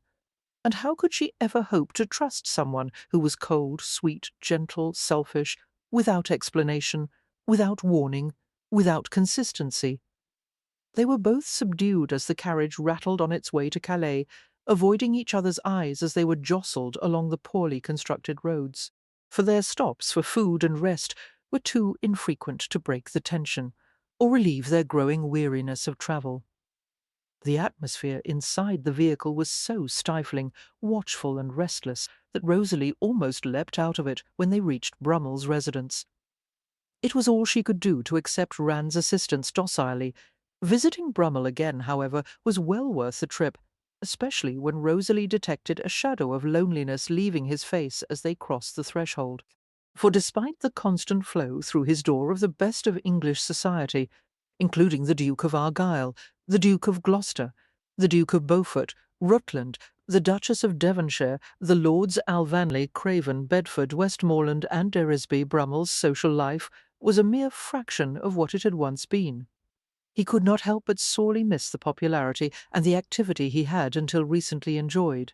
For que fait une éternité qu'on ne vous a pas vu, he exclaimed, beaming at them, and Rosalie felt an answering smile curve her lips. It has been a long time, she agreed, allowing him to help her off with the pelisse and lifting her skirts slightly as she walked to an armless upholstered chair. Have you received many guests since the last time we met? Dozens, my dear, all bringing the latest news from London. I'm afraid, however, that the quantity of visitors exceeds the quality, for they brought pleasant news, I hope. Some of it was. It is always pleasant to be missed, and I gather Prinny's unpopularity has been on the rise since I took my leave of England. What is your opinion, Berkeley? Rand somehow refrained from observing that Prinny's unpopularity was due to more than the end of his friendship with Brummel. The Prince Regent was a notoriously corrupt individual, a spendthrift of horrible proportions, an inept politician who was often given to drunkenness. For he is indeed an unpopular individual. Just as I thought, Brummel said in a self-satisfied way. Without my advice, his extravagance will lead to disaster. I've heard that he's already taken to wearing pink satin and jewelled shoe buckles. He shuddered delicately at the thought. Good taste is understatement. Don't forget it. A good cut and fit, cleanliness, dignity, changing the gloves at least 6 times a day. For eager to prevent a long discourse on the beau's principles of style. Rand sought to interrupt him with tact and haste. News of the pavilion has been in the English papers of late, also stirring up public displeasure. Since John Nash was hired to work on it last year, many costly additions have been built. Oriental rooms, cast-iron towers, steam-heated kitchens, the pavilion, a tasteless toy. But to give Prinny his credit, quite impressive in a vulgar way. Mr. For Brummel, Rosalie inquired, her forehead creasing in a frown, is there a chance that you will ever reconcile with the Regent? I doubt it, the beau replied stalwartly. As they say, too much water has gone under the bridge. I believe the dissolution of a spectacular association. My wit and his title began when his weight almost doubled. Eve heard he's something of a stout fellow, Rosalie said, and Brummel nodded emphatically. For the last time I saw him, he was well over 300 pounds. It took a platform, a ramp, and a chair fitted with rollers merely to get him into the saddle to take some exercise. Oh my! It was shocking, without a doubt. So much so that Prinny reminded me of a huge, ungainly porter at Carlton House, whom we all nicknamed Big Ben, since Mistress Maria Fitzherbert, the celebrated, for associate of the Regent, was also stout of girth. I naturally began to refer to her and Prinny as our Ben and Benina. He paused as a smothered laugh was heard from Rand's direction. It was not well received, though my jest was delivered in an affectionate manner. Rosalie looked at Rand, and they exchanged a fleeting smile. Charming though George Brummel was, he did not possess a considerable amount of tact. For the next wedge, the beau continued, was hammered into place when Prinny exhibited the grossest piece of rudeness I have ever witnessed, ignoring me completely at the Dandy Club masquerade. The final blow occurred as I was walking down Bond Street with Lord Alvanley. We happened to accidentally meet the Prince and Earl Moira, and after a few minutes' conversation, during which the Regent again ignored me, I quipped to Alvanley, "Who's your fat friend?" For, oh my! Rosalie gasped again, wondering how anyone could possess such daring and audacity to say something like that in the hearing of the ruler of England. It was merely a poorly timed jest. But eventually a few debts forced me to quit England before the breach had healed. I see, Rosalie murmured, concealing her sympathy behind a polite nod, for the great Beau Brummel was impressive and entertaining, but there was something about him that aroused a strangely protective feeling inside her. He was like a child whose vanity made him excessively naive. She wondered what would become of him. for it was obvious that he had no source of income that was great enough to support the style in which he lived. There was no trace of worry or caution in his face, nothing to indicate that he was aware of his unstable position, for Miss Belleo, Brummel said, unfolding his moderately sized form from an upholstered chair, "Would you care to see the album I have put together? It is quite sizable, having contributions from many of my present and former acquaintances. There is a verse in particular I would like you to see penned by that marvellous woman, the Duchess of Devonshire. It begins with the line, 'I have valued the charms of the rose as I plucked it all fresh from the tree.' I do not remember the rest, for I would be honoured to see it," Rosalie said gravely, and he muttered something in satisfaction before going to a built-in bookcase and hunting for the album. "Selig!" Brummel called imperiously, and the little valet came scurrying. "I can't find my album," he explained, and Selig nodded vigorously before waving him back to his chair. "I'll fetch it, Mr. Brummel, if it's too much trouble." Rosalie began. "No, not at all, me dear, for it is a very special album, with unique verses that only my favoured guests are invited to regard." "We're very flattered," Rosalie said, as she and Brummel smiled at each other with the same degree of beguiling charm. Rand suddenly froze, the idle tapping of his fingers on a hard thigh stilling. He looked at the pair of them and leaned forward, his eyes flickering from one to the other and then widening in astonishment. For nothing in the world could have induced him to say a blessed word in that moment, for his mind was spinning with suspicion, wonder, curiosity, disbelief. Brummel must have regarded himself in the mirror often enough to recognize the vague echo of his own expression, for his smile dimmed in puzzlement as he walked toward Rosalie. The album was forgotten. Then he turned pale, and his gaze focused on her throat. Uneasily, Rosalie remained where she was sitting. "Mr. Brummel." "For," she said hesitantly, and he appeared overcome. "Where did you get that pin?" He finally was able to stammer. Her fingers flew protectively to the small gold ornament that was attached to the ribbon fastened around her neck. "It was my father's stock pin. He died when I was young. My mother gave it to me so that I would have something of his. May I see it?"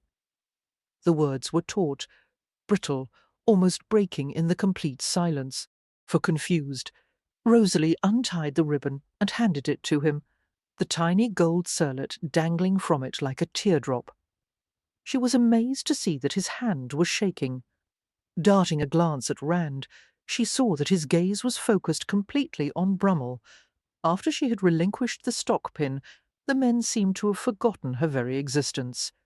"What is the matter?" she asked. No answer was immediately forthcoming, for Brummel walked over to the window and held the pin up in the sunlight to examine it closely. "Selig!" he shouted strainedly, and the wiry little valet came running back into the room, "Here is the Selig began." stopping as he saw the oddly stooped posture twisting Brummel's normally upright frame. "What happened?" he asked, and Brummel handed him the pin wordlessly. A minute of silence ensued as the valet scrutinized the object with care. "For, tell them," the beau muttered, as if the effort of speaking were too great to allow more than those two words. "It is the stock pin your father, William, had commissioned for your 16th birthday," Selig said matter-of-factly. "The same pin that you gave to Lucy Doncaster before you were parted from her. The B stands for Brummel, the leaves patterned after those that adorn the walls of your family estate, the Grove. The B stands for Bella Or," for Rosalie interrupted, smiling although her voice was slightly shrill. "I told you, this is my father's pin. Georges Belleau." "Georges Belleau?" Rand repeated softly. "George Brummel.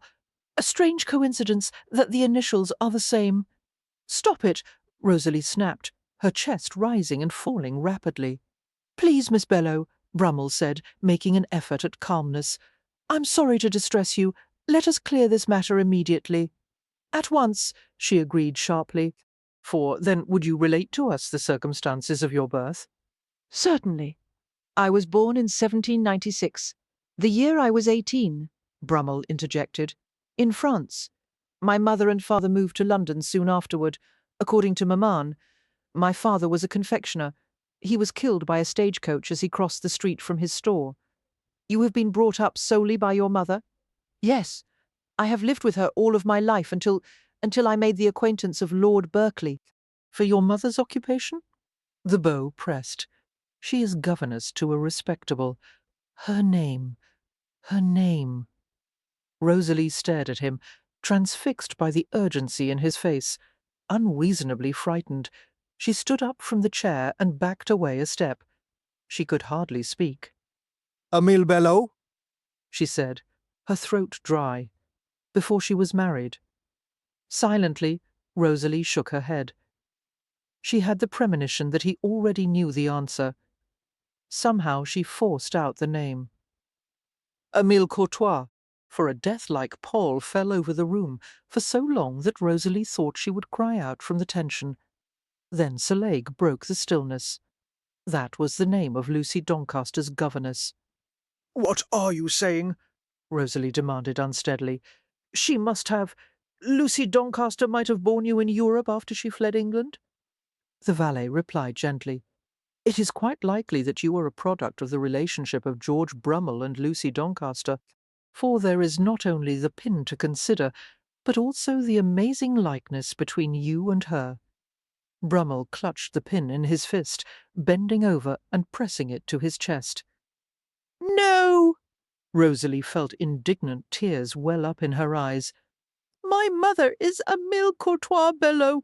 My father was Georges Belleau. You're mistaken. You're terribly wrong. She stumbled backward, everything in the room looming toward her at odd angles. Forgive me my pin, she sobbed, and as she turned blindly, she felt hard arms close securely around her. Rand, she wept, pressing her face into his shoulder. Rand, tell them. This cannot be possible. Brummel rasped, hiding his face. I cannot think. I cannot. For God's sake, let me alone to think. 6. I speak not. I trace not. I breathe not thy name. There is grief in the sound. There is guilt in the fame. For Lord Byron, although there were only 4 people in the room, it was crowded with confusion, tears, and panic. Quickly, efficiently, Rand and Selig worked to dispose of the situation, since father and daughter were both unable. The valet guided the distraught Brummel to a chair, speaking in a soft undertone. Rand held Rosalie's trembling form against his, letting her draw from his strength and stability, for his sensitive fingers curved around the vulnerable back of her neck in a calming touch. Rose, there's no need for this, He said, sounding so utterly practical and in control that it helped to dispel the queer aura of unreality clouding her mind. Take a few deep breaths and relax. Rosalie listened to him and obeyed automatically, forcing deep gulps of air in and out of her mouth as she stared at Brummel's hunched figure. For as soon as her trembling lessened, Rand dragged her from the room, pausing only a moment at the door to deliver a low-voiced comment. I'll be back to straighten out this mess in a day or 2, if you 2 have distressed her unnecessarily. I assure you this was entirely unexpected. Saleig interrupted apologetically before bending to speak to the beau. Brummel was muttering brokenly about. Lucy lost in his own world. For his head was clasped in his hands, his elbows braced on his knees as he stared at the floor and began to weep. Rand cast the pair of them a dark look before pulling Rosalie's arm through his. She followed him blindly, stumbling a little over the hem of her skirts. She was dazed at what had just taken place, her mind completely occupied with replaying the scene over and over again. For everything she had taken for granted, the person she was, and the background she bade come from, had suddenly been wrenched away from her. It could not be true. None of it could, for Emile would surely have told her about it. How could Emile not be her mother? How could George Brummel be her father? It was all some trick of coincidence, for the carriage that would take them to a local inn was outside the building, the French driver leaning against the vehicle as he turned the page of a daily periodical. Allons, Rand said tersely, and the man looked at Rosalie with vague alarm before leaping to his seat with alacrity. Inside the carriage, Rosalie felt a wave of sickness lurch through her body. She held a hand to her middle and closed her eyes, her lungs feeling as if they had shrunk to a condition of airlessness, for as she fought to draw a breath, her chest tightening. She looked at Rand in panic. She was being methodically crushed to death by the garments that bound her. Muttering a curse, he drew her halfway onto his lap and worked at the tiny fastenings of her gown. "Damned corset," he said, buttons flying as a result of his efforts. "The last time, the very last, that I ever let you wear one." As the cords loosened and her waist expanded, Rosalie inhaled with relief, her head swimming dizzily. Ferrand also took a breath, realizing that he had unconsciously held it until she had been freed from the laces. Gently his fingers slipped under her chemise and stroked the red-scored flesh of her back, soothing the delicate and ravaged skin. Gradually her illness began to subside. "Thank you," she whispered, and then burst into fresh tears when she had garnered the strength. For clutching the sleeve of his coat in a death grip, she stared at him with a tormented expression, her eyes brilliant and wet. "They think that Maman isn't my real mother." "I know," he murmured soothingly. "Breathe deeply. Listen to me. It's not true. He is not my father. I'm Rosalie Bellowo. You believe it, don't you?" As her words broke into sobs, Rand hesitated uncomfortably and then cradled her against his chest, his mouth tender with sympathy, for he felt peculiarly helpless. The other times he had been faced with women's tears, they had been an artifice and not the product of genuine misery. No woman had ever needed him simply for comfort, and he was not used to such a demand being made of him. Rosalie pressed her wet face to his shoulder, her nails curling into the lapels of his coat like kitten claws. As Rand felt her small form against his, he felt part of her pain, an odd tugging at his heart. For this wish to soothe, to offer refuge, was brand new, gleaming brightly as a candle flame, and without questioning it further, he sought to warm her. "It's all right," he whispered, his hand stroking her back in a gentle, repetitive motion. "I'm here. It's all right. Rand, what am I going to do? Relax for now. We'll talk about it later," he said, and she subsided against him, accepting his touch as if it were her due. For as time spun on steadily, and her weeping faded, Rosalie felt a fragile trust crystallize between them. An invisible web clung tenuously from one heart to another, a bond so frail that it could be destroyed with one easy blow. Rosalie came to her senses gradually, becoming conscious of how intimately he held her, how the warm strength of his body enveloped her, his masculine scent pleasant to inhale, his breathing even and steady as it disturbed the curls at her forehead. For she knew that she should move away from him.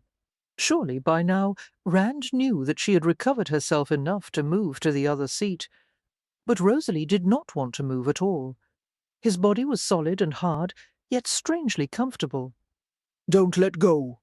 She pleaded silently, closing her eyes tightly. He did not say a word during the short journey to the inn, allowing her to remain in his lap. For both of them were fully conscious, wondering what the other thought, sharing in the mystery of an attraction that neither of them understood. I swore I wouldn't touch her. I wish he would kiss me. I wish I didn't want her. Then, as they both had dreaded, the carriage swayed to a halt. Avoiding his eyes, Rosalie unpeeled herself from the warmth of his body, slowly, her limbs stiff. "My dress," she said, and he handed her his coat. For warily Rosalie trod through the front door and up the narrow stairs that led to the suite, pausing as Rand unlocked the door. Get into a robe, he said, pushing her inside. I'll order up a bath and some dinner. I'm not hungry. Lock the door behind me. All right, she said, her voice nearly inaudible. Whatever you say. You don't have to be so agreeable, Rand said, amused, in spite of the situation, at her uncharacteristic docility. For although her eyes were still lowered to the floor, Rosalie managed to summon a brief and tremulous smile. She felt unbearably alone. This was her problem. This entanglement was centered around her. It had nothing to do with Rand, and she could not allow him to assume all of her burdens. Rand's gaze was caressing as it rested on her down-bent head. "Close the door. Rose Epineuse," he said, and was gone. Thorny rose. For his voice, the softness of his accent, had fallen on her ears like a slow stroke. Bewildered, she slipped his coat from her shoulders. It was scented of him, and she inhaled the subtle male fragrance of sandalwood as she carried it to his bedchamber. Had she imagined the possessiveness in his manner, the caress of his voice? Was she so unnerved that her imagination was colouring everything in deceptive hues?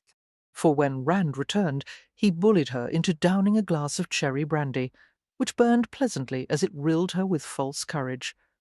Her energy depleted, Rosalie found that she was ravenous at the sight of the simple fare set before them: thick, crusted bread, the soft sweetness of camembert cheese, succulent fruit, and a bottle of wine. As she ate, she felt Rand's approving eyes rest on her, and as soon as her initial hunger passed, Rosalie set down a piece of bread and met his gaze squarely. "For better?" he inquired, ascertaining that her strength had returned. "Much better." Rand's attention flickered to the chambermaid, who was in the midst of emptying the last bucket of scalding water into the metal tub. It would take some time to cool enough to bathe in. Hurriedly the woman finished her task and fled from the room, reading the impatience in his tawny eyes.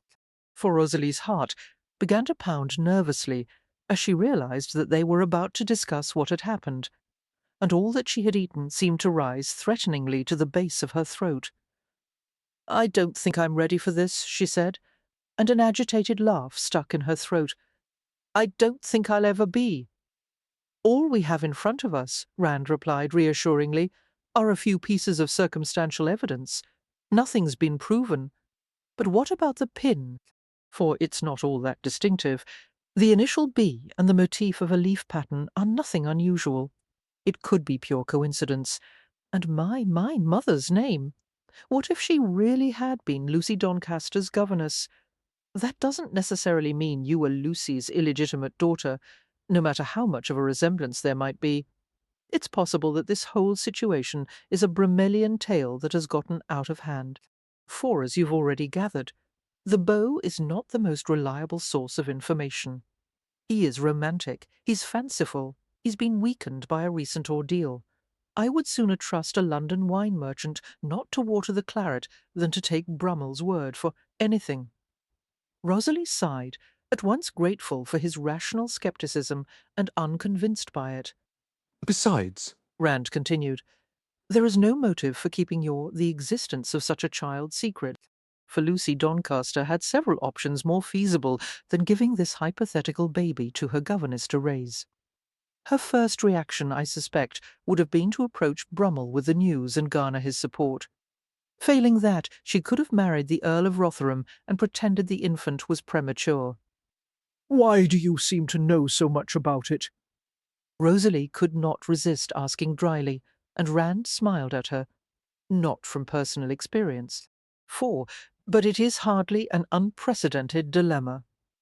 She nodded and chewed on a crust of bread meditatively, finally shaking her head and frowning. "I have a bad feeling about all of it," she said. "The only way to refute or prove anything is through a mille courtois bello." "No." Before Rand could say anything, Rosalie spoke in a vehement rush. "She has been my mother for the past 20 years. If any of this were true, she had her reasons for keeping it from me, and I'll abide by them. For if I can't trust her judgment, the judgment of a woman who has fed and clothed and cared for me my entire life, then I can't believe in anyone or anything." He stared at her in a perplexed manner. "But how could you not want to know? What if Brummell were your father? I would gain nothing, and think of what it would do to a mill. Don't you see?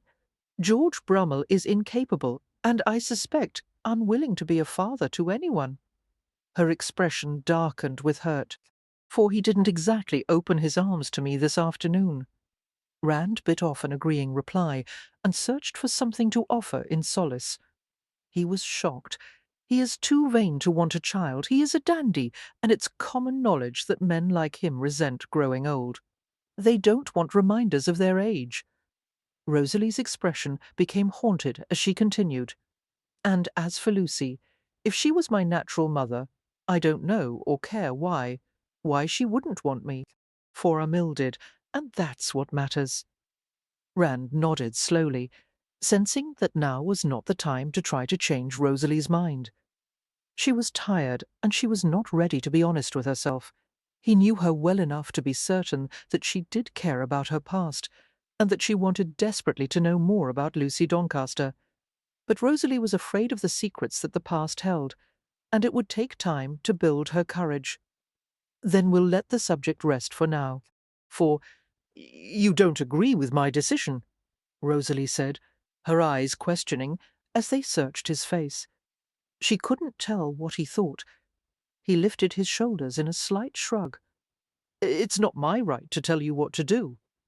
It was her right, Rand mused, to approach her past in any manner she cared to. God knew that he hadn't been eager to deal with his own. His comment suddenly amused Rosalie. "May I ask what prompted this change of policy?" For deciding not to reply, Rand smiled, looking lazy and oddly content. The sky was dark outside, but the room was filled with hazy candlelight. The glow of the flames picked up the gold in his tousled hair and his eyes, and gleamed across the darkness of his face with a metallic sheen.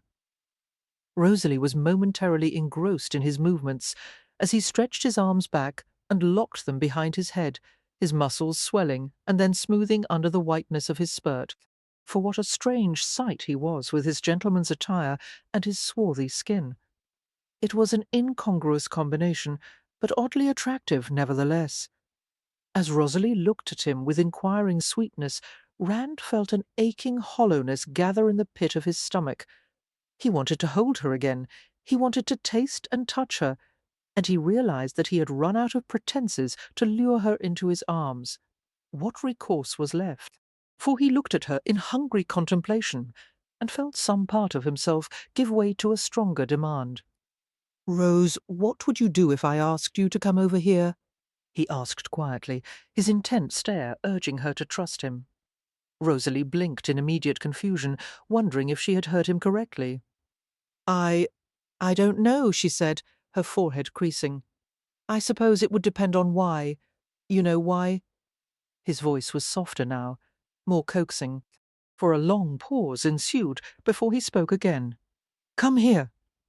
It was impossible not to obey. As if she were being drawn by an invisible rope, Rosalie stood up and walked around the table to him, stopping as she reached his chair. "He wants to kiss me," she thought distractedly, and the delight and dismay of it tumbled inside her chest like a pair of hard-thrown dice. They stared at each other, hypnotized. "Why do you have to be so beautiful?" Rand whispered, for her blue eyes were dark with wonder and disquiet as they met his.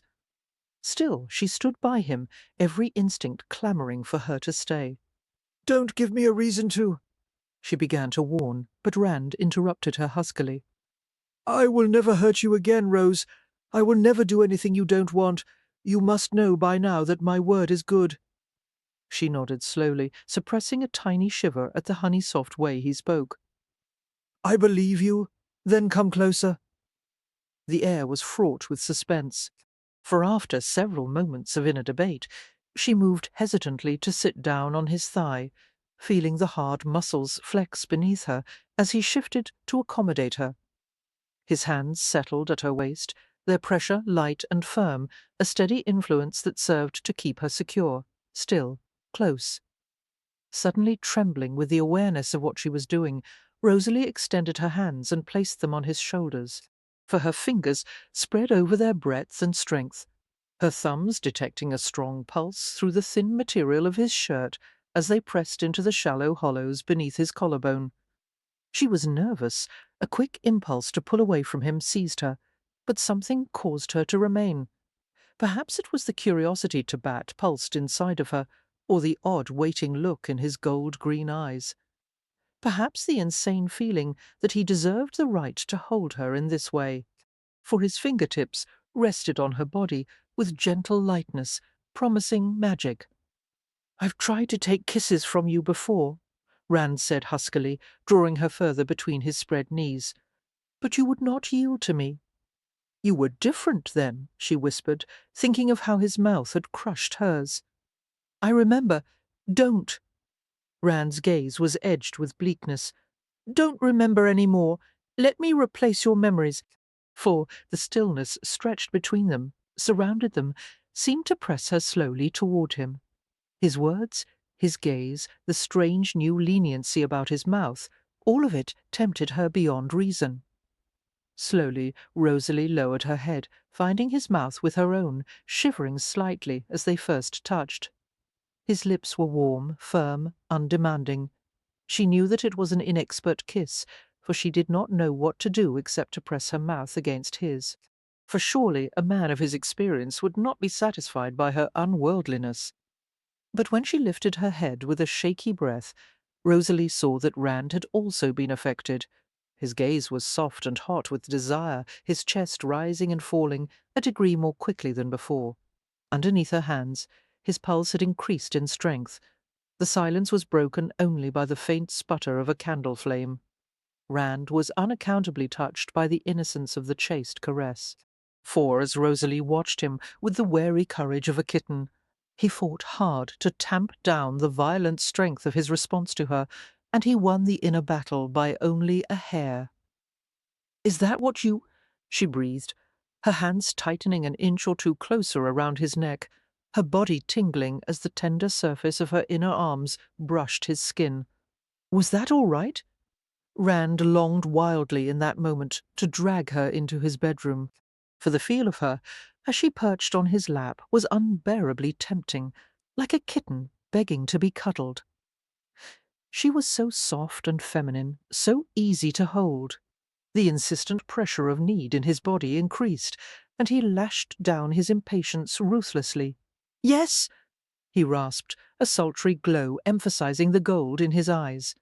Then he smiled, his teeth a brilliant white against the copper of his skin. "But too fast." Rosalie smiled as well, shaking her head slightly as she looked at him, for leaning forward until their noses nearly touched, she felt his muscles tighten into unyielding hardness. "Let me try again," she offered, and tentatively she sought the tender fire of his lips once more. Now Rand allowed himself to respond with careful eagerness. "Open your mouth," he murmured, his large hands coming up to frame her face. Uncertainly she obeyed, finding that as her lips parted they were held open by the increasing pressure of his kiss, for his tongue touched hers. In confusion she tried to jerk her head back, and he followed her movement. Their lips still fused. Slowly Rosalie subsided, an incredible yearning heat suffusing her body as his mouth slanted over hers, demanding access, finding it, rewarding her with undreamed-of pleasure. She felt marauded and cherished at the same time. Rosalie sank down into his lap, her body becoming boneless, sinuous, pressing against him of its own accord, for the boldness of his masculinity throbbed against her, and she felt an answering pulse in her midriff as she yielded to his embrace. In Rand's arms was a world of luxurious sensation that she had never dreamed of here. Was safety, here were warmth, light, and colour, here was enchantment that nothing could dispel. Their mouths moved together deeply, and a tremor flitted through Rosalie's veins in response to the barely restrained urgency of his kiss. For Rand cradled her head in one large hand, his other fumbling blindly with the belt of her robe. As she felt the slight tugging, Rosalie stiffened and turned her face away from his. "Stop!" she gasped, her senses groggy with arousal, blinking as if she had just risen from a deep slumber. She could hardly remember who she was. "I've no wish to lead you on a fruitless Rand. I don't want there." Was not one trace of apology in the fever-bright green of his eyes only a wealth of need? "For I understand," Rand said hoarsely, and then he couldn't help but smile wryly at the strange sound of his own voice. "I'm sorry," she said, making a move to get off his lap, and he kept her there by tightening the circle of his arms. "Rosalie!" The way he said her name caused her ears to burn. "Little siren, you've lured me between Scylla and Charybdis. It doesn't matter if I crash against the sharp rocks or sink into a bottomless whirlpool. Either way, my fate is sealed. I want you. And the curse of it is that I only want you if you're willing." She moistened her lips nervously, feeling restless and empty, rather as if she were the one being drawn into a whirlpool. Reluctantly, she searched for an alternative to offer him. Maybe someone else. There could be no one else, Rand said honestly, flatly. Their encounter in London had been an equal exchange. He had taken her virginity. She had taken his freedom. He had no desire for any other woman, for Rosalie stared at him unhappily. Although she was relieved by his refusal to go to another woman to ease his needs, she was conscious of her own limitations. She couldn't help thinking suddenly of the discomfort, the fear she had experienced in his bed. His mouth became twisted with a bitter wistfulness. "Do you think I don't understand how it was for you?" he asked in a haunted voice. "Don't let the memory rule you, Rosalie. You have no idea of what it could be like. Please," she moaned, her eyes becoming damp. "It's not a question of what I fear or remember. It's a question of independence. I don't want to need you. Please let me go." Instantly he let go of her as the last glow of arousal faded reluctantly from his loins. Rand walked over to the bathwater and tested it with his fingers. "Go ahead with your bath," he said, sounding vaguely weary. "Call me when you're out." "Rand, we can't leave it like this. Aren't we going to talk about—" "Not now," Rand said tersely, walking toward his bedroom door. His unsatisfied desire was slowly transforming into a deep-rooted frustration that nothing could ease. One more minute around her, and he would undoubtedly regret what it would prompt him to say and do. "He's not feeling well," Selig offered apologetically. "Because of him," Rand said softly. "I've never had a worse night's sleep. I'm not feeling well myself. Let me in." For the door to Brummel's apartments was swung wide, and Rand strode into the drawing-room. The beau reclined in a built-in cushioned nook, fingering an object which Rand instantly recognized as the gold pin, still fastened onto Rosalie's velvet ribbon. He didn't appear to be surprised at Rand's presence. "Amazing," Brummel murmured dolefully. "Prinny and I each sired a daughter in 1796. For his Charlotte and my Rosalie would most likely have been fast friends had my own relationship been—" "If Rosalie is your daughter," Rand interrupted sharply, "I'd say she's been far better off away from the lot of you. There's no doubt that she is mine. She's the living image of Lucy, and I fancy I saw a little of myself in her." "Not much." "Enough," Brummel insisted, and Rand became increasingly annoyed as the other man continued to stake a claim to Rosalie. For now, whether she wanted to or not, Rosalie belonged to Rand himself, not to an aging fop whose name spelled certain trouble for her. "Aren't you going to ask how she is?" Rand inquired with unnatural calm. The romantic aura of loneliness dropped from the beau's facade as he smiled with anticipation. "Yes, do tell. Come to think of it, why didn't you bring her?" "She's confused. She's unhappy. She doesn't know who she is, and she's afraid to find out. And if you care a whit for anything besides the condition of your cravat, Brummel, you'll erase every trace of yesterday afternoon from your mind. Dear man, have you gone spoony? She's my daughter. I have no family, Berkeley, at least none that will admit connection to me. She's all I have, and there is an entire heritage I must tell her about, the legends I have left behind. Accepting your name would ruin her," Rand said bluntly. "For you left England with scores of creditors snapping and sniffing over the pittance you left behind. What would she inherit from you? A legendary debt and a lengthy sojourn in debtor's prison while you cool your immaculately polished heels in France. I suppose it is far better for me to leave her in your hands, sir. Far better for her to be your hummingbird, and then to be cast off to some other pup when you've tired of her. For you forget that I have previous knowledge of your reputation. Berkeley, You use the ladies lightly, and then you cast them aside like soiled gloves. I wouldn't call them ladies, Rand replied, and his expression became inscrutable. And I would not cast a waif out into the street. I'll take care of Miss Belleau, Brummel Belleau, Rand stressed gently, meaningfully. If your neck means anything to you, for her sake, not yours or mine. For I know about the flood of visitors you receive, and moreover, about your fondness for gossip and sad tales. But this will be a secret you carry to your grave, or else I will consider your loose tongue an invitation to hasten your demise. For a moment, Brummel appeared to be suitably impressed by the words, for he was one to religiously avoid the threat of physical confrontation.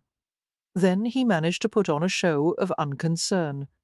Picturesque words, he scoffed, for a dangerous gleam shone in Rand's eyes. Don't forget a single one of them. Does my daughter agree with you? The beau inquired stiffly. She doesn't know I'm here.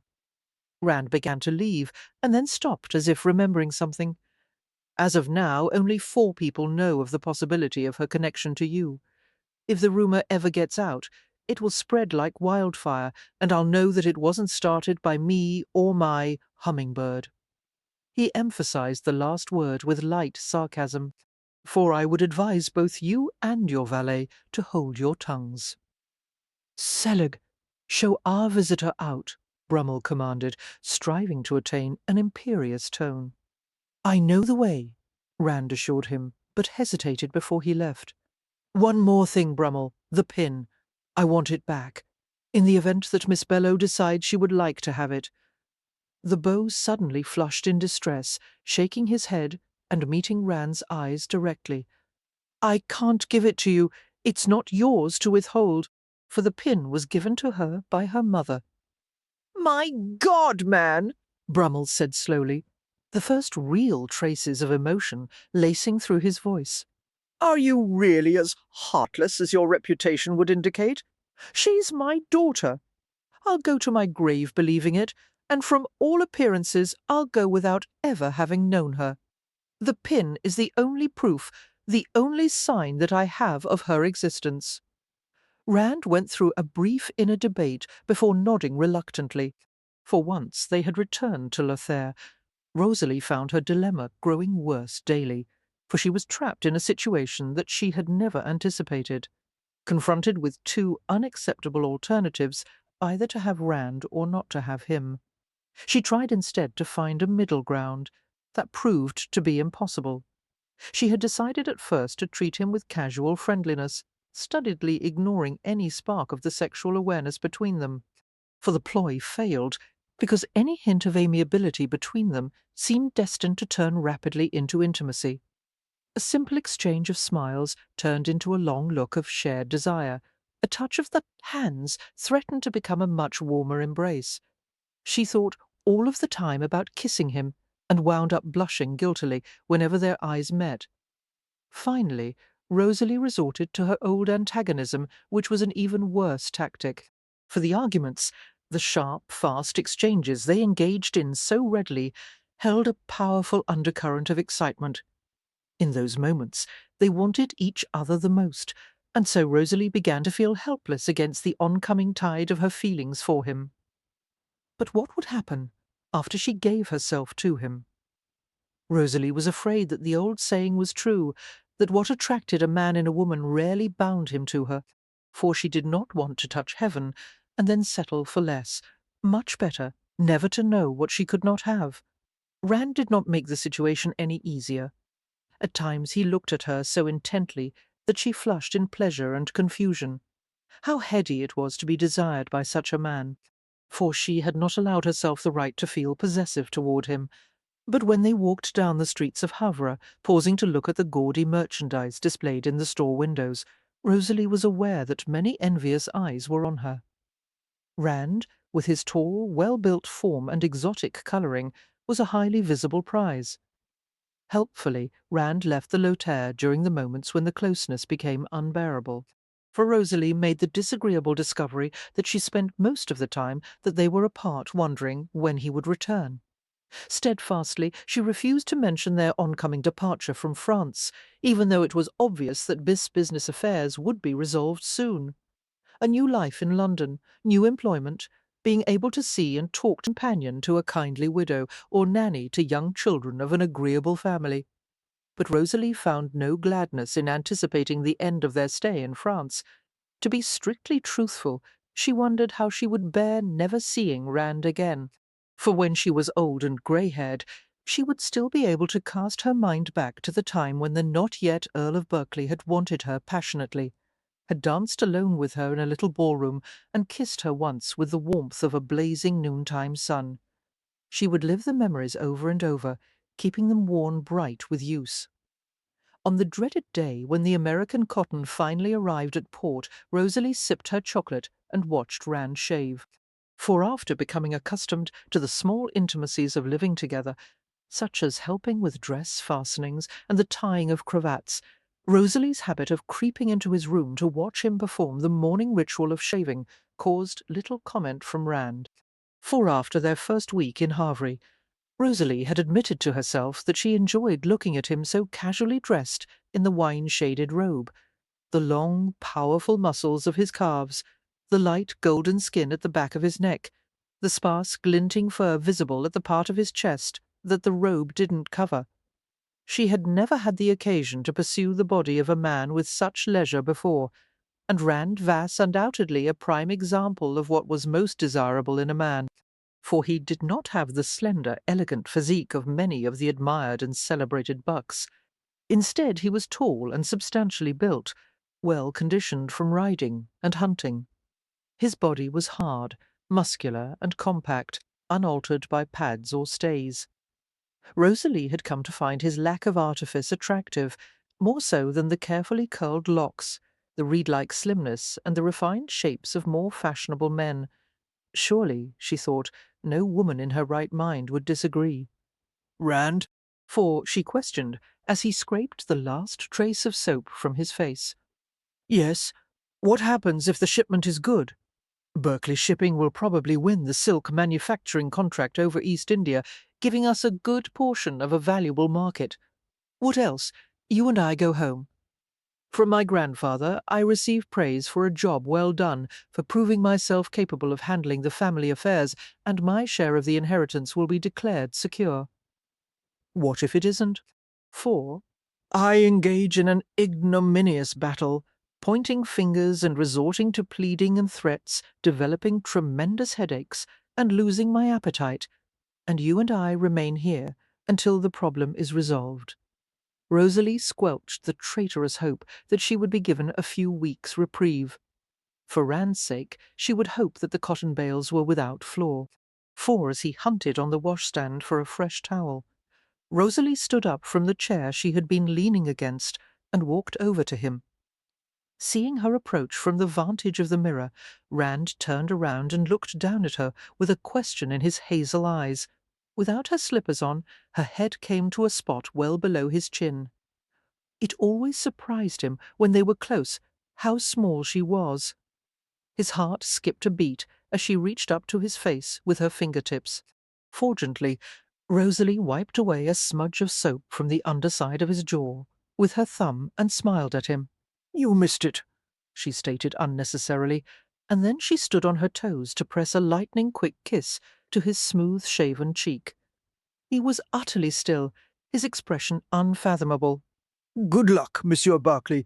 Don't let a few Americans get the better of you. For my problem isn't an American, Rand said, and his mouth turned up at the corners in a smile that would have enchanted a heart of stone. It's a little Anglaise who shouldn't come into gentlemen's bedrooms to watch them shave. What gentleman? Rosalie inquired, her smile almost saucy, and Rand reluctantly grinned as he motioned her out of the room with a nod of his head. The early morning commotion had begun at the dock, but this time Rand's attitude was unconcerned. "For it's fine," were the first words Captain Jasper had uttered upon their meeting. As the cotton and other goods were being inspected by customs agents, Rand thrust his hands in his pockets and watched the process with something close to nonchalance. His eyes followed the stout and active form of Willie Jasper as the older man gave brief directions to the crew of Lady Cat during unloading, for the men worked together like a well-oiled machine. So accustomed was each to his function in the procedure of docking and unloading. As Jasper felt the touch of Rand's gaze, he turned around and looked at him thoughtfully, as if he were in the midst of making a decision about a particular matter. "Captain," Rand said, inquiry threading his tone, and Jasper walked toward him with a slow seaman's stride. "For, if you have a minute, I'd like to speak with you, sir," the captain said, his grey eyes matching the soft steel colour of his hair. Rand inclined his head curiously, and Jasper hesitated once more. "It's none of my concern," he said, "except that you are a good employer and a fair man, and I suspect we'll be doing business together well on into the future. For you do not strike me as the sort who likes to hear only tidings of—" "Jasper?" Rand interrupted, his white teeth flashing in a quick smile of amusement. "You don't have to beat around it. Is there something you want to say?" Silently, the older man nodded and reached inside his coat to pull out a folded sheet of newspaper. It was a section from a recent issue of the Times, the largest and most widely read of all the London papers. For it was advanced far beyond its European contemporaries, its only equal being the Messenger, an English paper produced in Paris. Rand scanned it absently, one large hand reaching up to rub the back of his neck to ease the tautness of the muscles there.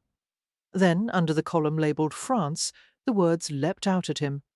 "An astonishing rumour has come to our attention concerning George Brummel, Esquire, currently residing in Calais. For the recent report involves the existence in France of a young Miss Belleau, who claims to be the illegitimate daughter of the former resident of London." Curiosity is rampant concerning the possibility of this famed gentleman's offspring. Our sources cannot be confirmed. Rand felt his belly tighten with anger. Slowly he raised a carefully blank expression to meet Jasper's scrutiny. "Interesting," he commented. "What has it to do with me?" "For what the paper didn't state," Jasper said cautiously, "is that the prevalent rumours link your name with this woman. They say that the reason for your sojourn in France is not business, but the fact that she is it was not necessary to finish the sentence." Rand knew that Jasper travelled in high enough circles so that his information was probably accurate. For, and if so, Rosalie's name was being bandied about at every ball, every breakfast, every hunt, every street corner in England. He swore fluently the string of soft curses heard every day in a London street, but uttered with such an intensity of feeling that Jasper fairly blushed. "Brummel," Rand muttered. "When I get to you, I'll gag you with your own cravat." "You don't deny it, then?" the captain asked. Rand's mouth twisted in disgust. "Does it matter? For the damnable thing about rumours is that whether they're confirmed or denied, they proliferate like weeds. True."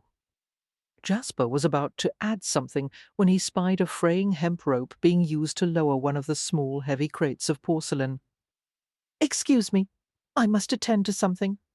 Rand barely acknowledged the captain's departure as he scowled at the dock. He would be damned if he would take Rosalie home before he knew what kind of reception she would have, for the thought of what she could be subjected to made his hair curl. Brummel's daughter. To the sophisticated set of London she would be a wonder, a novelty, a curiosity, a prize. She would become a celebrity among the wilder circles of London, toasted and feted, exposed to all the seaminess the jaded elite had to offer. To the elite, the art of corrupting the spirit was not only a game, but also a subtle art. For they would all want her. They would try to lure or steal her away from him, tempting, taunting, breaking the thin silken bonds that Rand had so carefully tied around her. She would be wooed and courted by every buck in sight, who would desire her as a mistress because of her beauty and her famed father. The thought of her being drawn away from him so insidiously made Rand's jaw harden in anger, aroused an instinct to protect what was his. He would not allow them to touch her, for a previously unconsidered thought raced across his mind. What if he gave her his name? People would be more loath to take advantage of a woman under the shield of the Berkeley name and power, no matter who her father was. And if Brummel's angry creditors dared to approach her, Rand would have a legitimate claim and legal means to deal with them himself. Marriage. The thought had never appealed to him before now, but it suddenly presented itself as the perfect solution to his problems. For he had always scorned the idea of being confined by the matrimonial bond, but the prospect of being tied to Rosalie held a certain appeal. He knew far more about her than he could ever have the opportunity to discover about some simpering debutante during a carefully supervised courtship. Although Rosalie was a lively woman with a marked willingness to argue with him, she could also be very companionable. She was young and beautiful, and there was no question as to her innocence. For before they had met, she had been untouched by any other man, that much had been proved. And most important, if she were his wife, he could have her any time he wanted. Putting the shoe on the other foot, Rand considered what her life would be like as Lady Berkeley. He knew he was one of the most desired matrimonial catches in London because of his title and wealth. Surely Rosalie could have no objection to the home and the living he would provide for her. But aside from that, could she learn to be happy with him as a husband? He had started their relationship off in the worst imaginable way, yet he would not demand any forgiveness that she could not give, only try to make amends. Disgruntled. He stared distantly into the sky, wondering exactly how she felt about him. It was fairly obvious that on some level she had developed a kind of fondness for him. It seemed to Rand that that was enough to begin a marriage with, for Rosalie could learn to be happy with him, especially during the endless hours they would spend in his bed. Although she did not know it yet, Rosalie was a woman who needed to be loved long and well, and Rand had no doubt that he could satisfy her in that respect, if not in any other. Rosalie flew to the door as soon as she heard the key turn in the lock. "What happened?" she demanded, flinging the door wide, and Rand caught it deftly with one hand, for there was a vaguely triumphant air about him as he looked down at her with an intricately blended gaze of gold and jade. "You can offer me your congratulations," he said, and Rosalie laughed in delight. Before she had the opportunity to say a word, Rand closed the door and pulled her into his arms to kiss her. Rosalie was immediately paralyzed, her lips soft with astonishment, and he took advantage of her vulnerability without hesitation. For his mouth was searching, urgent, knowing, even more intoxicating than she had remembered. As the warmth of his touch suffused her, Rosalie stumbled closer to meld herself against his hard body. Fire licked smoothly along her nerves in instant reaction to him, and a soft sound came from Rand's throat as he sensed her surrender. Rosalie became oblivious of everything but the searing contact between their bodies, the hungry clasp of flesh to flesh, for she was consumed like tinder fed to a flame, feeling hot and light, weightless. Their passion was new, desperate, too long denied. His hand slid upward along her side, searching for her body through the fine material of her gown, cupping her breast delicately. Her knees weakened at the sensation, and she leaned against him, letting the hard muscles of his legs take her weight. Somewhere in the back of Rand's quickly evaporating mind, the thought intruded that he was not going to be able to stop, for he had to get control of himself. He lifted his head, Biss breath quick, and she made a slight gasp of protest as the loss of his mouth. "We have to talk," Rand said thickly, his thumb making a regretfully brief search of a tender nipple. Rosalie shivered and then nodded, her face flushed and her body aching for more of his touch. He let her rest against him until her legs had strengthened, and then she moved away to sit down, feeling peculiarly languid and confused. "About going home?" she asked. "Precisely. There is something I'd like to do first." He paused before asking slowly, "Would you mind it if our return was delayed another week?" Rosalie took an uneven breath and lowered her eyes, so that he would not see the transparent gleam of relief. Another week, she thought, with an overload of thankfulness. Another week with Rand. "That depends," she said carefully. "Why do you want to delay it?" For Rand paused in a split second of indecision, feeling a quick sting of guilt. He had already decided not to tell her about the report in the Times until he could make the most use of it. He would buy enough time to beguile her into accepting his proposal. If she proved to be particularly obstinate, he would use the newspaper article to convince her that she needed the protection of his name. For I was speaking this morning with a French naval architect about the Prinzessin Charlotte, a double-hulled steamboat which carries passengers on the Elbe in Germany. A steamboat? Why would you be interested? Right now, steam is used only as auxiliary power for passenger vessels like the Charlotte, only for short, inland runs. But when they are developed more, it's going to change the entire shipping business. For they'll take the place of cargo freighters, and they'll cut the time from trade routes significantly.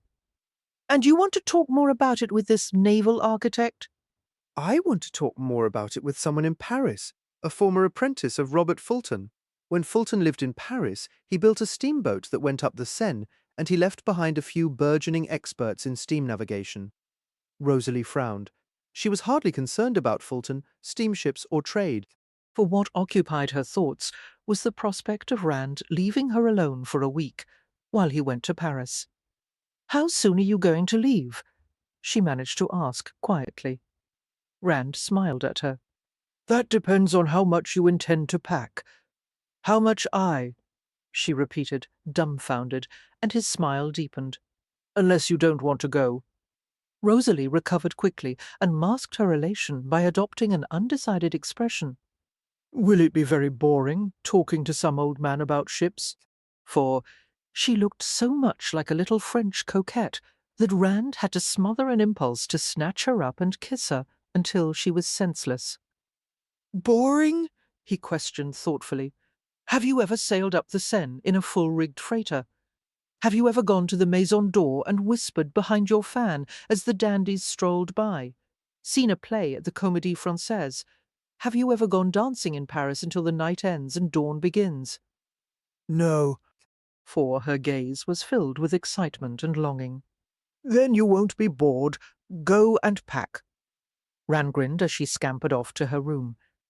He was beginning to understand how to deal with Rosalie Belleau-Brummel. A good thing that she was proving to be so temptable. Paris was unimaginable to someone like Rosalie, who had been sheltered all of her life from the kinds of sights and activities that proliferated there. For every narrow, poorly paved street seemed to run riot with energy and glee, with the colours and shapes of fantastic art, with the music from the theatres and the loud talk of the radical intellectuals who frequented the cafes. To those who wished to act and speak as they pleased, Paris was the city of light. For 24 francs, Rand had hired a carriage to take them to the Hôtel de Ville, a noble structure that had stood on the right bank since the 16th century. For Rosalie tried to prevent herself from hanging out of the carriage window in an unseemly way, as Rand pointed out the strange and delightful scenes they passed. The open-air summer restaurants, the huge mass of the uncompleted Arc de Triomphe, the Tuileries Gardens, and the Palais Royal, where numerous small shops beckoned to the passing tourists. Across the Seine reposed the dwellings of the secluded aristocracy along the right bank, for every part of the city was filled with the delicious smells of a multitude of the finest restaurants. The first night in Paris, Rand took Rosalie dancing, as he had promised, to a public ball that was crowded with the most varied assemblage conceivable.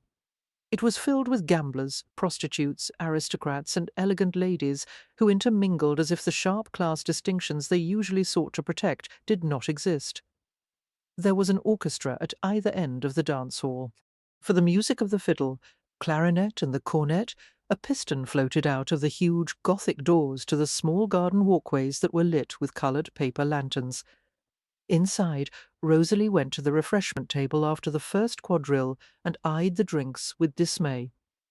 "Warm March beer," she commented, and out of nowhere Rand managed to produce a cup of tart lemonade.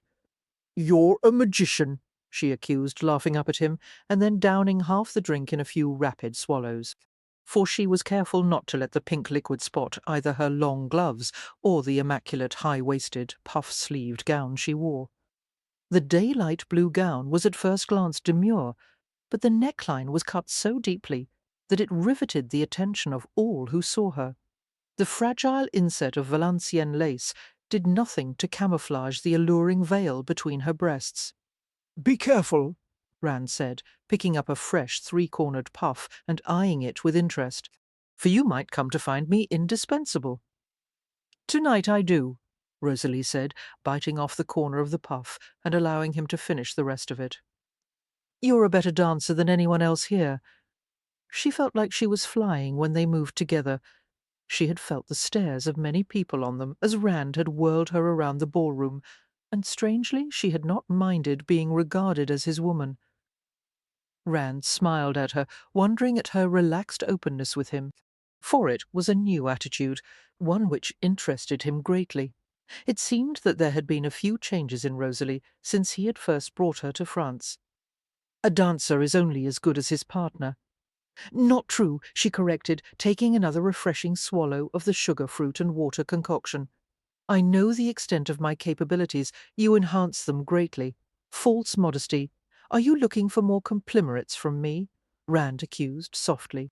For their gazes caught and melded together in an electric completeness, and then they became aware that the orchestras were playing the unmistakable accented rhythm of a waltz. The first waltz, he said, and took the lemonade from her to set it down on the table. We're obligated to dance again. Really? Rosalie responded dryly, and she allowed him to pull her into the centre of the crush of couples before it became any more crowded. For I must speak with Madame Mirabeau about your clothes, Rand remarked, sliding an arm around her waist with the caution of utter propriety. My clothes? Rosalie repeated, wrinkling her nose at him in a flirtatious manner that was utterly unlike herself. You're only a fraction of an inch away from being underdressed, he said, and as his gaze flickered to the plunging neckline of her gown, it was obvious as to where he would have added the extra inch of material. For if you'd bother to look around, you'd see I'm the most overdressed woman here. Rand made some non-committal sound, having no desire to look at any other women. As he stared down at her and smiled, Rosalie was suddenly consumed with a rush of feelings that threatened to suffocate her. Why did this night ever have to end, she thought, caught in an indescribably painful moment of realization that no hour, no minute of her life would ever be this perfect again, for it seemed that they danced the entire night without stopping. Rosalie clung to each moment until it was wrenched from her, revelling in the cloud-woven hours as Rand turned the considerable amount of charm at his disposal completely toward her. One minute he would entice her into laughing out loud, and in the next he would look into her eyes with an enigmatic and steady gaze as he swept her around in wide circling steps. For their clasped hands, the music, the privacy of an intimate glance, it was a sweet flash of fulfillment, too, brief, elusive. She was caught between night and day in an insubstantial dream, able to do nothing except follow where he led. I've allowed it to happen, she thought, and her breath caught in her throat. I've brought it on myself. She had fallen in love with him. She loved a man she could never have, someone that perhaps no one could ever have. For, and worse yet, was the knowledge that if it had happened despite her best efforts to resist, her flourishing love for Lord Randall Berkeley would likewise be impossible to dispel. 7. Come to me in the silence of the night. Come in the speaking silence of a dream. Come with soft rounded cheeks and eyes as bright as sunlight on a stream. Come back in tears, O memory, hope, love of finished years. For Christina Rossetti. A breeze flew across Rosalie's skin as the carriage door was opened, a cool brush of gossamer that sent soft chills chasing through her body. The faltering moonlight barely illuminated Rand's set features as he helped her out of the vehicle. His eyes flickered with a brief smile, but the set of his mouth was inscrutable, the expression of his features almost emotionless. For Rosalie accepted his hand as she descended to the ground, wondering why her fingers were cold when his was so warm. You must be tired, Rand said, and Rosalie nodded automatically, although she was not tired at all. She had no idea of what hour it was, but the sky was as dark as velvet, and there was no promise of daybreak in sight. For she could find no explanation for the excitement and apprehension ricocheting through her stomach, except that somewhere inside burned a premonition of what would happen soon. The dance was over, the night fertile and young, the air seasoned with the intoxicating flavour of romance. Silently they entered the quiet, dimly lit hotel and proceeded up the long, straight flights and landings of a deep-welled staircase. For Rosalie could detect an odd blend of fragrances that mingled in the hotel: tobacco smoke, hot candle wax, strong tea, ladies' cologne. The treads of each step were finished with brackets that pressed into the sensitive soles of Rosalie's slippers. Finally, they reached a hallway off which branched several rooms. "It's so quiet," Rosalie whispered. "The guests must all be asleep. More likely they're all out dancing," Rand said, ushering her inside a room with studied aplomb. For they shared two chambers that were connected by a gilt-framed door, rooms that were decorated in only a degree or two less luxury than the Lothair. The gold-draped windows opened out onto small balconies, and Rosalie went over to peer out through a thin glass pane. "What a beautiful view!" she remarked in a small voice, and Rand frowned quizzically. Beautiful view? He knew that she could hardly see more than the dark outlines of the street. Was she uneasy because she didn't trust him? For he didn't blame her. He hardly trusted himself around her. Sighing, he walked over to the connecting door and opened it gingerly. "Your bags and trunks are all next door," he said. "Call for me if you have any difficulties." Rosalie stared at him, making no move to leave, as she thought of what she wanted, of what was in her power to bring about. Her heart pounded so heavily that she wondered if her pulse were visible. For jerkily she clasped her hands before her and ignored the faint tugs of panic along her veins. A quick glint of memory appeared before her eyes. The image of Rand as he had possessed her, his eyes hot with the desire, his body tense with need of her, his skin and hair damp with the exertion of striving for the pleasure that she had brought him. "I want him to hold me again," she thought, and her cheeks flamed. "I want him to need me desperately, whisper my name, press me tightly against his body." And what of the pain the joining had brought her? Would it occur again? It did not matter any more. She remembered how he had seemed to forget everything in the world except for her during those minutes of passion. "Actually, I do have a small difficulty," she murmured, and turned partially away from him. "I need help with my gown." For a split second Rand remained rooted to the floor, for her words hung in the air, soft sounds that his tortured imagination had twisted into tones of enticement, wanting her desperately and reminding himself that he had sworn not to take her again. He swallowed painfully before moving toward her. What had he done, he wondered miserably, to deserve this kind of torture? Tonight he did not have the patience to resist his own clamourings of need for her, for helplessly he drew near her, all of his renowned skill at unfastening women's apparel fleeing in a hazy instant. Rand took special care not to let his fingers brush against her back as he fumbled with the miniature buttons of her gown, muttering something about needing a lamp, his senses soaking up the details of her nearness, the feminine scent of her, the sleekness of her pinned-up hair. Then the job was done, and he caught a glimpse of her brief white chemise before she turned around quickly. "For thank you," Rosalie said, her eyes huge as she turned her face upward. "Good night," he said curtly, praying for her to leave before he could no longer keep a rein on his raging impulse to scoop her up, carry her to the bed, and drive into her greedily. To his confusion, she didn't move away from him, and Rand's every muscle protested against the tight control he exercised to keep still.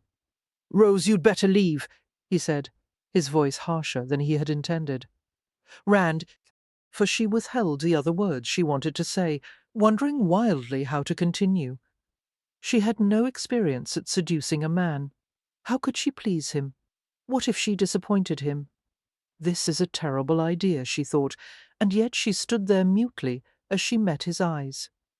Rand took 1, 2, 3 even breaths as he tried to read her thoughts. "Do you understand what you're doing?"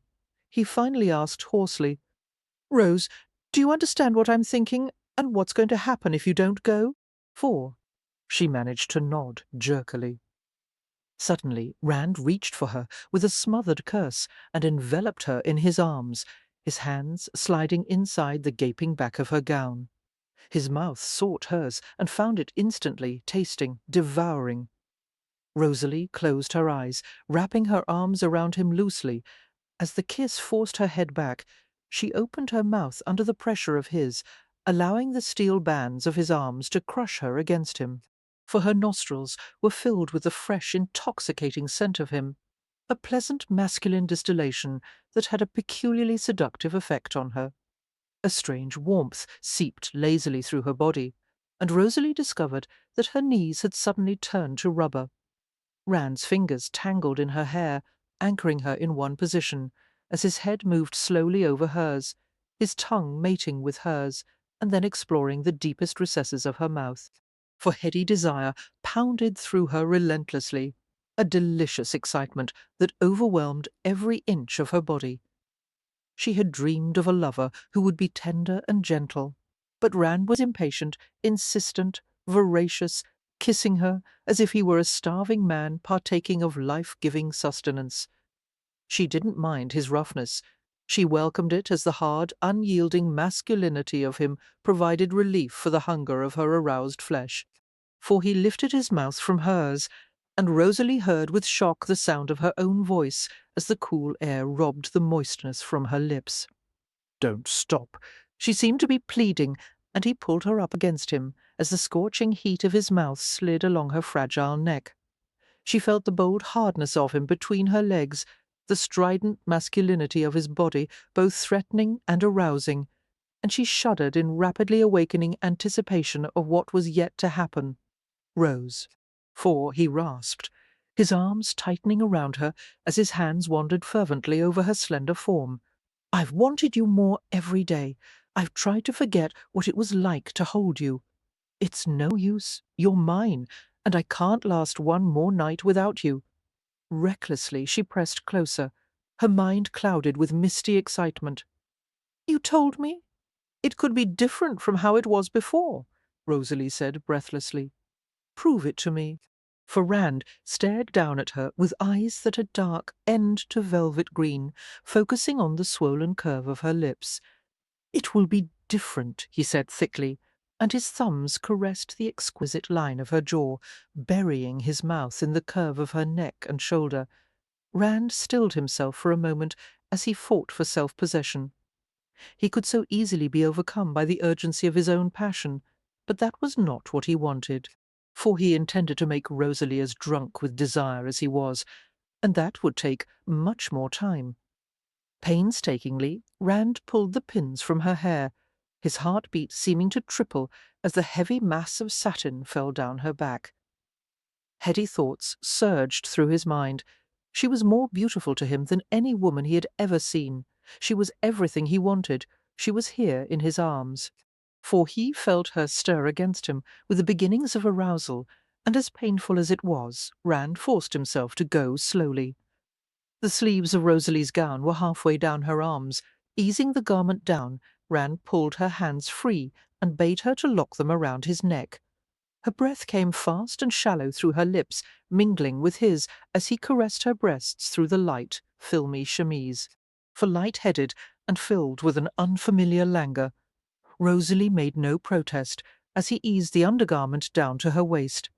The night air struck her bare flesh with a gentle chill, and then the warmth of his hands was splayed over her skin.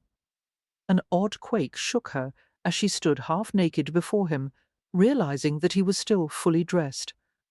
Rand took the weight of her breast in his hand and stroked the soft nipple with his thumb until it contracted from the vibrant sensation. For she started in surprise as hunger tightened inside her abdomen, her first impulse to shrink away. "Love, be still," he whispered, and slipped his other arm around her back as he wonderingly stroked her yielding flesh, arousing her with the sensitive brush of his fingers. "You're perfect." Rosalie clung to him with love and bewildered desire, her hands slipping up his neck to caress the cool silk of his hair.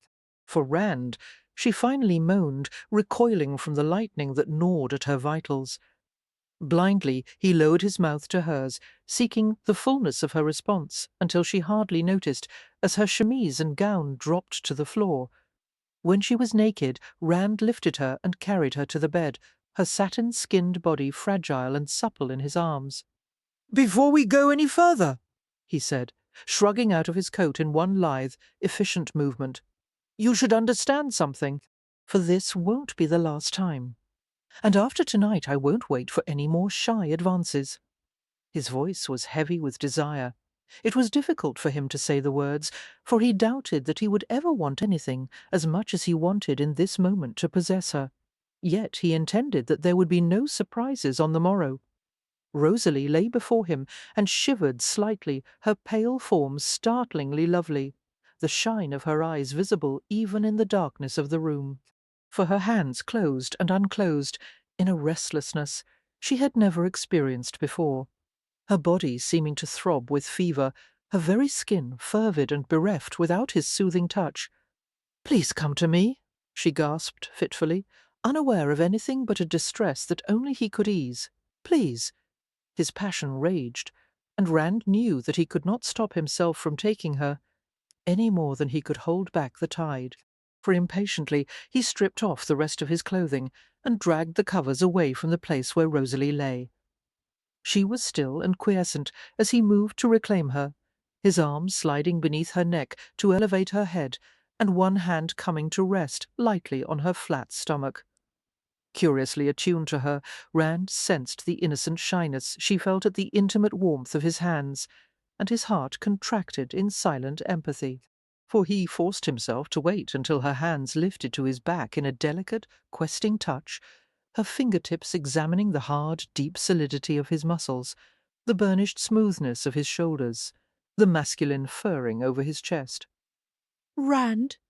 she questioned faintly, and he looked down at her in the darkness. "What?" he murmured, his skin burning as she tentatively acquainted herself with the long, sloping firmness of his back. "Did you feel nervous your first time?" For he chuckled huskily at her question, his voice catching as he replied, "No, no, never, until now." Rand whispered something unintelligible, his mouth touching hers in the most tempting of kisses. Her arms curved eagerly around his neck to pull his head closer, but still he resisted the deeper joining of their lips, preferring instead to tease and torment until she thought he was trying to drive her mad. For her fingers sank into the thickness of his hair as his head moved lower, down her neck, along the frail ridge of her collarbone. Suddenly she arched upward as his mouth possessed the sensitive peak of her breast, a sweet cry escaping her throat. Straining toward him, Rosalie held his dark head to her breast with shaking hands, searching for a way to reciprocate, and yet unable to do anything but cling to him and feel what he was doing to her. For after several long, lazy moments, he moved to her other breast and courted it with the same attention, his hand stroking the curve of her waist as if to calm the shocked trembles that racked her. "Rand?" "Oh, that feels so," she said, unsteadily, trying to find words to describe the incredible rapture. Slowly he moved back upward, seeking her mouth. For heat flowed and swirled over her body like a timeless river, and Rosalie subsided beneath him with drugged satisfaction, her lips moving under his, searching for even sweeter and more thorough pleasure. Her nerves ceased their alarmed jangling and ached instead with a steady, surging rhythm. Rand's voice floated to her ears in smoky whispers, in snatches of praise, of desire, of guidance. For she obeyed him without question, moving instinctively in any way he desired, anxious to fulfill his every whim, just so long as he would not withhold this seductive rapture. She had never known him before now, not this tender, urgent man who was a partner, a lover. He was a dream to her, a golden vision, an erotic apparition that would disappear with the first cruel light of morning. For he answered her curious whispers with half-smiles and lingering kisses, creating a world that was made of nothing but blind sensation. As she clung to him tightly, His hand stroked over her stomach and down to the softness between her legs. His head lowered to hers to catch her trembling sighs in his mouth, his fingers gently searching, moving, finding out which caresses pleased her the most. For leisurely he sought for and discovered the well-hidden entrance to her body, and Rosalie's eyes flew open in stunned wonder as his fingers slid inside her.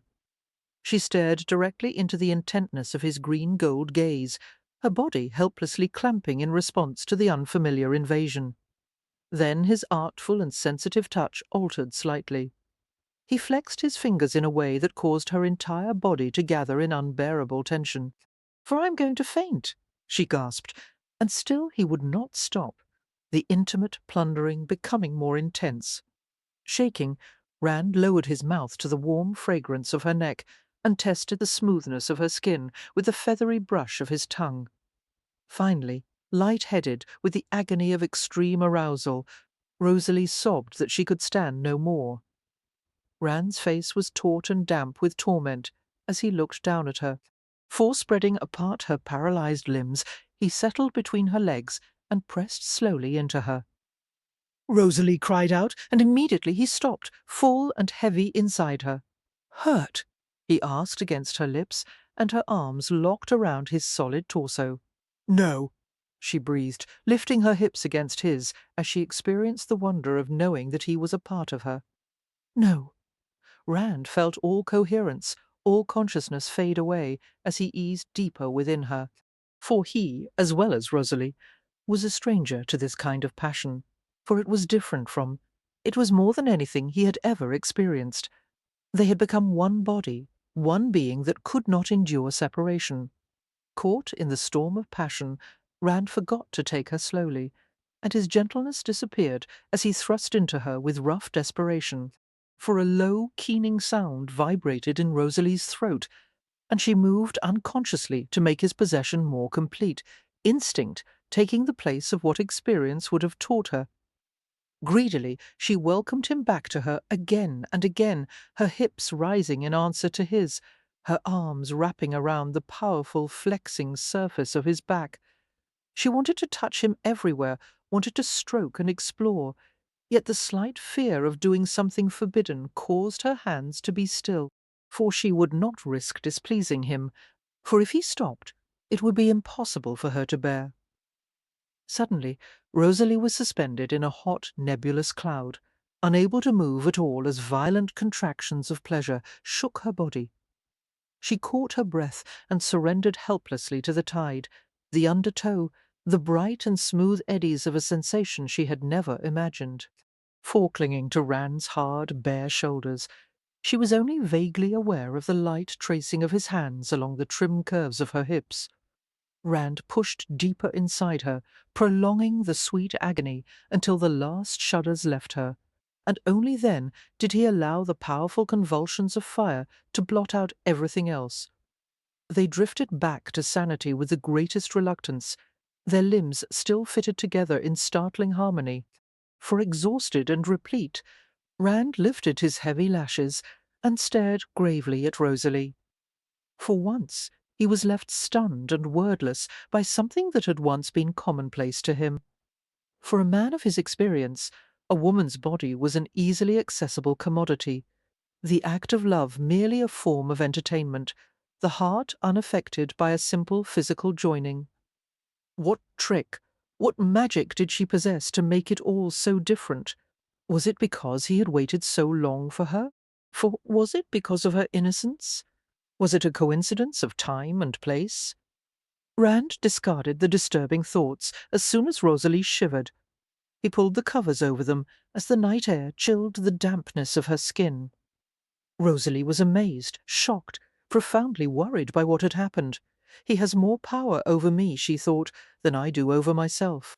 For 2 tears slipped from the corners of her closed eyes, and Rand kissed them away, his mouth lingering over her satiny skin and delicate eyelids. Blindly, she turned her face toward him, and he kissed her in an unhurried manner, as if he were wooing her still. Gradually, he lifted his head and looked down into her midnight blue gaze. "Any regrets?" he asked quietly, and she shook her head. Only that the first time wasn't. I know. 4. He strained a lock of her hair through his fingers, letting it curl and wind around his hand until she was bound to him by that one skein of sable. "Some day," Rand said, his voice threaded with a hint of steel, "that will be such a distant memory that you won't believe it happened." She shook her head to deny what he said, and his jaw firmed. "I'll make sure of it," he asserted, and pressed a hard kiss on her mouth before she could speak. For Rosalie slipped a cool hand behind his neck and parted her lips to allow him access, gentling his sudden aggression back into sated laziness. Several minutes later, as she began to drift to sleep, Rosalie felt his hands travel over her body intimately, reawakening the tightness of desire in her abdomen and the trembling of excitement along her nerves. She murmured in drowsy protest, trying to sink back to sleep, but finally she gave up and opened her eyes. "For how much sleep?" she asked breathlessly, her body beginning to crave him with the alarming desperation of before. "Are you planning to allow me tonight?" Rand's gaze was filled with a mixture of amusement and impatience as he wedged a knee between her legs. "Not much," he admitted, his voice sounding like a heavy purr, and lowered his body to hers as she gasped his name and writhed in the throes of potent desire. For when dawn began, Rosalie opened her eyes to stare at the window through the mists of groggy wakefulness. Beside her Rand slumbered deeply, sprawled on his stomach with his head half buried in a pillow. Turning her head to look at him, she was oddly stricken by how young he appeared in sleep. His face was shaded a burnished gold and was unlined by worries or cares, his firmly held mouth softened with the gentleness of slumber. Forelashes, several shades darker than his amber-streaked hair, curled slightly at the tips, a trace of vulnerability, not usually detectable when he was awake. A lock of her hair was caught possessively between his fingers. What am I now to you? She asked him silently, her lips curving in a smile that was both wry and wistful. "Am I your woman? Am I your new toy? Am I a habit that can be discarded as easily as it was assumed?" For Randall Berkeley was most definitely not a boy, but a man full grown, accustomed to taking care of himself. Rosalie knew, however, that he had never before assumed the responsibility of looking after anyone else, and therefore it was up to her to protect her own welfare. Could she entrust him with her heart? Miserably, she admitted that the answer was no. After his initial hunger for her was sated, Rand would treat her carelessly, for aside from her form and face, both of which she considered to be pleasant but unspectacular, Rand had no need of anything she had to offer. Slowly, she detached her hair from his grasp and eased herself from the bed. All of her muscles were sore, as if she had run from one end of Paris to the other.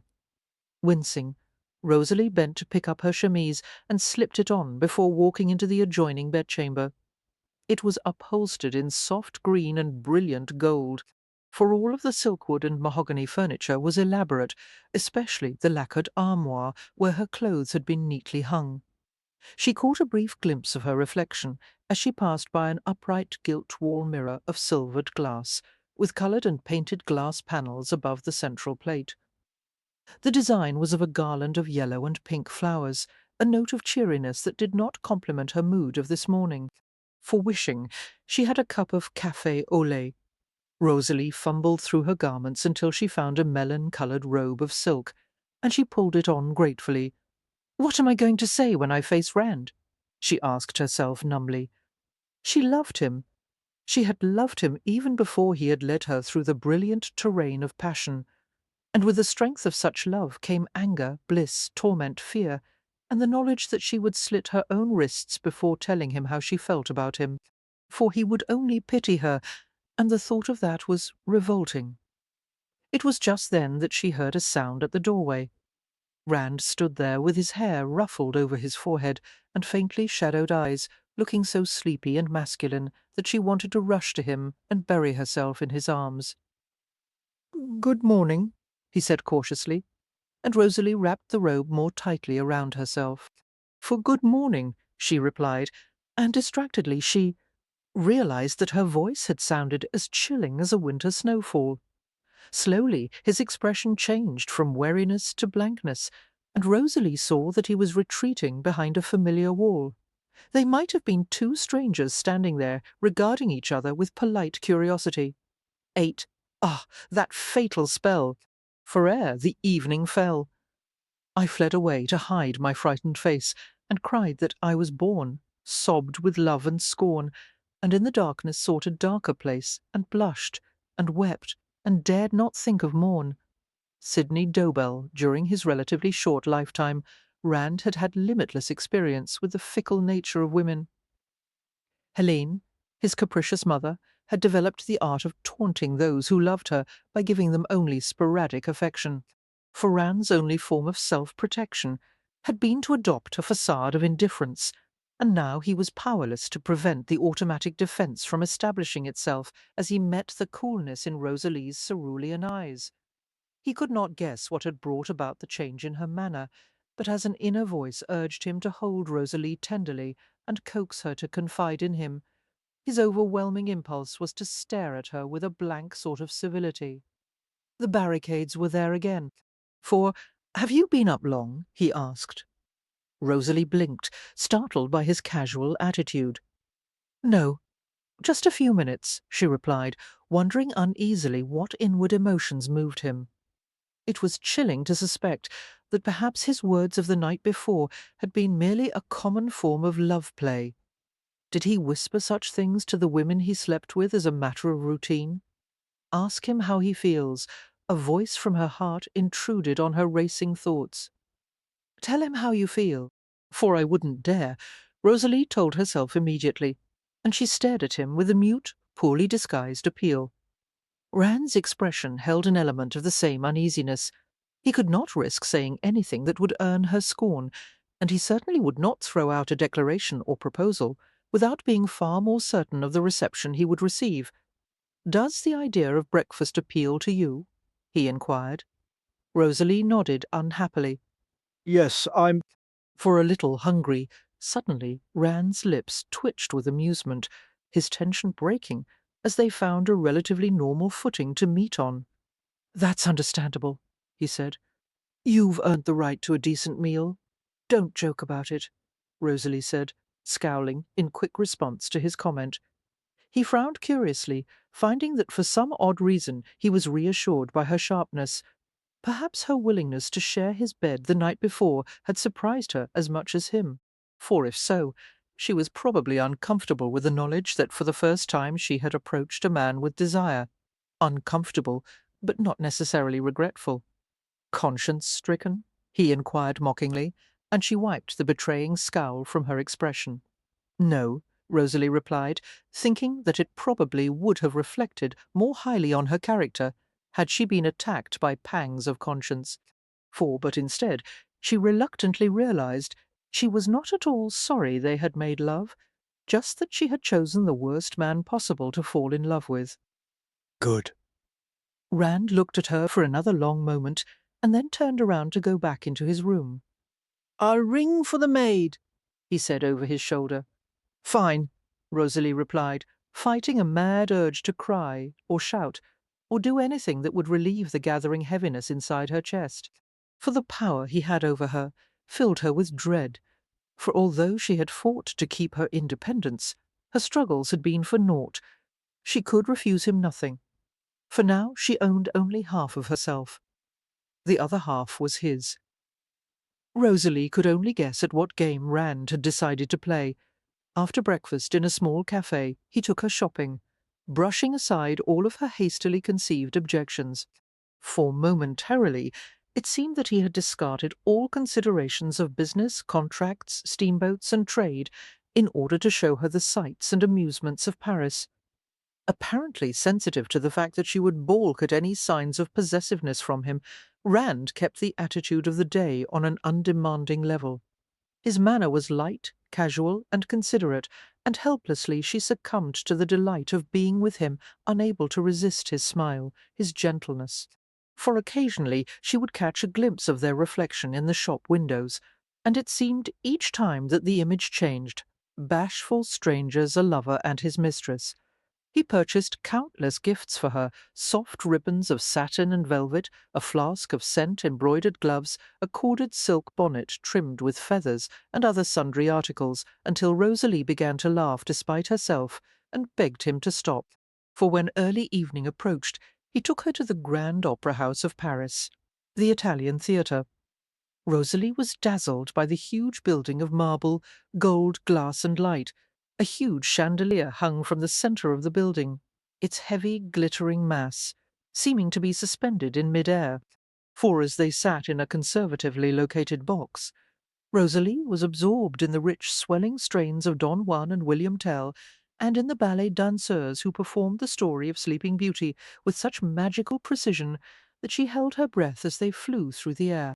For she exclaimed over their grace and ephemeral qualities even after the dance was over, until Rand wryly informed her that those self-same ethereal creatures were at that very moment in the theatre green-room to greet the wealthier spectators who wished to spend the night with them. Sometimes Rosalie bewildered him, for he had never met a woman of her tender years who was as outspoken, as spirited and pragmatic. For Rand, yet she had been sheltered to such a degree that she knew little of things that he had assumed were common knowledge. Her lack of worldliness charmed, and at the same time bothered him greatly. Why had Emile Courtois chosen to raise her in such manner? What could she have been thinking of? Perhaps knowing that Rosalie was not born to be a servant, she had encouraged the girl to escape the dreariness of her life through dreams, novels, flights of fancy. For as events had proved, it had been a disastrous decision, for there had been no one to protect Rosalie from the hazards of a greedy world that she knew too little about. Rand frowned as he watched Rosalie's absorption in the artful presentations on stage. She was too tempting, too vulnerable to men like him. At the first intermission, Rosalie turned to speak to him, her sapphire eyes extraordinarily beautiful as they gleamed with an odd light, for he would never know what she had intended to say. For in that moment 2 women approached their box, one of them so beautiful that Rosalie could hardly keep from staring at her in amazement. She appeared to be about the same age as Rand, her confidence and self-possession seeming to be quite remarkably well developed. Her mouth was etched and shaded in soft red, her cheeks glowing with the same vibrant hue, for her hair was such a pale gold that it shone like a moonbeam, her eyes a delicate eggshell blue. Most remarkable of all was a magnificent bosom, which nearly swelled out of her gleaming white gown, further emphasized by a necklace thickly encrusted with diamonds. "Colette, what a find we have made!" the woman addressed her companion, and both of them stared at Rosalie in a way that made her wonder what was wrong with her appearance. Rand stiffened at the sound of the woman's bell-like voice, for slowly he turned around with grimness darkening his face, his expressive mouth tightening as she addressed him. "Lord Berkeley, how pleasant to see you again!" The way she emphasized the word pleasant, Rosalie noticed with annoyance, implied that it was far more of a pleasure to see Rand than was proper to admit in public. Lady Ellesmere and Madame Duprin. Rand acknowledged them both reluctantly, standing to greet them. For Lady Ellesmere, Rosalie gathered, was the beautiful gilt-haired woman. Her friend was not as attractive, but matched her in sophistication. "London has been languishing without you," Lady Ellesmere said to Rand, her tone indescribably sweet, and her eyes intent as they met his. She stood very close to him, her slim height making it easy for the pair to stand face to face. For as she regarded him with familiarity, her gaze touched caressingly on his beautiful hair, his well-hewn features, his wide, firm mouth. Rosalie remained silent, and plucked unconsciously at the gold banding on the sleeves of her apricot velvet gown, pain constricting her heart as she watched them together. She felt some of her naivete crumbling rapidly as she realized that there was a certain way in which 2 people who had once been intimate looked at each other, for it was evident to anyone who cared to look beneath the surface of banal conversation and urbane facades that Rand and Lady Ellesmere had been lovers in the past. It was no surprise that Rand was a man of experience, but to look upon the lovely face of someone he had known just as he had known Rosalie herself brought a killing sense of dejection to her soul. The thought of him holding this woman, kissing her, entwining with her, was much more than unpleasant, for it was degrading, as if the sophisticated blonde had somehow managed to taint every sweet memory that Rosalie had shared with Rand. "You fool," she sneered at herself. "You've come to think of yourself as the only woman in his life. But just as this woman shows that you are not the first, she also proves that you won't be the last." If his desire for Lady Ellesmere had eventually abated, there was no shadow of a doubt in Rosalie's mind that he would tire of her as well. For suddenly the next few words the woman spoke abolished Rosalie's misery, drenching her with shock. Ah, Lady Ellesmere drawled, focusing a light blue gaze on her. "So this is the famous Miss Bellow." Rosalie went still, her eyes widening. Rand shot Lady Ellesmere a killing glance, which the woman blithely ignored. "Famous?" Rosalie repeated faintly. "Why, yes. You're all over the Times, my dear woman. For why, everyone in the civilized world knows that you claim to be the daughter of Beau Brummel." Lady Ellesmere turned to Madame Dupren. "I must say, she doesn't look like an adventuress. Perhaps her claim is true." Rosalie felt her face turn white and numb. She had neither the coordination nor the energy to look at Rand, focusing all of her efforts on subduing a surge of panic. "For it is neither my intention nor my desire to claim George Brummel as my father," she managed to murmur quietly, pride enabling her to meet the woman's gaze directly. "I can't quite see the resemblance," Lady Ellesmere remarked thoughtfully, regarding Rosalie as if she were inspecting the work of a second-rate artist. "But perhaps you share more of an inward similarity. Do you find that you are excessively fastidious, as the beau is, or irreverent, or fond of overspending?" For Madame Dupren added, and giggled at the weak sally. "When did you first discover—" The pair of women seemed to have taken a smooth and savage delight in plying her with pointed questions. Rosalie switched her gaze to Rand's face, and what she saw there made it an effort not to burst into tears. He had known. He was not surprised at the information that she was in the papers, for somewhere deep in his clear hazel, gaze was a plea for her not to abandon her trust in him, but she was too hurt to heed the silent words. "When will you be coming back to London, Lord Berkeley?" Lady Ellesmere inquired, her eyes still fastened on Rosalie's pale face. "When Paris becomes tiring," Rand gritted. "I do hope you'll bring your Miss Bellow when you return. She would enjoy so many of our haunts." Rand smiled grimly. For Clara, he interrupted her prattle with unnatural softness. "I would take Miss Bellow straight to hell before giving her into the care of London society." Lady Ellesmere seemed not in the least upset by the profanity, as she smiled with cat-like contentment. "Are you certain that hell is more amusing than London, my lord? I only know which one possesses a more wholesome atmosphere. Good night, ladies." He stressed the last word lightly and proffered an arm for Rosalie to take. "For I believe, Miss Bellow, that the performance is over." Her hand was shaking as it slipped through the crook of his elbow, yet Rosalie managed to give both of the obnoxious women a polite nod before leaving. Her voice was surprisingly steady as they made their way outside to the waiting barouche cabriolet.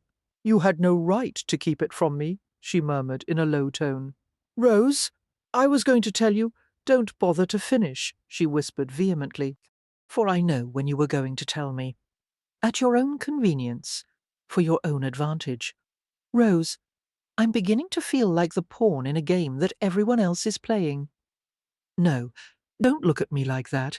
I don't want to be coaxed into a good humour. I don't want to cry or argue or talk about it at all. I just want to be left alone to think, and stew about it until it's out of proportion. That's my right, for just as it was my right to be told about something that affected me so directly," she groaned in escalating fury. "But to find out from one of your from a light skirt, who doesn't even—" "My former what?" he asked ominously. "She's a light skirt, I'll grant, but she's not a former anything of mine. I saw the way Clara Ellesmere, behaves that way with anyone fit to wear breeches. And just how familiar is she with the contents of yours?" for Rosalie surprised even herself with the crude question.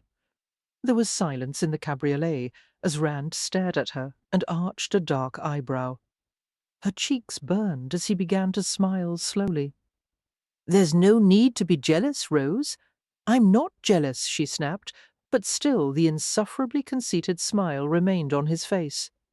"To be strictly truthful, over the past few years I've had no lack of invitations to Clara's bed. Unfortunately, of late, I seem to have become rather discriminating, for—" Rosalie looked down at her tightly clasped hands, part of her anger transforming into embarrassment, frustration, and yes, undeniable jealousy. Rand continued in a gentle, no-nonsense voice as she kept her eyes averted from him. "Petite, we're going to have to get something straight. I'm not an inexperienced man, much as I would like to say you've been the only one. There's a likely chance, a probability, that you'll hear gossip. Fora, perhaps you'll even make the acquaintance of someone I've been intimate with. Not one of them ever meant anything to me beyond an hour or two of pleasure, superficial pleasure at that. But you might as well tell me now if you plan to squabble about every one of them. For I hardly plan to squabble about women I never intend to meet," Rosalie said frostily, slightly mollified by the way he referred to his former lovers as them, as if they were an indistinct group that had nothing to do with her. But then she wondered how soon she would be relegated to the category of them, and she asked herself for the 1000th time how she had been foolish enough to fall in love with him.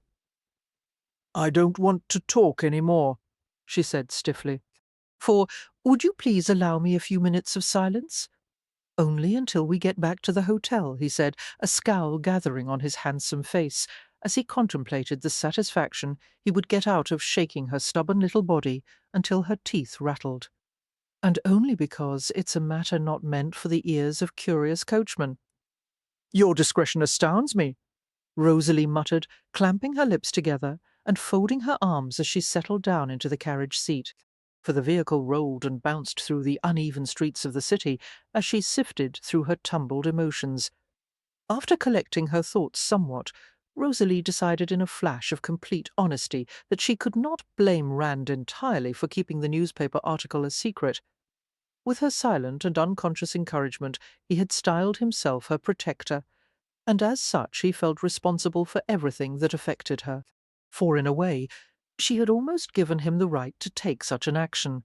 But his protectiveness could not continue. That was obvious. He would not be there to shield her forever.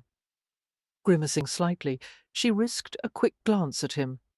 Every tautly drawn line of his posture betrayed his impatience.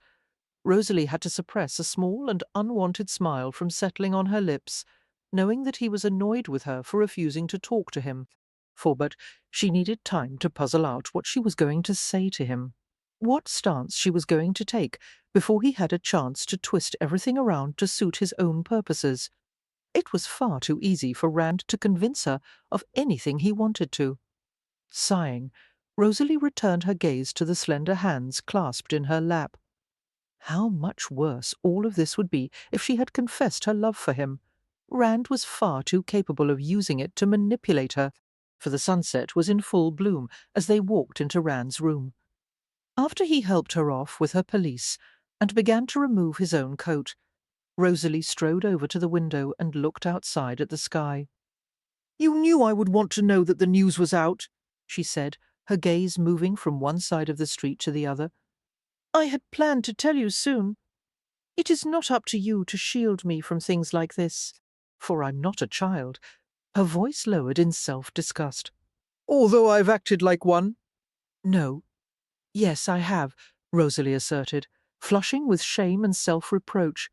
"I've given all responsibility for my own well-being into your hands, when you already had enough to worry about. I came to France with you in order to avoid having to make difficult decisions, and worse, to take advantage of your remorse. I shouldn't have come with you. I was perfectly capable of finding a job on my own, for I didn't need your help or your protection."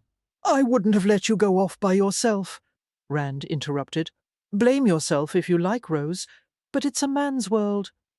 "Nevertheless, I could have done it on my own instead of taking advantage of you," she insisted stubbornly.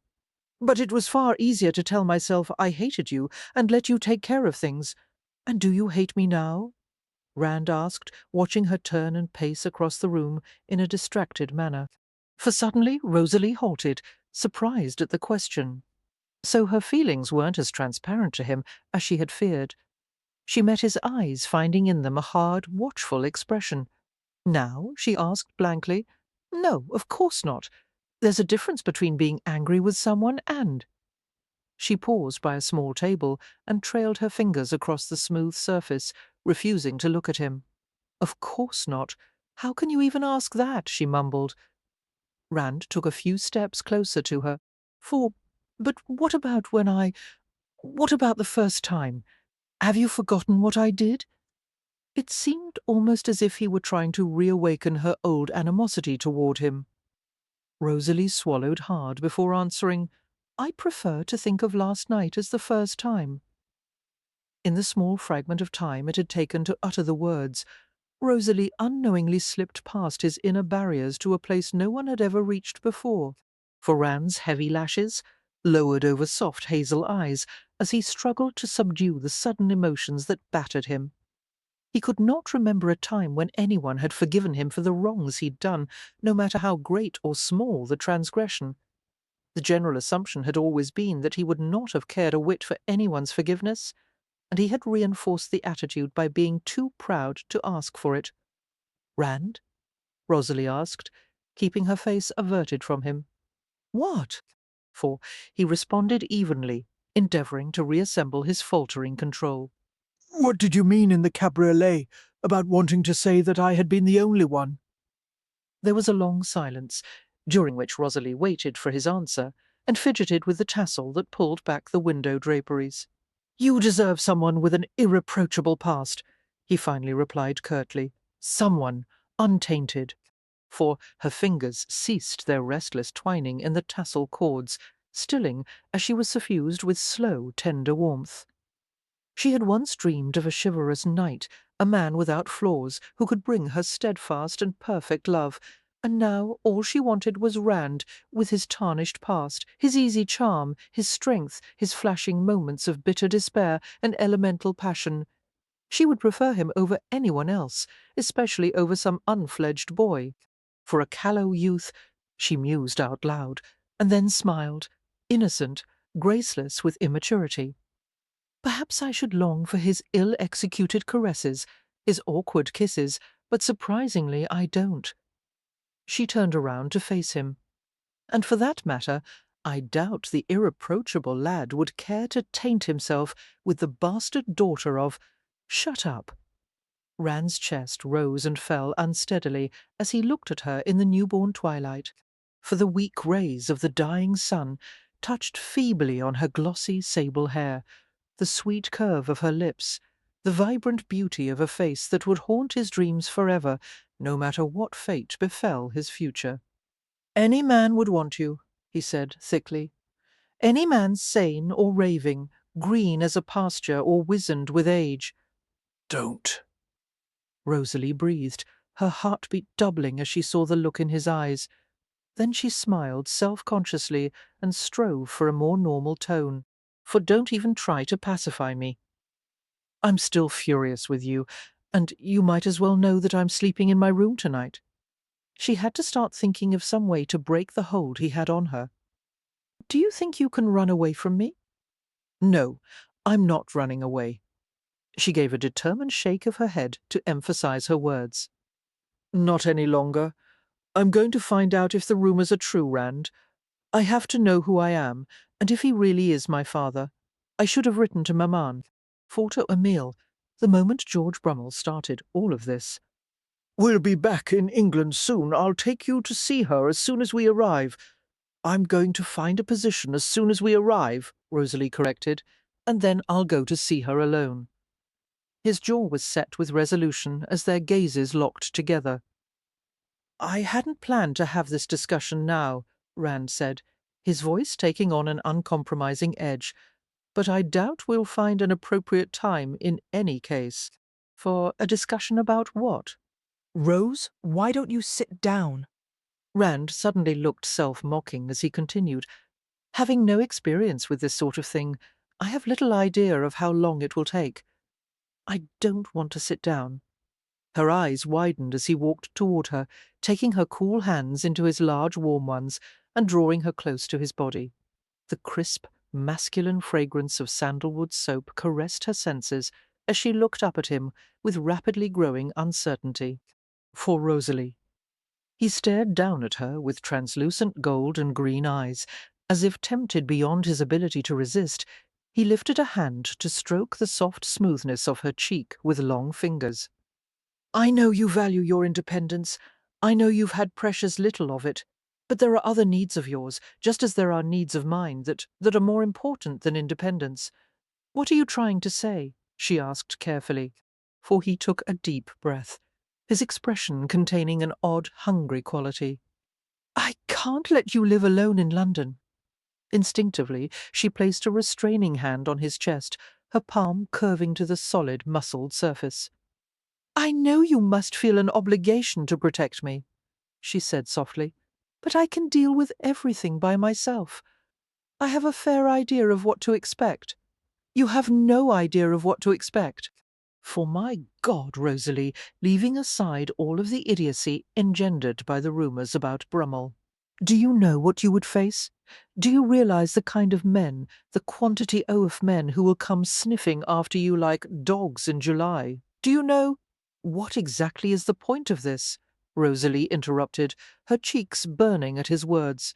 "The point," Rand said slowly, "is that I want you to be my wife." She couldn't believe he had said it, for her heart began to thud heavily, her mouth going dry with shock.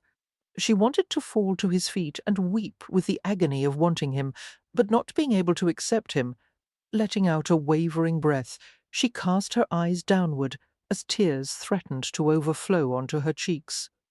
She could not allow herself even to contemplate marriage to a man who might want her now, but would surely scorn her later. For the moment, he found her entertaining. But what guarantee was there that he would not tire of her?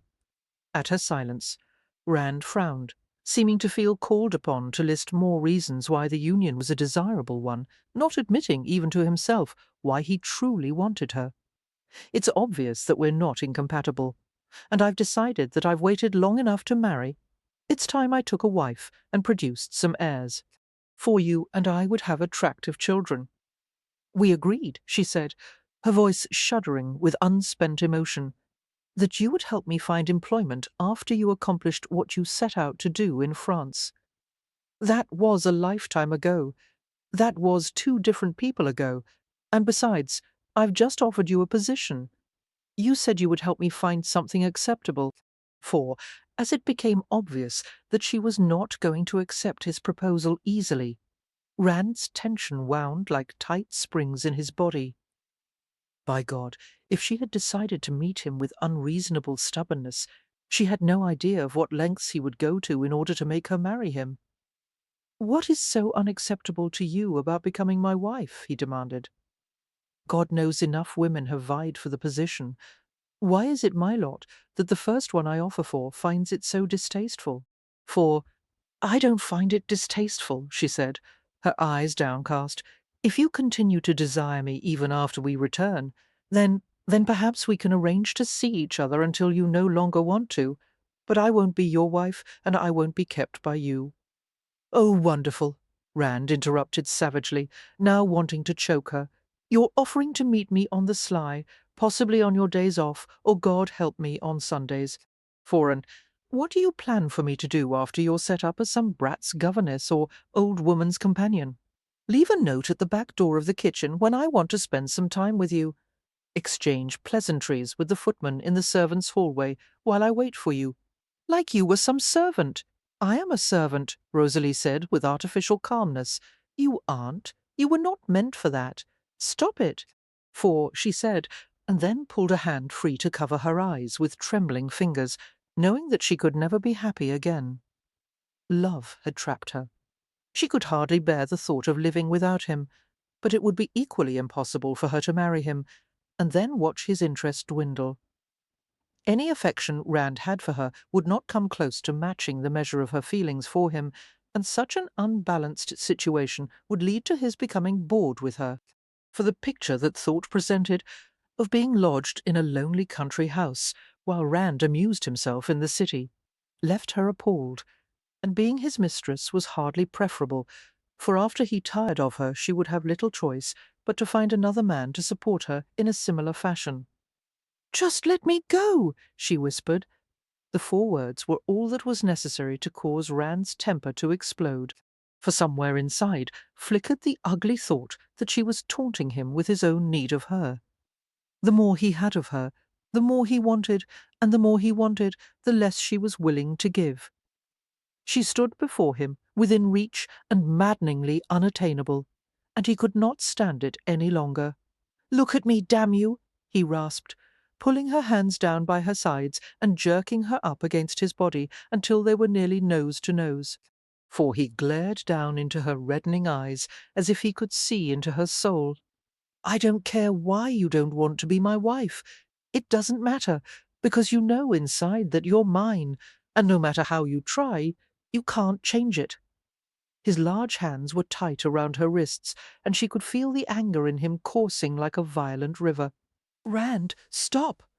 For the first time since they had met, Rosalie was almost frightened by him, for he seemed to have let go of his control, for her heart began to patter in an erratic tempo. "I don't think you really give a damn about the money," he continued hoarsely, "or even the security I could give you, but I do know one thing you want from me." His hands slid down to her buttocks and urged her firmly against his hips, not allowing her to wriggle free. She gasped as the hard, powerful outline of his manhood pressed insistently between her legs. "For I heard you cry out my name last night," he said, his breath filling her mouth with delicious heat. The warmth, the potency of his aroused flesh struck her with the force of lightning. "I remember every little sound you made," Rand said huskily. "The first time, when you discovered what it was like to be pleasured by a man. The second time, when you learned how to move underneath me. The third—" For weakly she shook her head, and he bent to kiss her with deceptive leisure, forcing her lips apart to allow the erotic stroke of his tongue. "You'll marry me if I have to tempt, bully, and seduce you into it. You can't pretend you don't want me, not when your needs are so obvious. Say you're mine. Say it. You don't understand," she began, and her words were muffled as he kissed her again, more thoroughly, more desperately, for her entire body started to glow with an unquenchable fire. But still she tried to strain away from him. She gasped for air as Rand lifted his head and stared down at her, his dark face unreadable except for the desire that burned so brightly in his topaz eyes. "Tell me," he said huskily, and lowered his mouth to hers once more, craving the softness of her lips as if he were addicted to her. This kiss was gentle, sensitive, allowing her to respond to the artful coaxing, for Rosalie's world was cloudy and blurred. Everything fading away except his mouth, his hands, the large, strong body that offered all the shelter, all the pleasure that she could ever want. Her body was charged with an unfamiliar energy, her response to him quick and surging, her nerves dancing as if her entire system had gone berserk. She was consumed with love and the insanity of her passion for him. Oh, how she wanted him! How she longed for him! For avidly his hand trailed up her body to the swell of flesh at the top of her bodice, and with a quick, savage motion he pulled down the top of her gown. Rosalie's moan was muffled under his mouth as he pushed aside her chemise, as his hand curved around a warm, naked breast and effortlessly wrought a response from her traitorous body. For his fingers played delicately with the tender peaks of her breasts, teasing, searching, encouraging her flesh to waken to his touch until she felt it down to her toes. Her response to him was as undeflectable as a bolt of lightning, for in his arms she was a stranger to herself. Suddenly she was no longer fighting to pull away from him, but to free her hands from the offending sleeves of her gown. For Rand felt the crackling heat of her immediate arousal, and he broke the kiss reluctantly, his breath coming hard and fast as he pulled one of her hands and then the other from the soft velvet material. His fingertips traced upward to her bare shoulders, as he felt her press against him. Yet he held his mouth out of reach from hers. His face looked in the gathering darkness like it had been moulded out of copper. "Rand," she whispered, trembling with the knowledge that she could not withstand him. "For I'm yours." She flushed, and then ignored all the promptings of reason as she held on to him, suddenly weak with need. "I want you. I am yours." Although her words caused his desire to reach feverish proportions, Rand seemed to relax slightly. "You'll be my wife?" he demanded unsteadily, and her eyes met his directly. Rosalie could not answer. She would not be coerced into agreeing, no matter what kind of temptation he offered. "Rose?" he prompted in a hard voice. "For I do want to make love with you," she said, letting his question remain unanswered as she sought to draw his attention to other matters. As her blue-prismed gaze fused with his, Rosalie tentatively began to explore the splendidly masculine body, her fingers sliding over the steely surface of his chest, the hard tapering line of his waist.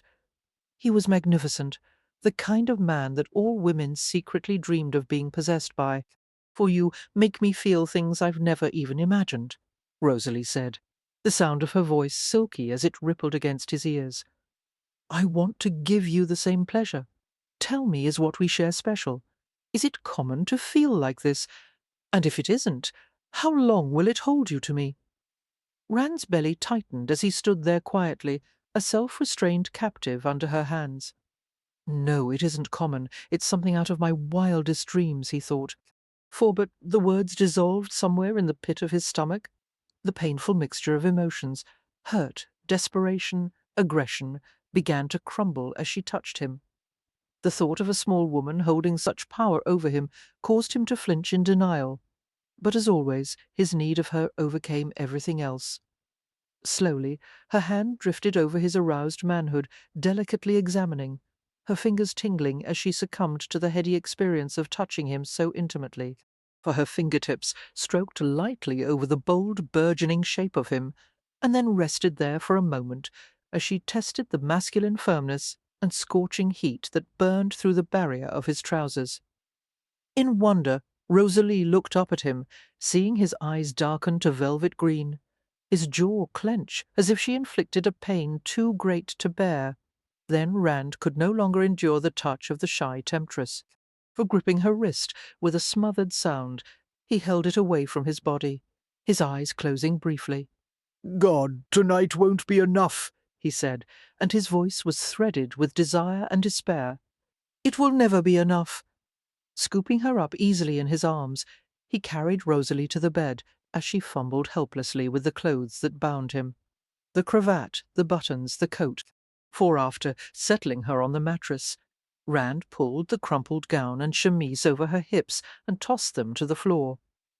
Every nerve in Rosalie's body rioted with excitement as he removed her thin slippers and rolled down the fragile net of her stockings, his warm fingers lingering on the tender flesh behind her knees, along the inner curves of her thighs.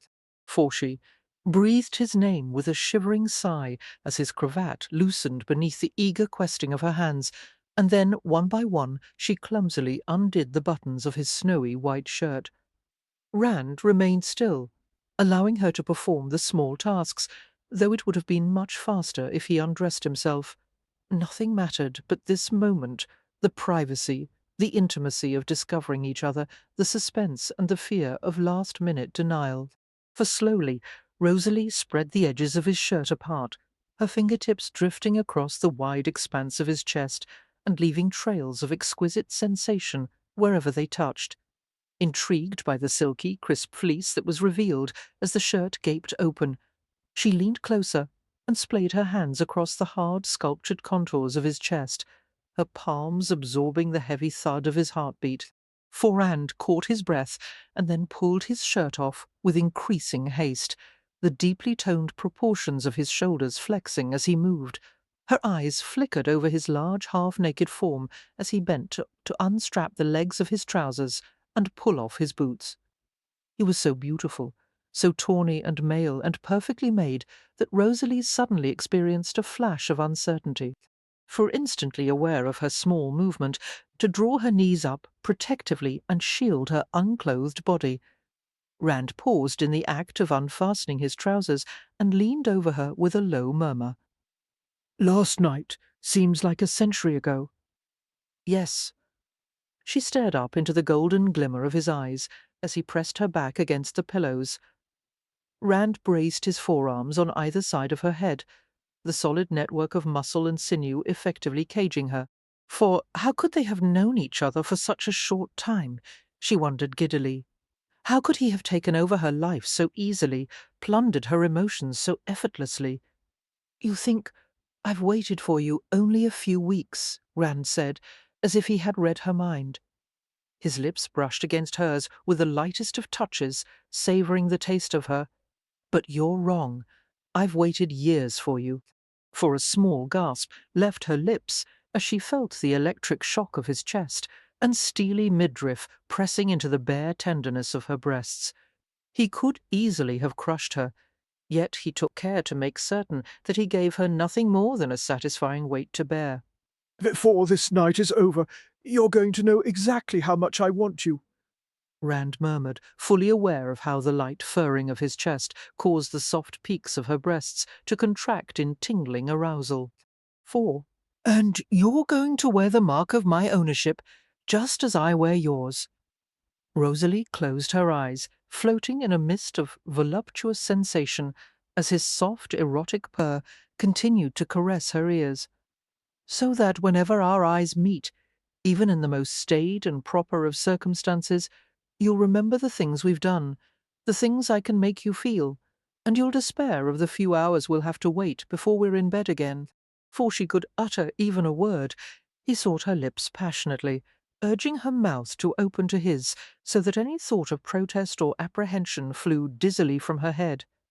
The stunning wonder of the kiss flowed over her in a sleek, roaring current, and she lifted her arms around his neck, craving the damp heat of his mouth, seeking his nearness as if he were her only salvation.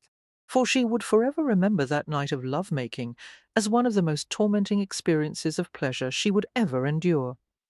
It gradually became clear that he intended not to satisfy her desires quickly, but to arouse them to an excruciating pitch, to leave her suspended in a state of eager frustration, and then to drive her even higher. For, as she whispered his name pleadingly, she felt the faint brush of his teeth against the tautness of her breast, and though the light nip seemed to be accidental, her entire body jerked in reaction. Farther down on her midriff, she felt his teeth catch oh so gently at her skin again, and this time his hands were there to restrain her startled quiver. What are you trying to do to me? She moaned, and was met only with his silence as he let his mouth drift across the softness of her stomach, for his tongue dipped into the shallow depression of her navel, causing her to draw her knees up slightly, in a response of self-protection. Suddenly his hands were parting her thighs, his warm silken mouth beginning to travel below her navel, and as Rosalie realized what he intended to do, she began to struggle in alarm, a queer shock running through her. "Rand, don't! You can't possibly mean to— Oh, Rand!" Immediately he perceived the cause of her distress, for lifting his head from her abdomen, Rand gathered her into his arms to subdue her agitation, his mouth suddenly curving with a mixture of dismay and tender amusement. "Rosalie," he said, his mouth searching gently through the curls that lay damply on her forehead, "you're so lovely. I didn't mean to frighten you, petite fleur. I only want to give you pleasure. Let me— No," she said in a sobbing breath. "For sweet, there's nothing wrong about— Rand, I wouldn't be able to face you afterward, knowing that you had." Her face flamed with embarrassment, and Rand chuckled softly. "What an innocent you are, Rose!" His hand travelled down the smooth line of her thigh to her buttocks, and he hesitated before relenting unwillingly. For now you win, but some day there won't be an inch of your body that I haven't tasted. For his voice was smothered as he kissed her throat, his hands wandering possessively over her skin. As Rosalie became aware of their naked flesh pressing together, it seemed that she was bathed in fire. She lifted her lips to his, blindly seeking until she felt the velvet press of his kiss once more. Their mouths moved together differently than before, in a faint but unmistakable rhythm. "Little witch," Rand muttered, his voice muffled against her lips. "Let's see how curious you are now." 4. He took her hand and pulled it down to his hips, placing her fingers against his toughly muscled abdomen in an invitation to explore.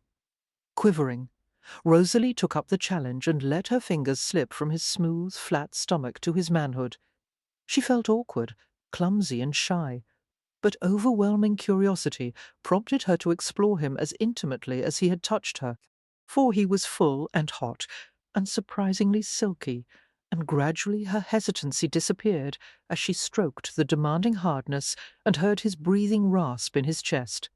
"Rand?" she whispered, in wonder that her touch could affect him so, and he shook his head slightly. "I want you too much. No more," he groaned, and then her knees separated to accommodate his large body as he settled between her legs.